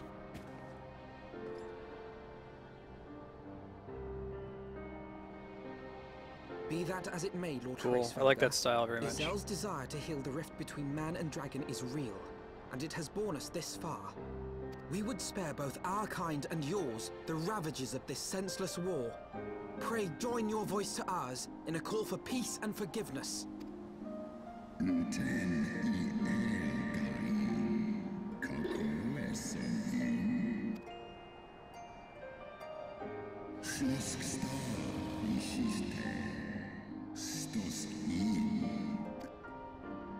Going well, HDL. How you doing?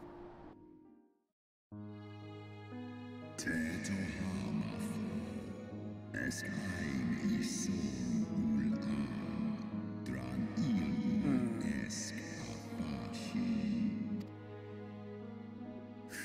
100% agree, Mega Man.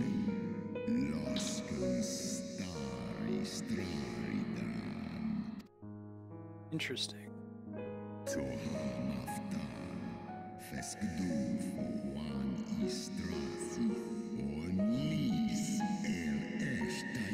I like the hieroglyphic storytelling. They do this in Wind Waker as well.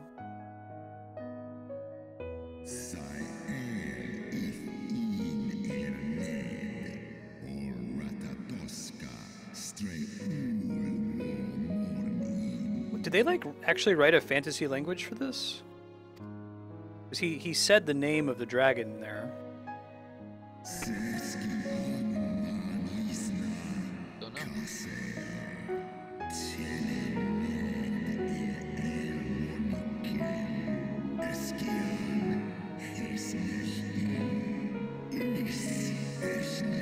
If you're interested in a read, the linguists that came up with Dothraki are pretty cool. I don't think there's actually any. There's very mild Dothraki phrases that Gurm came up with, but almost all the time, if you're reading the books, he just like, you know, I went to the store. He said in Dothraki. He never actually tries to come up with the language like Tolkien did.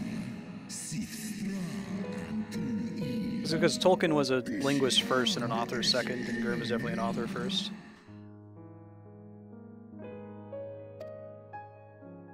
Going well.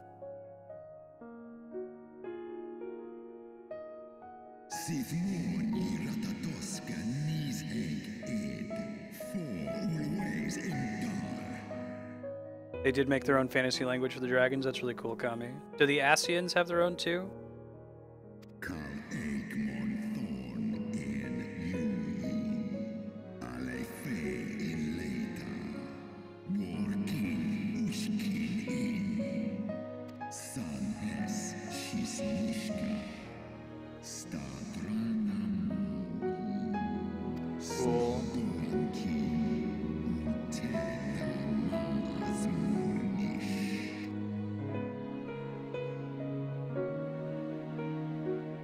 Nice.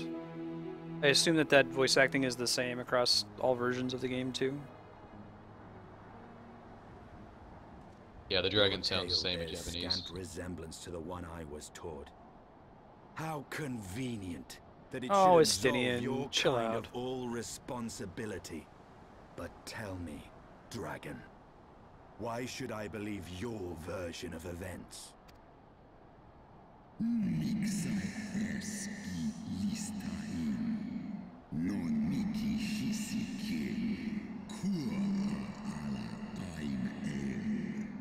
On schedule update, we're going to be playing Final Fantasy XIV here for another hour and 7 minutes or so.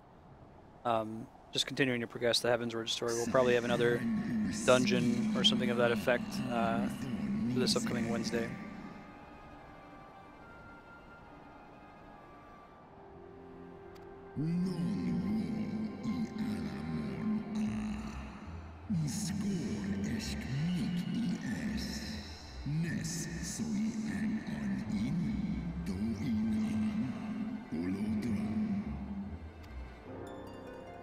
Ishgard's so-called heretics.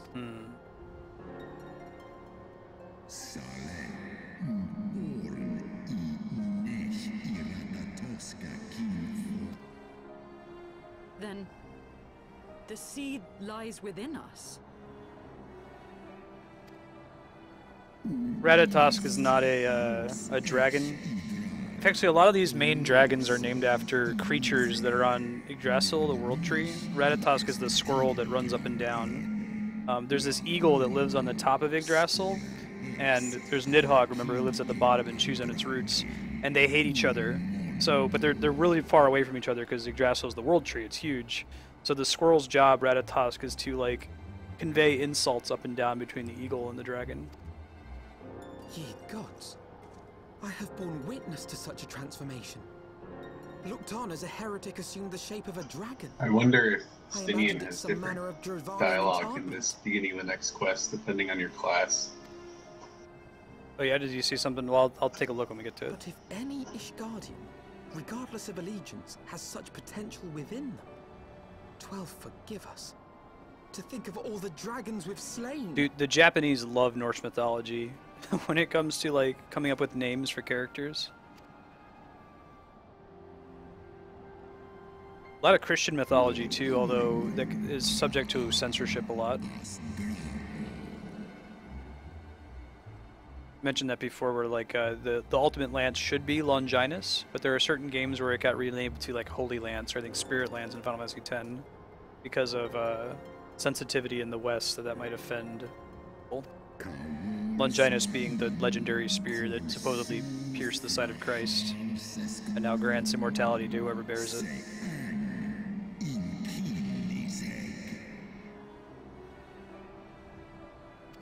Most of the Final Fantasies do HDL. Oft have I wondered why Nidhogg did not simply raise Ishgard to the But a ground. lot of this is pretty focused on Norse myth, specifically dragons and dragon-related creatures near Yggdrasil. Now I have my answer. So I don't know if there's ever going to be a He world has tree in no this game. But intention of winning the Dragon Song War, for it is no war at all, but vengeance. An eternal requiem sung for his murdered sister. we'll do Symphonia on stream. That's a really good game. Probably some of the other ones.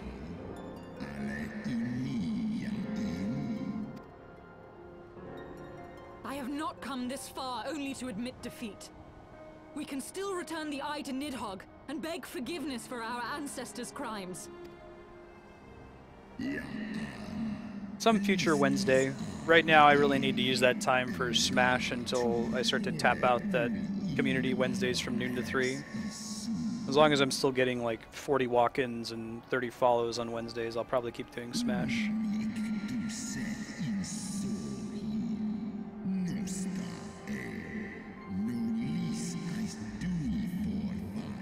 Maybe when we beat Heavensward, when we've cleared out all the content and done like the Realm Reborn dungeons and raids, and we're waiting on new stuff to come out. It used to be before we did Final Fantasy XIV, Wednesday was just 6 hours of free play.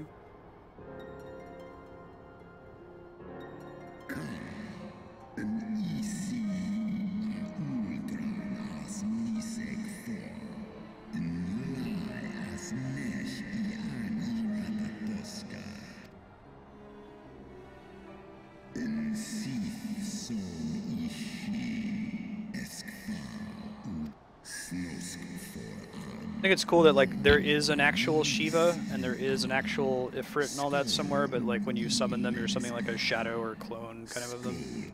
Yeah. It makes sense, but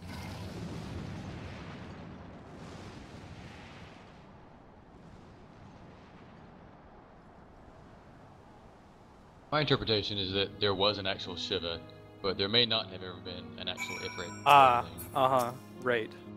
And that it was sort of like Good King Mogomog, I guess, where they say that there may not have actually been a legendary Good King Mogomog, but their wishes, along with strong concentrations of ether Yeah.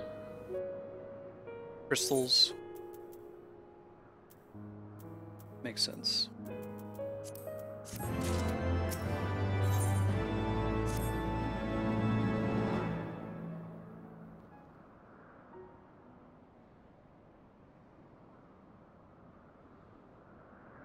Well, what do you propose we do now?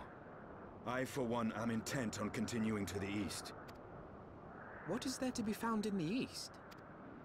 Nidhogg's lair, the Eyrie, is said to lie in that direction. You cannot still mean to slay him. You cannot still mean to stop me. But your efforts at parley have come to naught, Lady Iceheart. With the tale of our ancestors' vile betrayal yet ringing in your ears, you speak of continuing this war? Nay, lady. I would but pierce its vengeful heart. A moment, Estinian. He did the old like You yourself spoke face of the the screen Great and do a Worm's fist thing. strength, that you believed him powerful enough to raise your city to the ground. Even behind the stout walls of Ishgard, with an army of knights manning the defenses, our victory would be hard won. In close combat, this will afford us an advantage. And if the tales are true, the Warrior of Light has bested many an invincible foe. Yeah, Matt, so he just said, and if the tales are true, the Warrior of Light has bested many an invincible foe. Did he, like, specifically refer to you there? He said with 2 Azure Dragoons. Nice. But such speculation is meaningless if we cannot even find the worm. Our first task must be to Canonical seek out class is Nidhogg's lair. Dragoon. We're all doing it wrong. You gotta do 7 Lalafell Dragoons The and story of undersized this party all nation the in-game grows content. bloodier by the moment. Must death always be answered with more of the same? Yeah, baby Choo-Choo. I think I agree. I hear where he's coming from. Such is the way of things, I fear.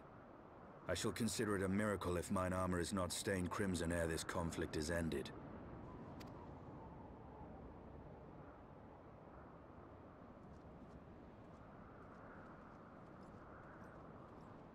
That I should be blinded by my own lies. Everything I believed, everything I thought I was, gone. Being a little facetious, but yeah, that's cool, gone. Kami. I'm glad they went to the trouble of doing that. They certainly could have gotten away without doing it. Leave her. Your words will not reach her now. Yeah, I don't know if I want to be like a huge bitch to Iceheart. That seems like not the best idea.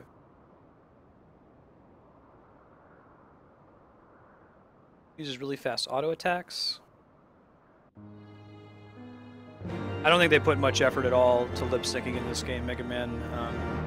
It's localized in so many different languages, it seems like it would be a wasted effort. Just make sure that their mouth is moving while they have dialogue.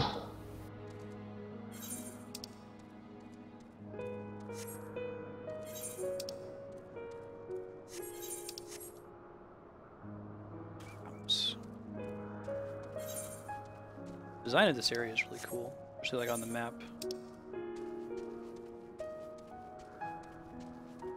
Seems like a lot of these Dravanian areas are very circular architecture.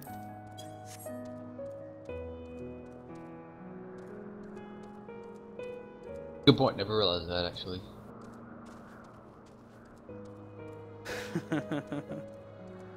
No, facetious sounds like what it means.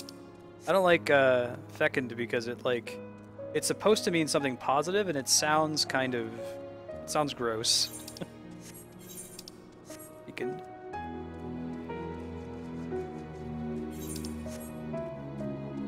When facetious sounds like you're meaning you're being false. I don't know.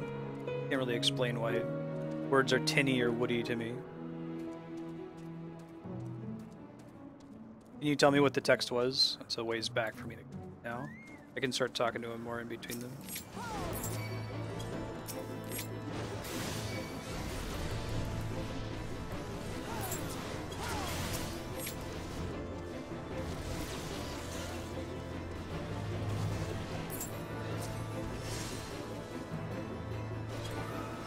Again, so you know what the hell I'm talking about when I say tinny versus woody word. It's a classic Monty Python skit.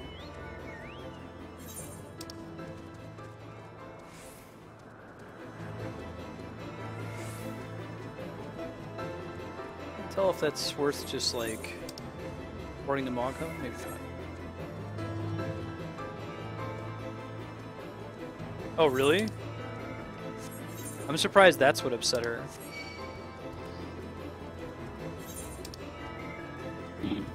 Yeah, she's literally thought she was the dragon's lover. She's not sure if she loves the dragon anymore. Can't get any of the D. She's not actually the dragon's lover. Any of the D. Any of the D. Dragon D. D and D. I mean, I don't know. I've said this before, like, angst is not always a bad thing in stories. Sometimes it's warranted. The problem is when people are angsty for no reason, which is pretty common. But, like, you know, if you thought that you were the living incarnation of a god and that your immortal lover, you know, was going to accept you with open arms, and then you find out, no, actually, you're not. None of that's true. I could see that being a cause for some amount of alarm. It's sort of like with Zidane has one part of Final Fantasy IX where he's angsty, and it makes sense, and then he gets over it. Cloud is pretty angsty pretty much for all of 7. Perma-angst. Perma-angst. Squall's pretty bad. Even if 9 wasn't justified, that's probably the best music track in the game. Oh, You're Not Alone? I love that song. It's so good. It's It's worth the angst just for that. I already used it in D&D, but I'm going to find a way to use it again in the future when you start that campaign back up. Yeah, You're Not Alone, like, auto-justifies it.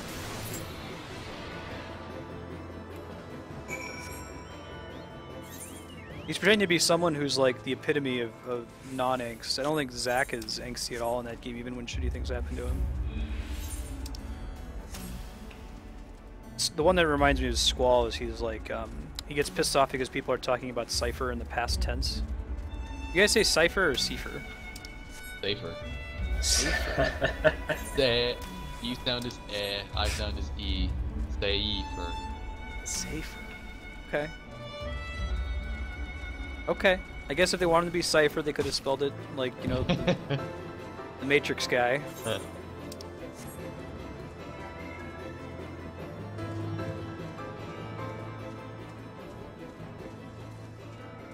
Japanese. Didn't someone literally say it may have been Tetsuya Nomura, but someone was like, the protagonist of 13 needs to be a female Cloud Strife. Really? Yeah, I think that was I don't know if that was like character motivation, but that was definitely physical character design inspiration.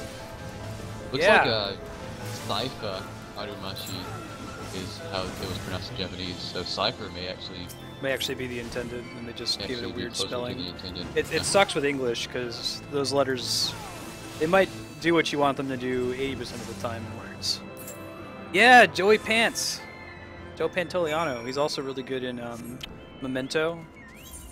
I think that's required watching if you've never seen that movie. Ages. Memento, it's Chris Nolan, right? If it's Chris Nolan, I think it's his best movie. He has pacing problems in his other movies, man. Like, I liked Interstellar, and I liked The Dark Knight, and I liked Inception, but they're like, the pace is so like bullet speed, like no one can breathe because they have to cut from scene to scene all the time. Yeah.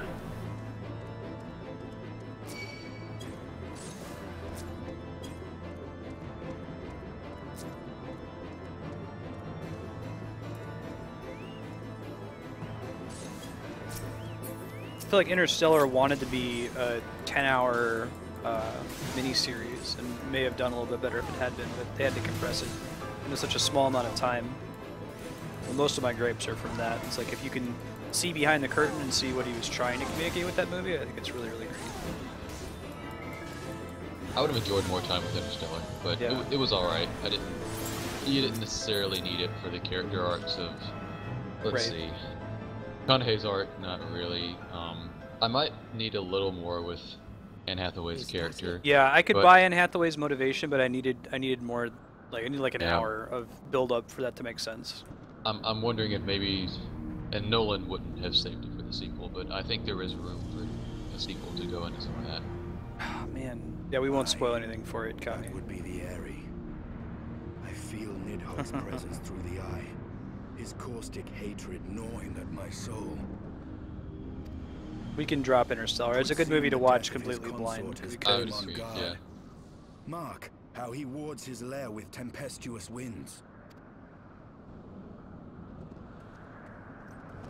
A similar barrier once barred our entrance to the Primal Garuda's domain, until we discovered the means by which... Good try, Kami. I'll get the one you want.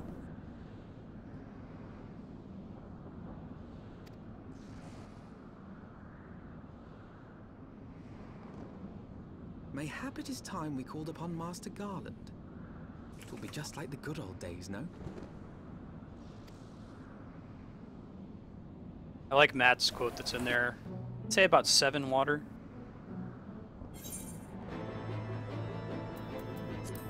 It's how much water Interstellar community would need.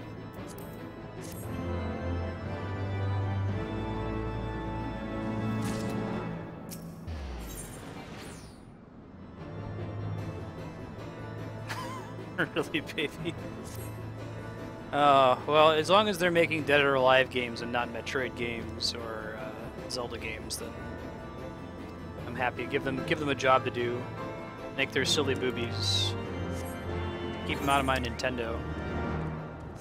So that's whenever the new one comes out, you're gonna play through all the prequels, right?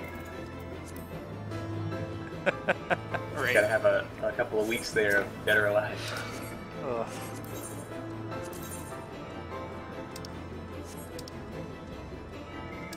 Back to Foundation? Oh, there's an ether current right over here. No!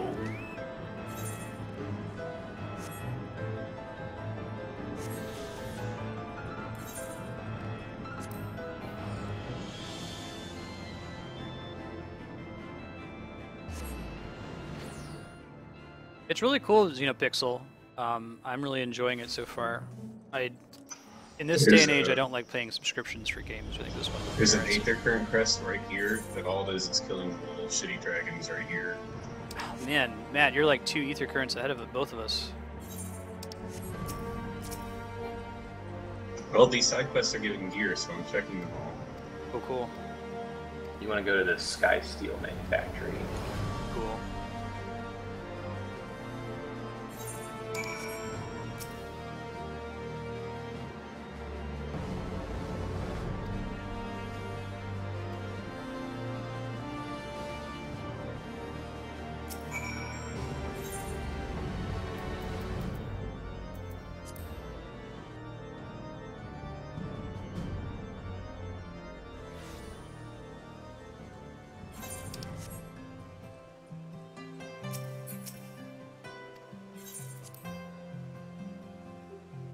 Yes.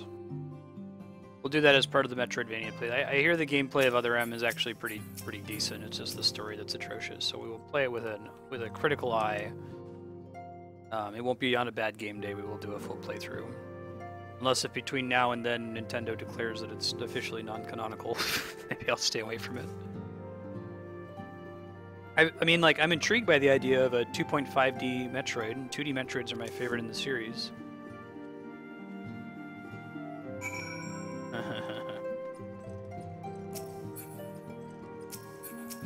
I get it.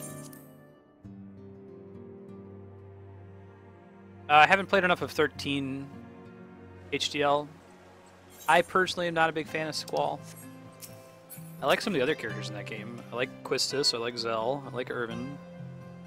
I like, really like Laguna. I wish I could play the whole game as Laguna.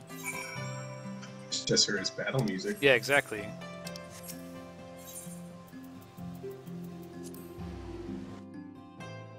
Who else is in the game?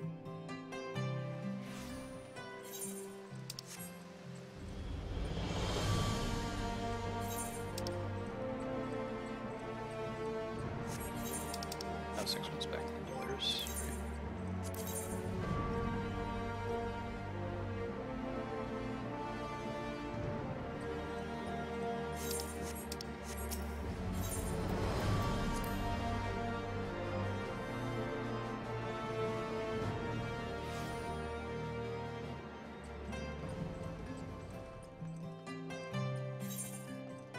No, not at all. I'm familiar with all the reasons why it's bad. I have my nephew got it, and I watched him play it when I was still living in Ohio, so I've seen some of the really frustrating cutscenes. Samus having daddy issues and being freaked out by Ridley, and like needing to be authorized to turn on her armor. But as far as like a playthrough, it would be blind. That's correct, Darkstar. Although I might need to move the schedule on that one. It's a tricky time of the month. In September, we're going to be either just leaving or just coming back from that trip to Italy, September 11th. So I might do an early stream or a late stream or something.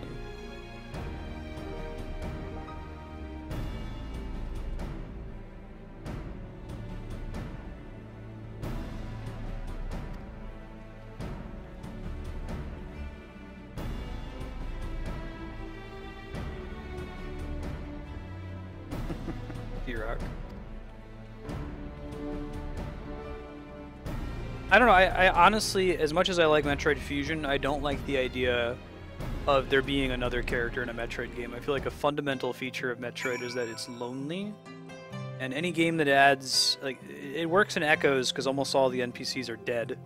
You're finding them after the fact. I think there's like one NPC you talk to regularly, but he's not like on the codec with you, giving you updates all the time.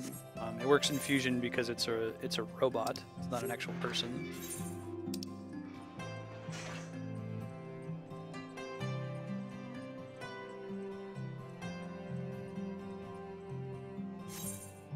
It makes it hard to tell a story, but my feeling of the ideal Metroid game is that there's almost no dialogue. Oh, do we get to go to a different part of Sea of Clouds now? Is that what's happening? Oh wait, maybe not. Or me.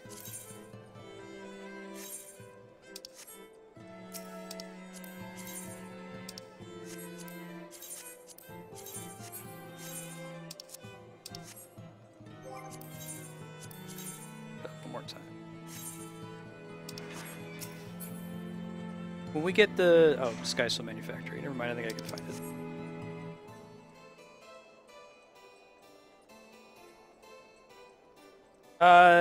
We'll see when we get to Final Fantasy VIII. I'm going to be playing 8 with a serious critical eye. I'm not just going to go to her. Final Fantasy VIII is bad. I don't think it's all bad. Like, let's praise the parts of it that are good, and there are many parts of it that are really cool. Oh, you don't have to be nice to it just because you've got a couple apologists here. But, well, no, I mean, I think that's the correct way to do it. You get into this circle jerk, right, where everyone on the internet says, "Oh man, 8's the worst Final Fantasy," and that's really what it is. It's a circle jerk. There's no one actually having a dialogue about it and saying what's good and what's bad. I don't think it's ever good to just say that, you know, like people who say Spirit Tracks is trash. I've never played it, but I'm sure it's a main series Zelda game. Just because it's not as good as the other Zeldas doesn't make it trash. I definitely want to. I need to play Spirit Tracks because that is my sin, where I listened to that criticism without trying it. Yeah, Squall's interesting though. He's got an arc. I just think it's one people don't like. For whatever reasons. We'll see what gets into it. Our own for a bit, and started work on the successor to the tiny Bronco. Impressive little thing, isn't she? My talent for ship design has plainly rubbed off on them.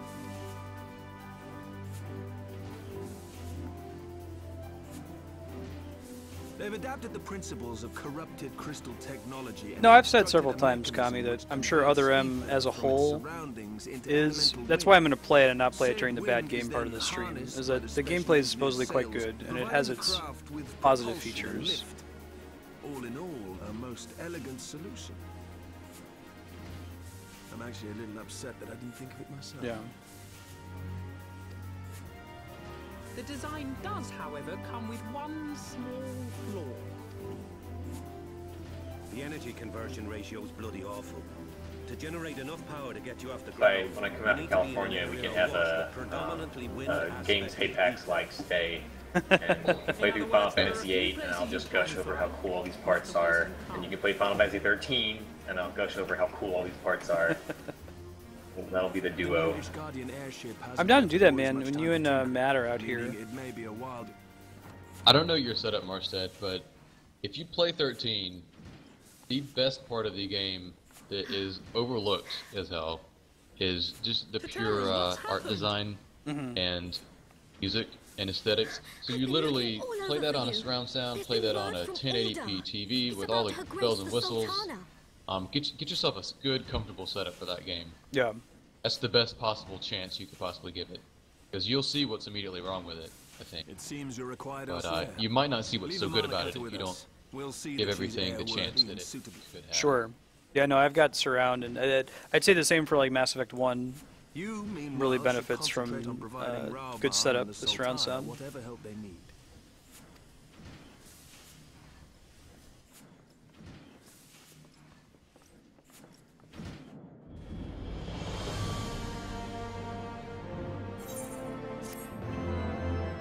I think it's very easy and like necessary for our survival that humans default to like call it a halo horns approach to everything. Like something either has a halo or it has horns. There is no such thing as gray area. It's either sucks or it's great. It's black or it's white. And as a fellow human, I fall for that sometimes too. I say, oh yeah, Other M is trash. I've never played it, but I hear it's trash. I mean, you have to start somewhere. In your opinions. Like, if you're in politics and you want to start with some fundamental difference than me, that's fine. Right. But as long as we can move to the middle and start having assumptions we can both agree to become a part of a larger story, then we'll end up in mostly the same spot. As long as you're pursuing the best course and not pursuing I'm right in this argument or some other non-productive goal. Oh man, Waking Sands PTSD. Yes!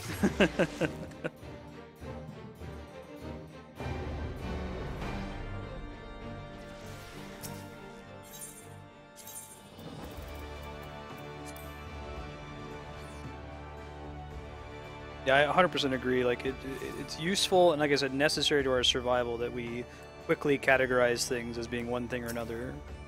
But I think it's useful to be aware of your own biases and say, yeah, sometimes I'll just jump and say that's bad. I'd much rather listen to someone who disagrees with me very, very strongly than I would with someone who agrees with me very, very strongly. I like listening to people who disagree with me and are ready to back up. So, like, I like when I ask somebody, what do you think about Final Fantasy VIII? If they just say it sucks, then that's uninteresting to me. But if they're like, listen, let me tell you about Final Fantasy VIII. Like, here are my specific thoughts. I don't know, maybe that's just a I like people thing. But it's enjoyable to me to hear. Linearity doesn't really bother me in games. Try writing like a pen and paper adventure at some point, and then come back to me about how awesome non-linearity is.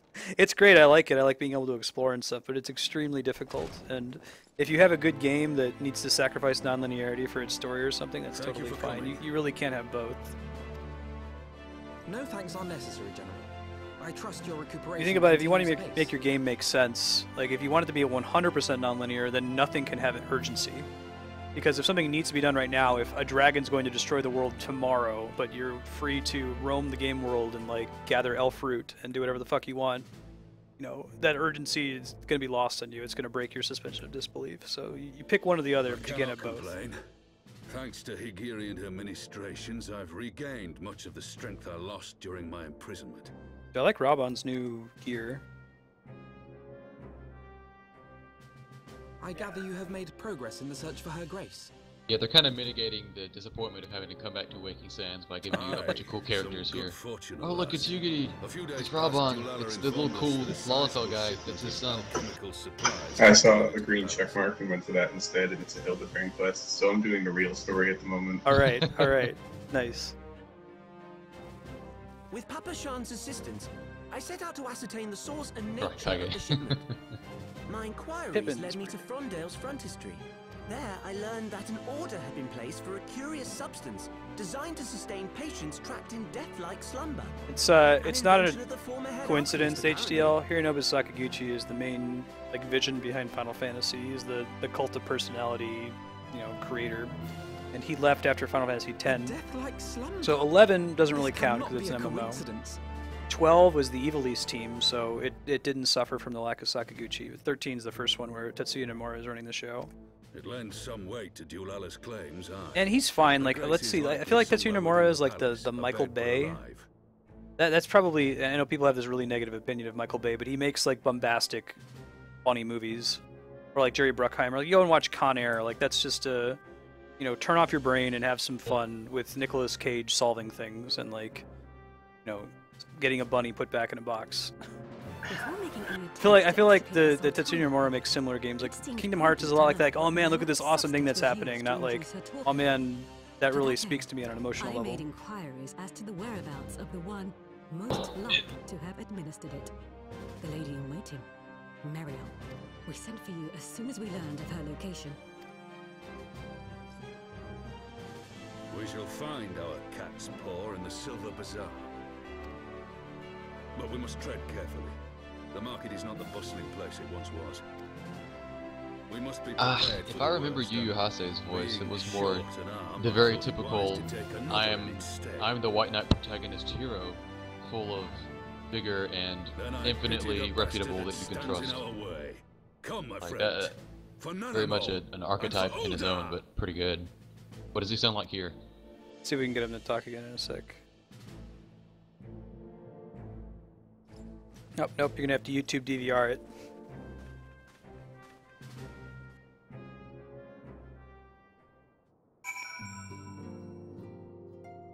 Yeah, sci-fi fantasy is cool every now and then. I don't think we always need to be steeped in that. I like Final Fantasy IX, Return to Form.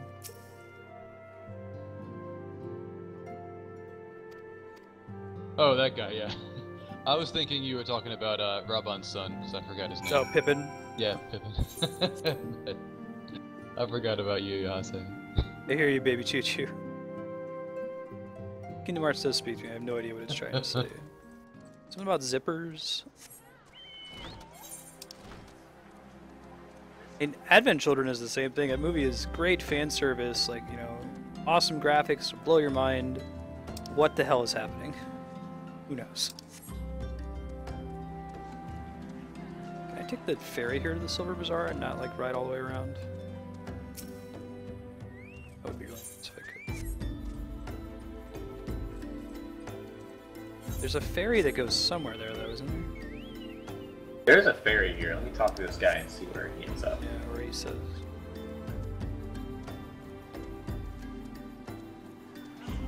Alright, we'll do Kame. Oh.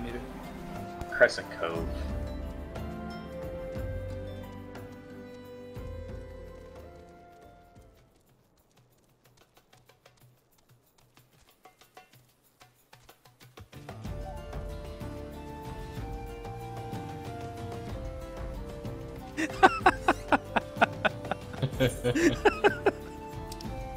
Dude, so that video title and like everything about that video was perfect. Because there's just enough build up that you're like, wait, what are they talking about?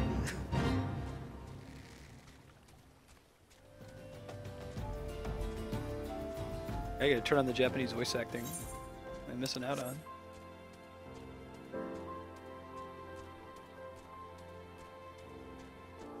This Code, game, thank you. This game's community is good about editing videos. The HDL Advent Children is sweet. I don't dislike it, but don't go into it expecting like, you know, anything really substantive. It's junk food. Junk food's still good. I like myself some extra flamin' hot Cheetos. I remember I downloaded the shit out of that on like a one, you know how it's like 720p 480p. Yeah. It was like a 1p video. Oh, like back on LimeWire, whatever the shit Yeah. when it first came out. Right. I think it was a RAW back when I didn't even know any Japanese whatsoever. And I watched it and I left with a negative impression, as you might imagine from that experience. Right. I watched it with a friend who was he was really into being stoned all the time. So that's what he was when he was watching it, and I wasn't really able to enjoy it as a result. He was just laughing constantly. That might have been a better experience though. Than yours, I yeah. mean, probably. Alright, where is... Search for Muriel.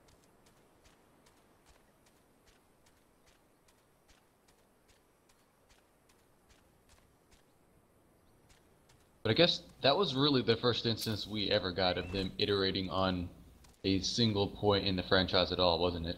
I think so, yeah. That was why it was so exciting back then. Right, now they do it a lot.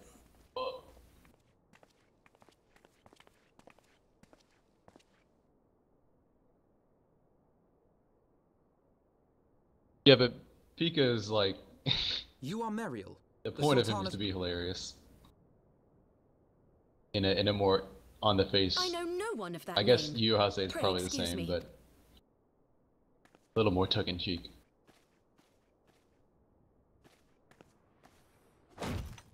Oh man. He's not the person you want questioning you right. General Alden.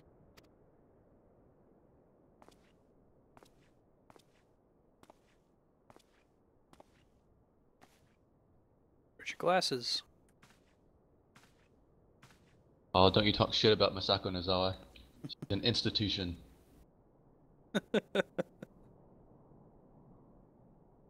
There's a maybe it's not a documentary. There's a video on YouTube that features the guy who voices Goku with the English dubs, because he really likes doing it. I think it's like talking about him having to power up and yell. They're such huge fans of the show in English. I can't disconnected from your channel. Hate on him at all. Mayhap it would be better coming from me.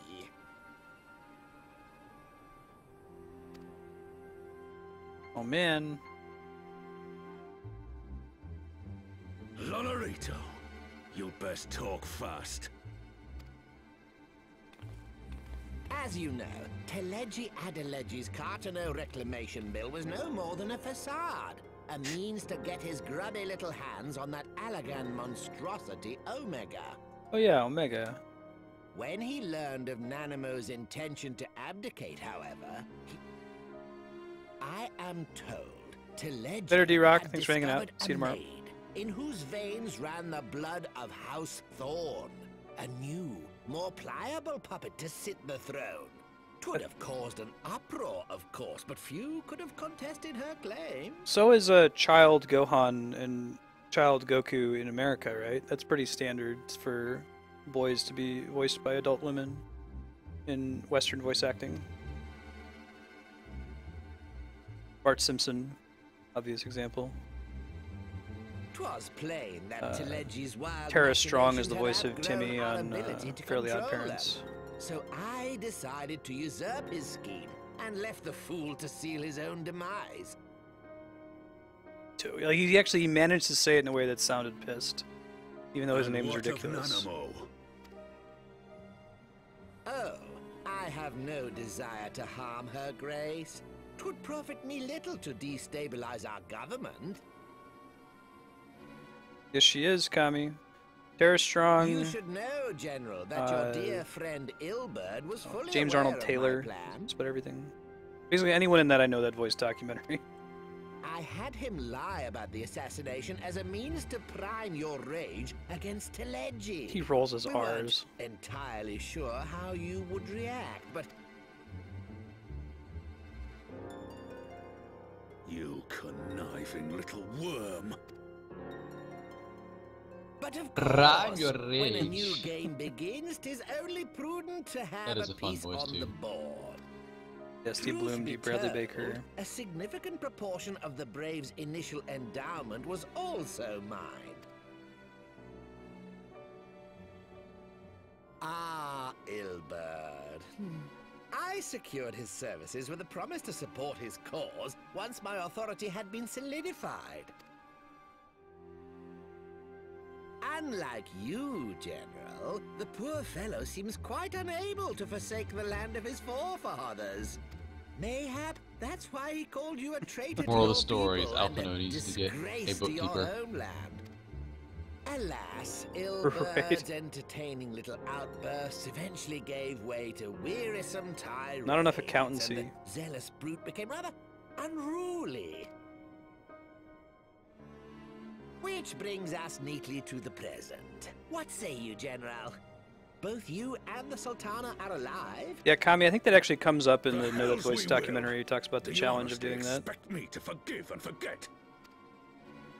Stay your blade, Master Aldin. You yourself are not innocent. Though you acted out of loyalty to the Sultana, such deeds are in violation of both the word and spirit of the law. Honestly, I'm not sure how I feel about them undoing the assassination of Nanamo. With like the, oh, it was just a sleeping potion. I feel like it kind of like waters down or dilutes the weight of any future major character deaths. If you always know that, oh, they could just be faking me out. Not the only one who said that. Yeah. If I you get why want, they did it, Lord but Lolorito? so I'm sick of like comic books when people die because they always come back, always. Without a reboot, it'll happen in the story. They'll come back. This potion will wake the Sultana from her I'm with slumber. Kami on this one. We'll see how it plays Consider out. it I'm a reserving gesture judgment. of conciliation. Cam Man, next Smash 3DS might be this Wednesday. Within her private I might also chambers. do the Magic you Duels, doubt so my we'll see. word, I might see if I can do shall both. willingly accompany you to the But no palace Smash as planned for your today. hostage.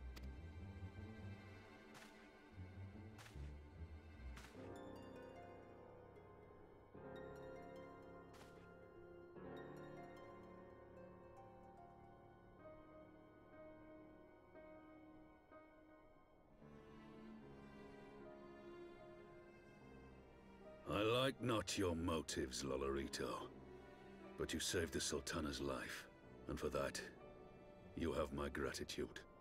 Because as it stands in the story right now,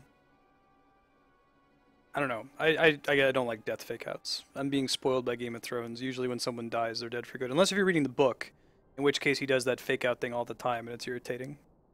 It's one of those things like, if you see a corpse, then you know they're dead.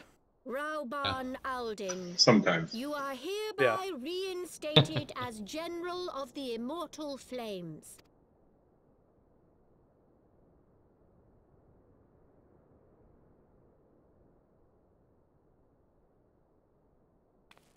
All right.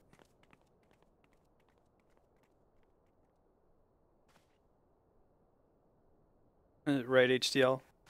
No return for Uncle Ben. I'll send you a message and tell you, Kami. It's more for Matt and Hapax's benefit in case they were reading.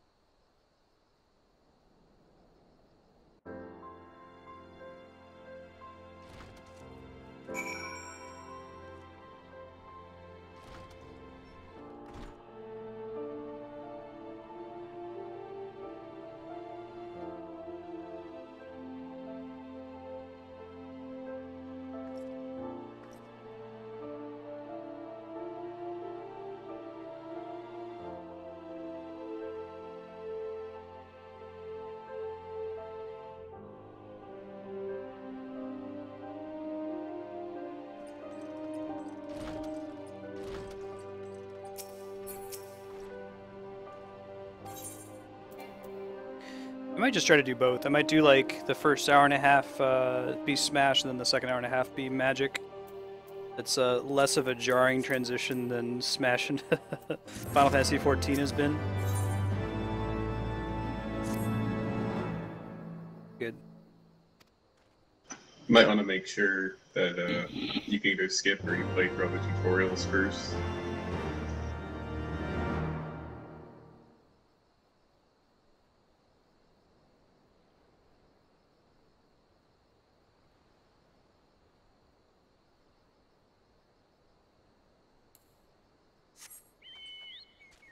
Yeah, I can do that off stream. That's, well, I guess if I were to play it on stream, it would be nice for people who are unfamiliar with Magic's rules. Does it introduce them totally from scratch, or? I have no idea. I haven't booted it up yet. But Frank was saying the other day that the tutorials were fairly basic, obviously, for people who've never played before. So it might just be better or more interesting for you to explain stuff as you go than to do the baby's first Magic game. Yeah, I guess I could just explain it myself. I'm sure I'll have people in chat who know Magic better than I do. Which online Magic game is this? Is this the one that you guys were telling me I should play? Or is this the other one? It's Duels. It's the new... They're not gonna... It's free to play, and they're just gonna not do yearly iterations anymore, is my understanding, so... Oh. Yeah, they're finally responding to Hearthstone. Magic Online has been a disaster, basically since its launch. It's very hard to get into. The UI is bad. The monetization was really bad. You're already, what was it called, going infinite, I guess, where you can win enough tickets and money from doing drafts that you can keep doing drafts indefinitely. But you have to already be good enough at Magic to do that. You can't just use it as a platform to practice Magic.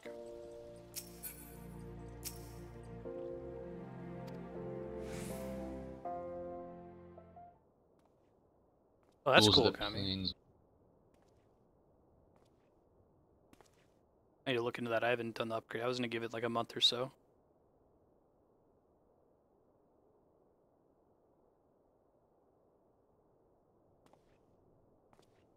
Cool. See you, Cam in.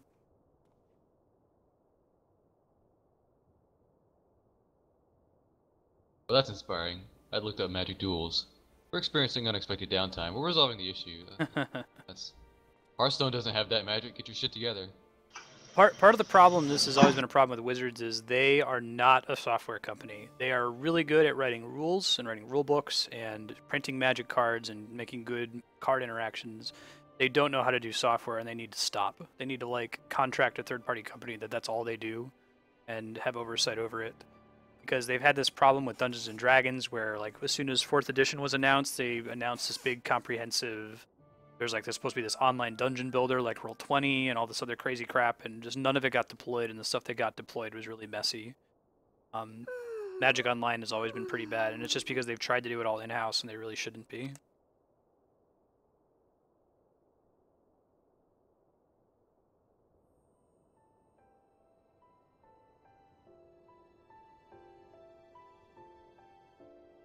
Yeah, regardless of whether it works or not, I'm just gonna wait a month.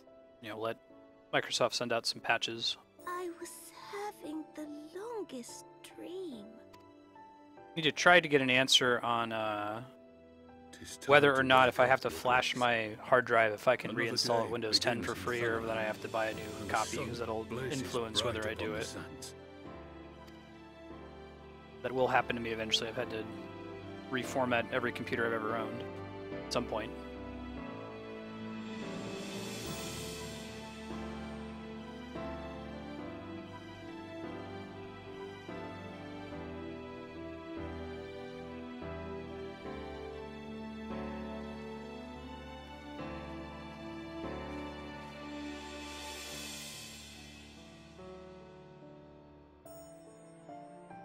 Her Grace is awoken. Oh, look how happy Rob.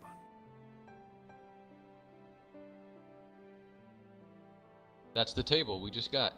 All right. I believe the her basement Grace now. will soon resume her plans to place the government of if you've Ul'dah crafted into it. the hands of its. Oh, I haven't sent you crafted the it. maps in the email. That's To take. cool. I'll do I that shall after walk it stream. with her, That's good. and we shall tread slowly, lest the nation be Do the unsettled compelling in our way. Furniture Fantasy 14. We'll just like make furniture mats.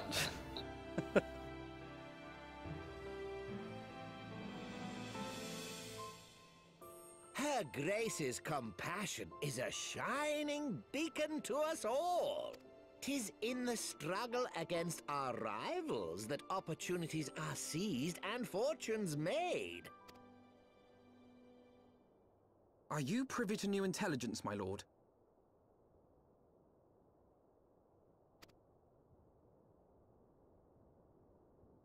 I would hardly call it new. Remind me, what was the name of that enormous Imperial warship which met its end in Mordona? Wait, I have it. Agrius. The Agrius, yes, well... How close are they to completing this ship? That's the huge, Is it scary operational? ship from the 1.0 opening cutscene, which I recommend you watch, where Midgard's armor shows up and destroys it to save the day. He's all like coiled up around it. Its maiden flight was a success, I hear. I should imagine Emperor Varys is eager to see how it performs in battle. My lord!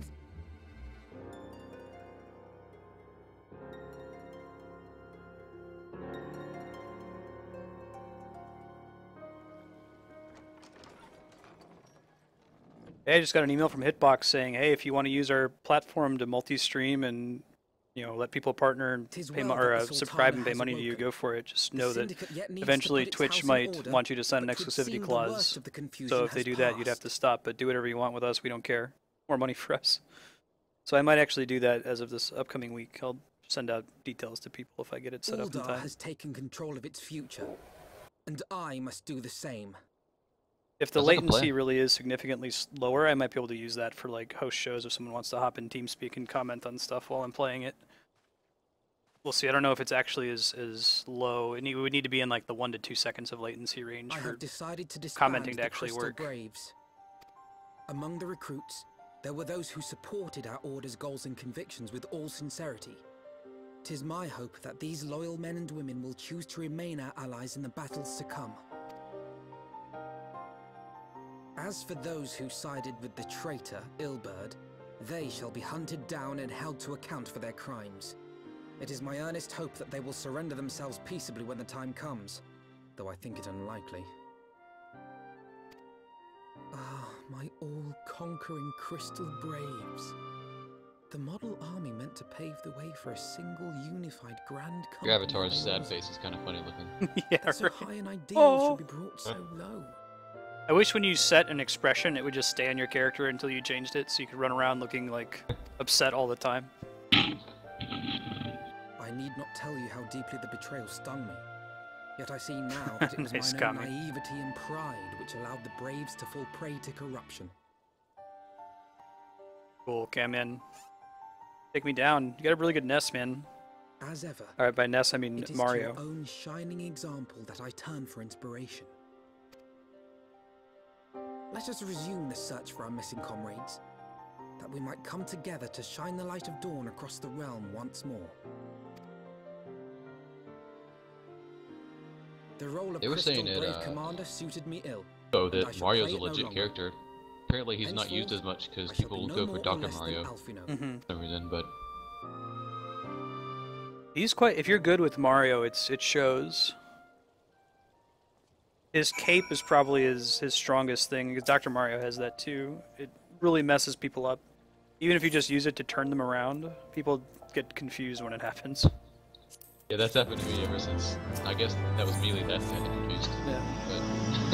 But I just like how Dr. Mario still has his little down air spinny kick, and the tornado separate is the biggest reason that I play Dr. Mario more than regular Mario. His projectile is really strong too, because it's hard to predict how it's going to move around for the opponent.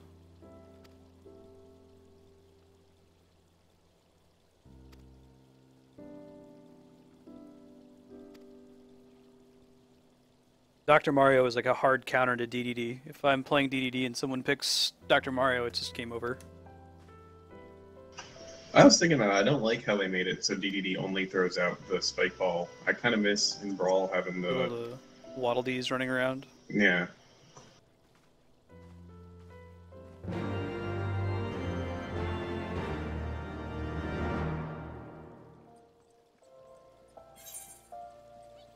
Rising Stone, that's more dope.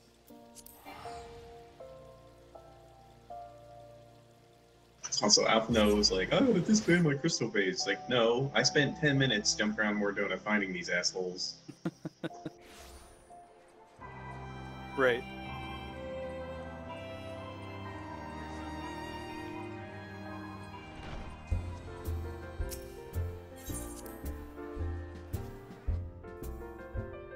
Yeah, it's cool, Kami. We'll be ready to go for Wednesday, though. We did, if you wanted to run them, we did Wanderer's Palace and Brayflock's hard mode. Apparently that and Hawk Manor are the 3 dungeons that most people just skip the mechanics because of overgearing.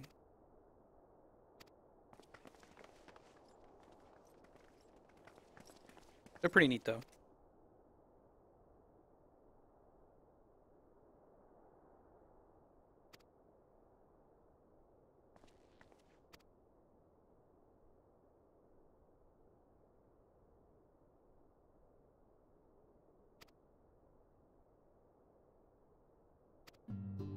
It looks like Zell.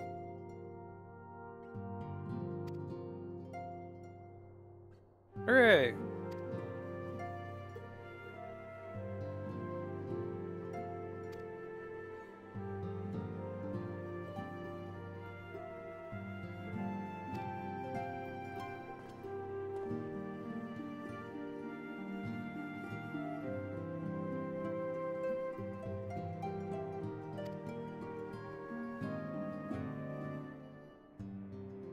That's the plan, Mega Man. There is a non-zero chance that we might, maybe do Dragon Quake Inquisition later today, but Andrew is still asleep. Not sure. I guess keep an eye out. I'll send out a tweet and I'll post on the Facebook if we're gonna go live with that. Don't hold your breath though. I'd say it's maybe like a 20% chance that we'll do Dragon Age today.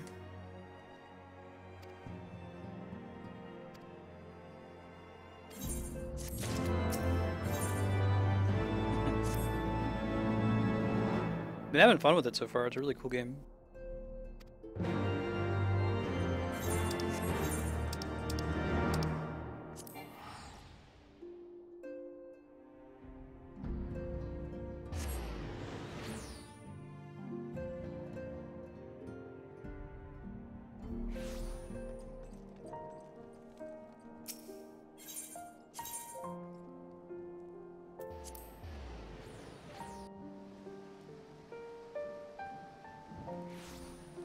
Does Sid just like show up in Ishgard and be like, look, I know y'all are machinists, but I'm like the OG machinist, so Like level pick me your 70 boss. bitches. Yeah, come on guys.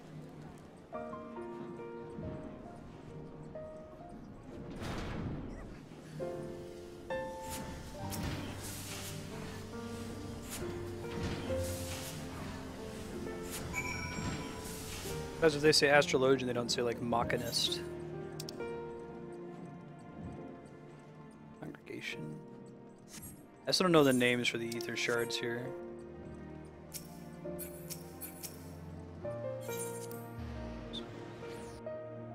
Yeah, Kami. Nice. Listen up, y'all.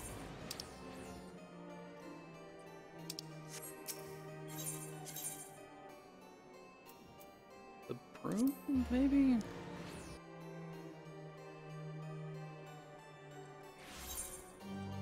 That's close enough.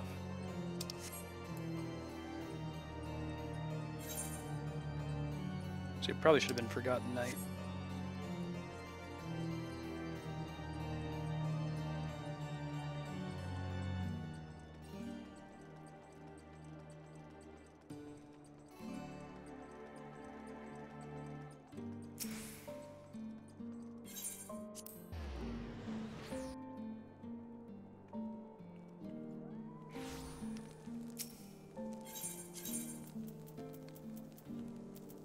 So I always forget that you get 2 menus if you interact with the main Aetheryte crystal, but only 1 if you interact with the shard. So I'll like press confirm twice and accidentally go back to the main Aetheryte. It happens to me all the time.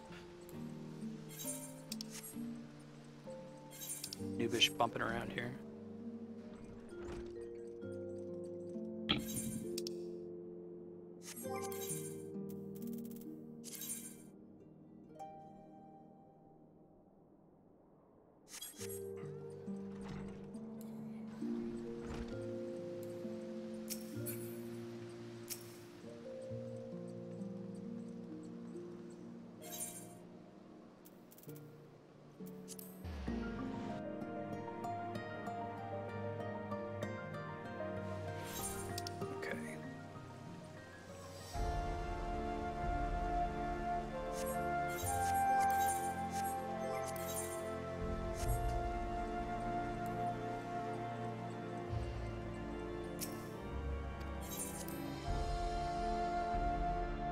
We're going to be streaming for another 8 minutes or so. Probably just going to round out these cutscenes.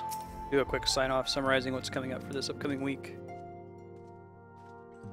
Final Fantasy XIV will continue on Wednesday.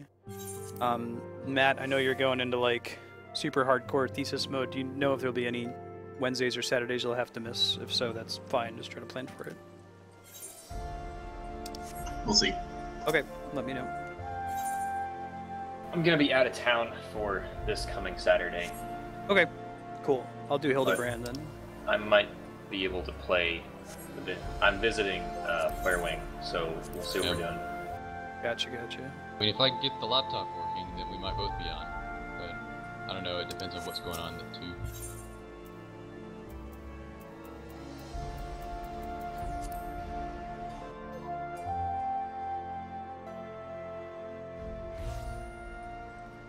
And you can look over the shoulder of 2 idiots playing video games.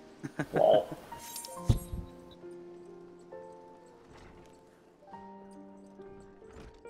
Actually, my girlfriend was thinking the whole time she was here that I was playing a game just because I had AGDQ up like on one screen the whole time. She couldn't distinguish between that. Right. Like, no, I'm AFK in this other game over here, but that doesn't mean I'm playing it. That's not actually the game. All stands ready, Lord Commander. I mean, reselling Ishgard vendor gear, that is Final Fantasy XIV. I guess so. That's basically what you would be doing if you were playing EVE Online, except that would actually be the game, is trying to like find a market to dip into.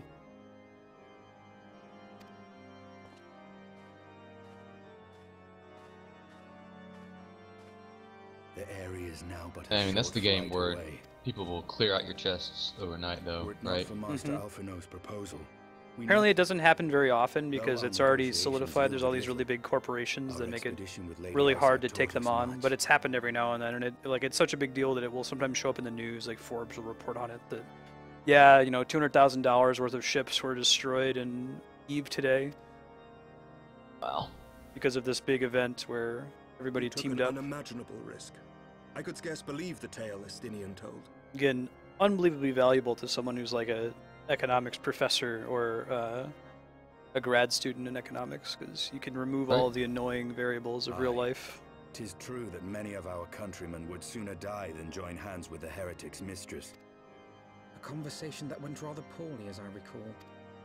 In this instance, the journey was more important than the destination. The only other example I heard of using MMOs for that, I think, was the weird plague in World of Warcraft, where like the boss gives you a plague, but there was a bug where you could like exit the dungeon while it was still on you and spread it to people in towns, and it became this big epidemic. That they would. And everybody behaved exactly the way that real people behave when there's an epidemic. Thanks to you, our defenses are much improved. 'Tis but a pity they won't be enough. Awesome, HDL. Yeah, you guys have fun. You guys are welcome to use my stream chat to coordinate playing Smash whenever you want. Thus, you believe an assault upon the area represents the city's best chance of survival? I am under no illusions. Pulse Nidhogg's eye from hammer space behind his butt all the time. With his eye in my possession, I can stifle his strength at the source. Yeah, in reality, that dripping, gooey eyeball is just hanging by his belt the whole time. Right. And I shall be glad indeed to have the warrior of light at my side. 999 was a fun game. Catching up You on shall chat. have my blade as well. That's another There one are of more those of these mana cutters to be had, Phoenix yes? Wright type games that you might enjoy. Cool. Lord Commander, no. If I had to How pitch can it in a proud knight of sentence, Ishgard, it's stand by Saw and do done naught right. While an outsider risks Nice. life and limb for our homeland. Pray leave the slaying of dragons to dragoons, Sir Knight. I think Hammer Space still Your has its duty own to wiki command article. The It city's does. defense is no less vital. Basically, whenever a cartoon character produces an item from nowhere. Should we fail, and Nidhogg slip through our grasp, who then will hold the walls against him? Will you leave Ishgard in the hands of the Holy Sea's zealots? There are others.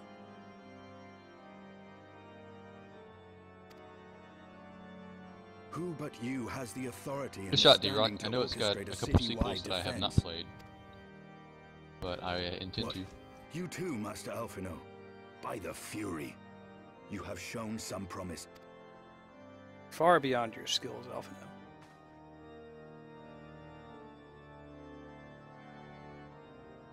Your candor is appreciated, Sir Dragoon. Well, my friend, it would seem I have discouraged the last of the volunteers. Oh, so sad.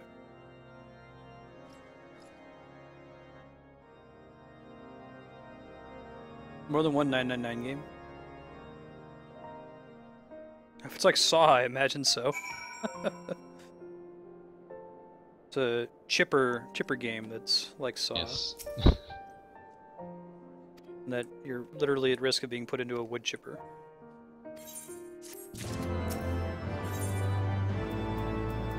Man. Do you see the reward for this last quest? Yes. Cool.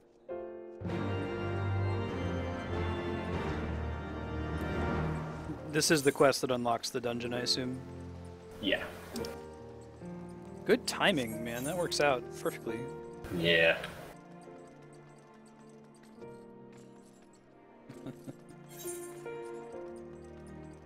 Or Steve Buscemi. The only movie, Fargo's the only movie that comes to mind that involves someone getting wood chipped. Spoiler alert.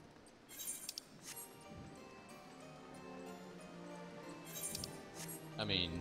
Exactly, Kai. A doozy of a day.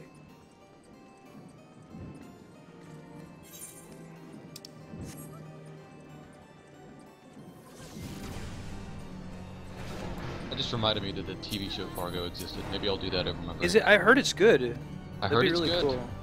The people I listened to for critical reviewing liked it. Worth a shot in my opinion. I'll give it a shot. Oh, Tucker and Dale. Yeah.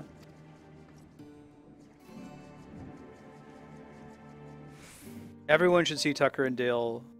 I can't tell you anything about it without spoiling the fun of the movie, but just watch it, trust me. Tucker and Dale versus Evil.